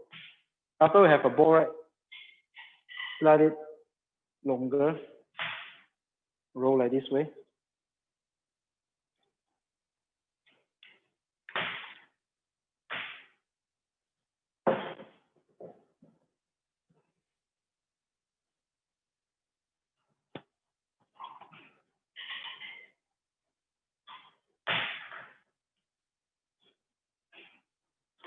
Now it's leaking a bit.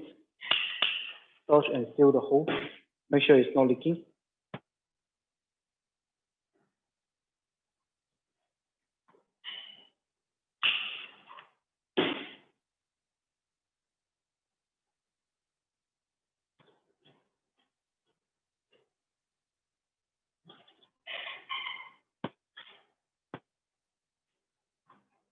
little bit bigger.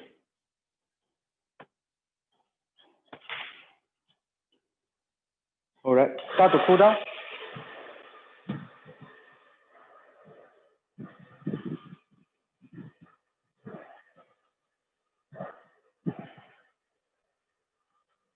As roughly, we get a shape. Okay. So now I'm gonna cool down and blow a little bit bigger.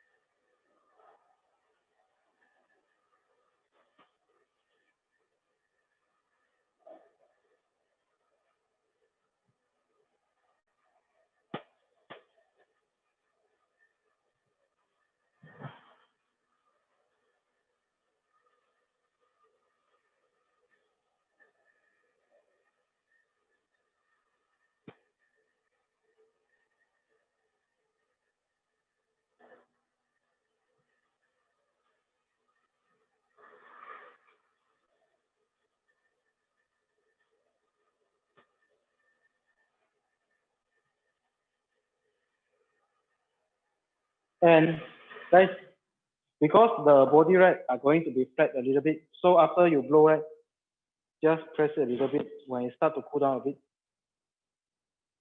So you see, here is a bit flatter, here is a bit wider.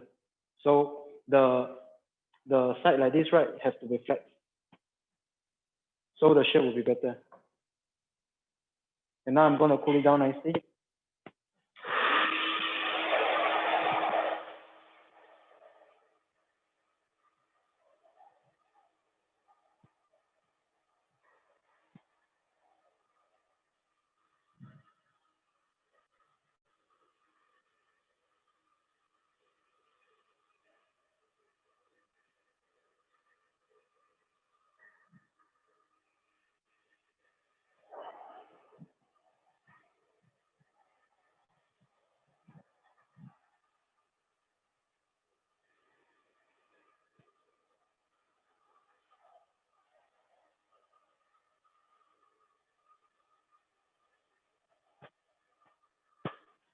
All right.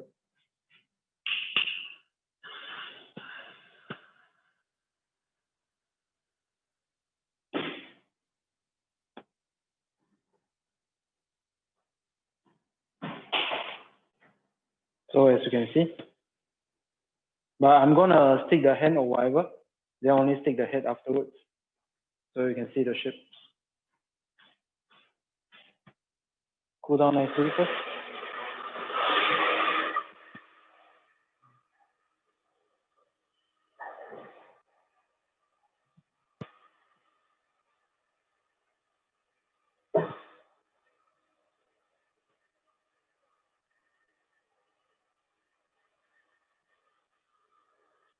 Right. And after we have the body right, now I'm gonna do the hand. For the hand, it's simple. The arm part, cut a piece, roll.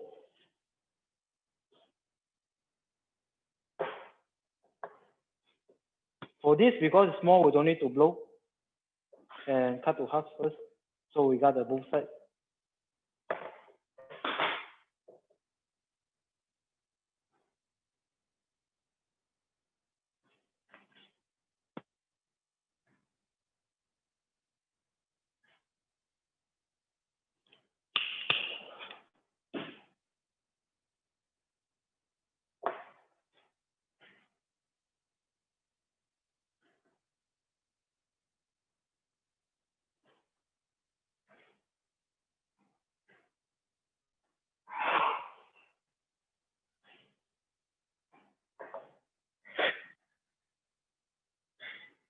So like this, let it cool down.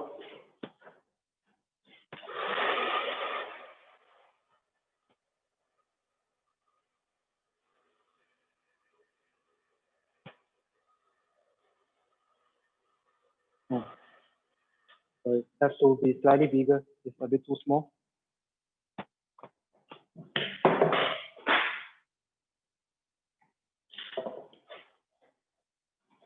So I'm gonna do separately, one by one.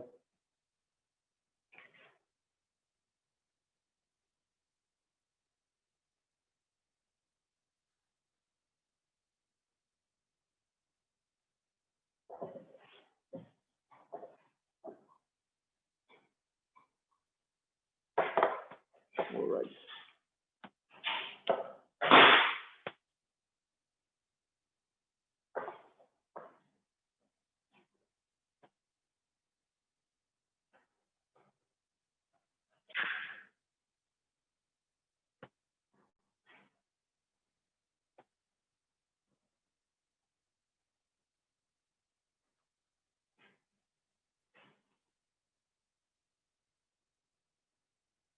Okay.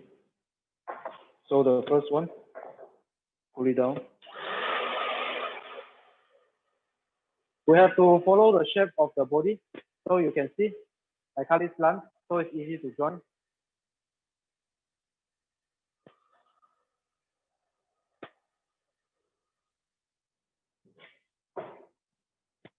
One more.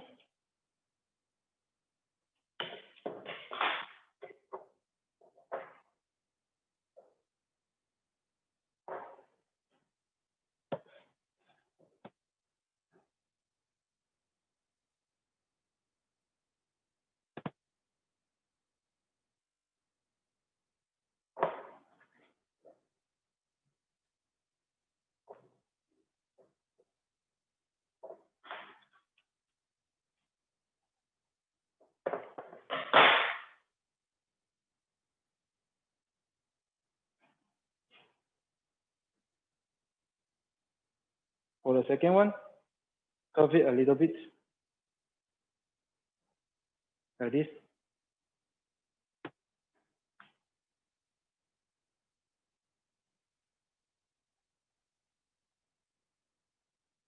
And follow the shape of the body.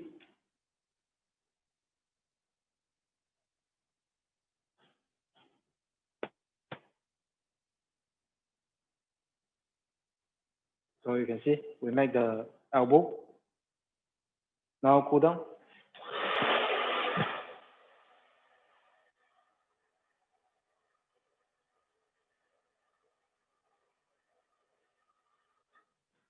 All right. And last part, I'm going to do the hand. After finish the arm, this will be the last part of today. So tomorrow I'm going to continue with the leg and the tails. For this, just cut out a piece, roll, and roll it longer like this way, press a bit. So after, for the hand, just cut to 4 half.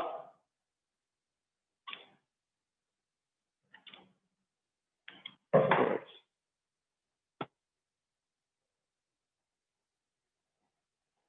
So afterwards, right, just touch a bit to make it round.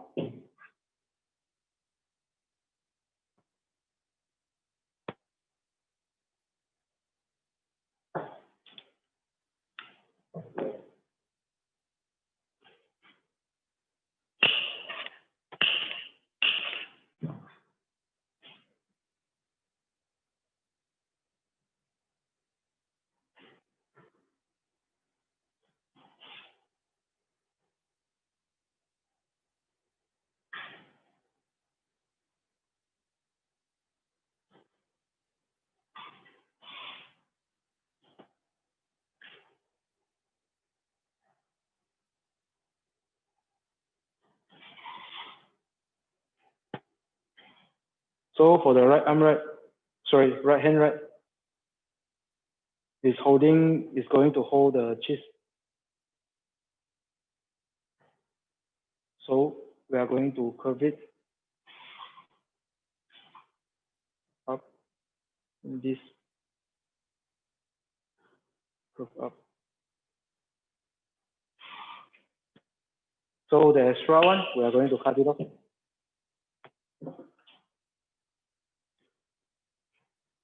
Because this part we are going to join with the gray color. So we are going to place a cheese over here. So as you can see here.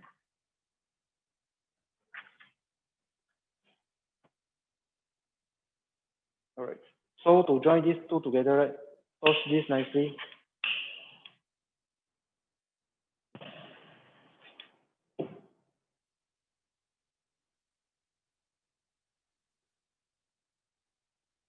Place it together and join.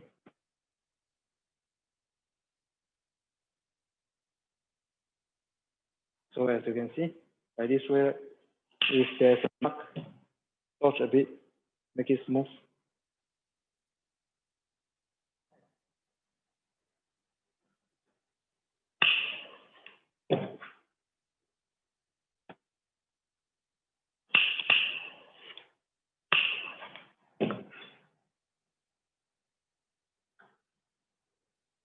All right.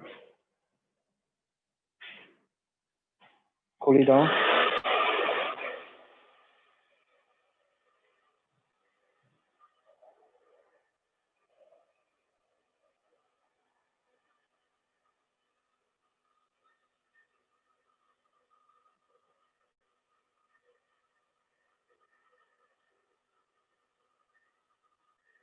And the other hand is going to open.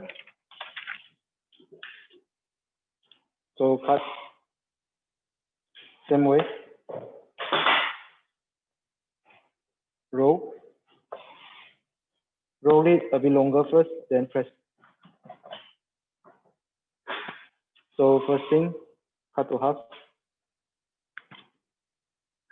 Then half. Half again.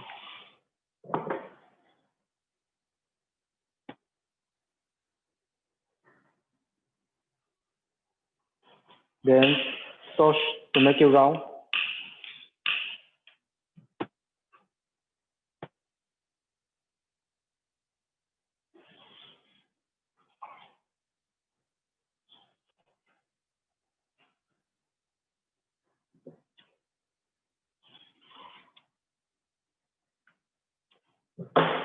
So this one have to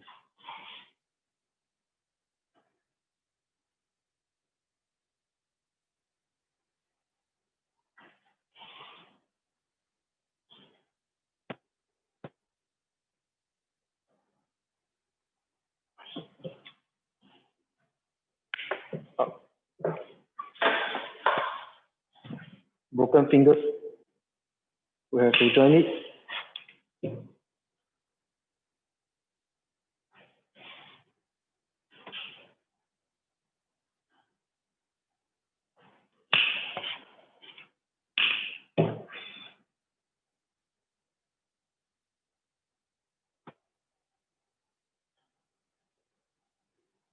Okay, follow the shape of the drawing.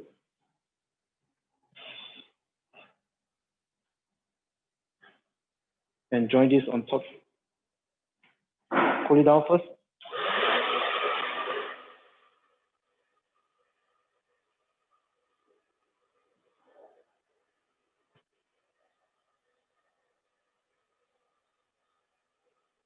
All right.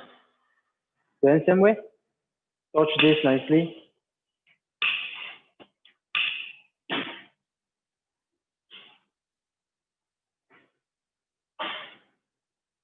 Join it on top.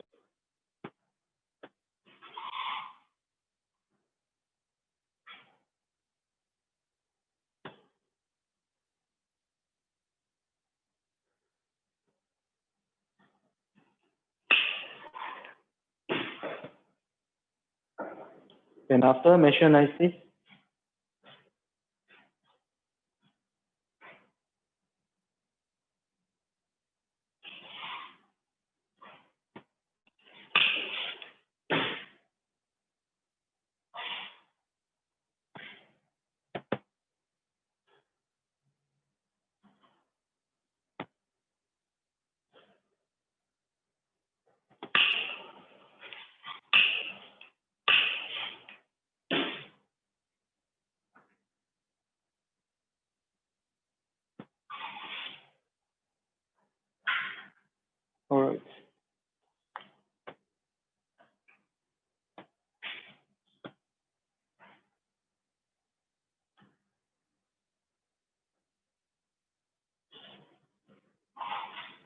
So I'm going to show you all.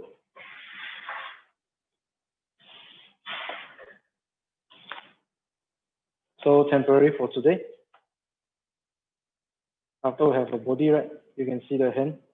We are going to place it almost same with the picture. So it's like getting the cheese. Of course, now it's thin because tomorrow we have to seal this nicely. All right. And the left hand also, we have to seal this part nicely. Then we are going to stick the head up. Now the neck is a little bit long. I might have to trim a little bit. And I'm going to do the T by tomorrow. And right now I'm going to cut the hair prepared by today. So, or tomorrow morning. So when we start the class, right, you will see I will already trim everything nicely. All right. Because now is the time. So before we finish for today, any question you can check with me. If there's no question, we are going to stop the class right now. So I can do some preparation for tomorrow.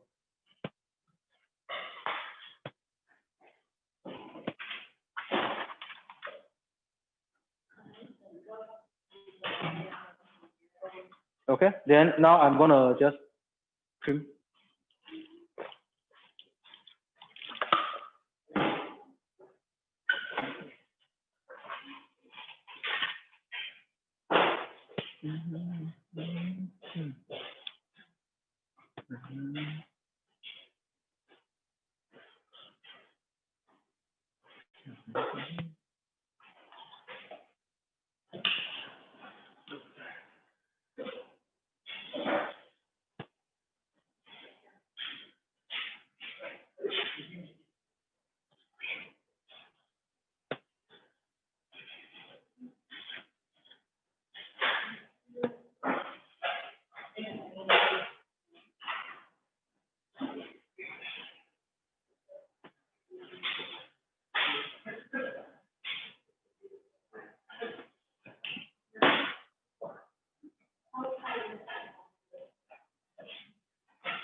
Okay, no question.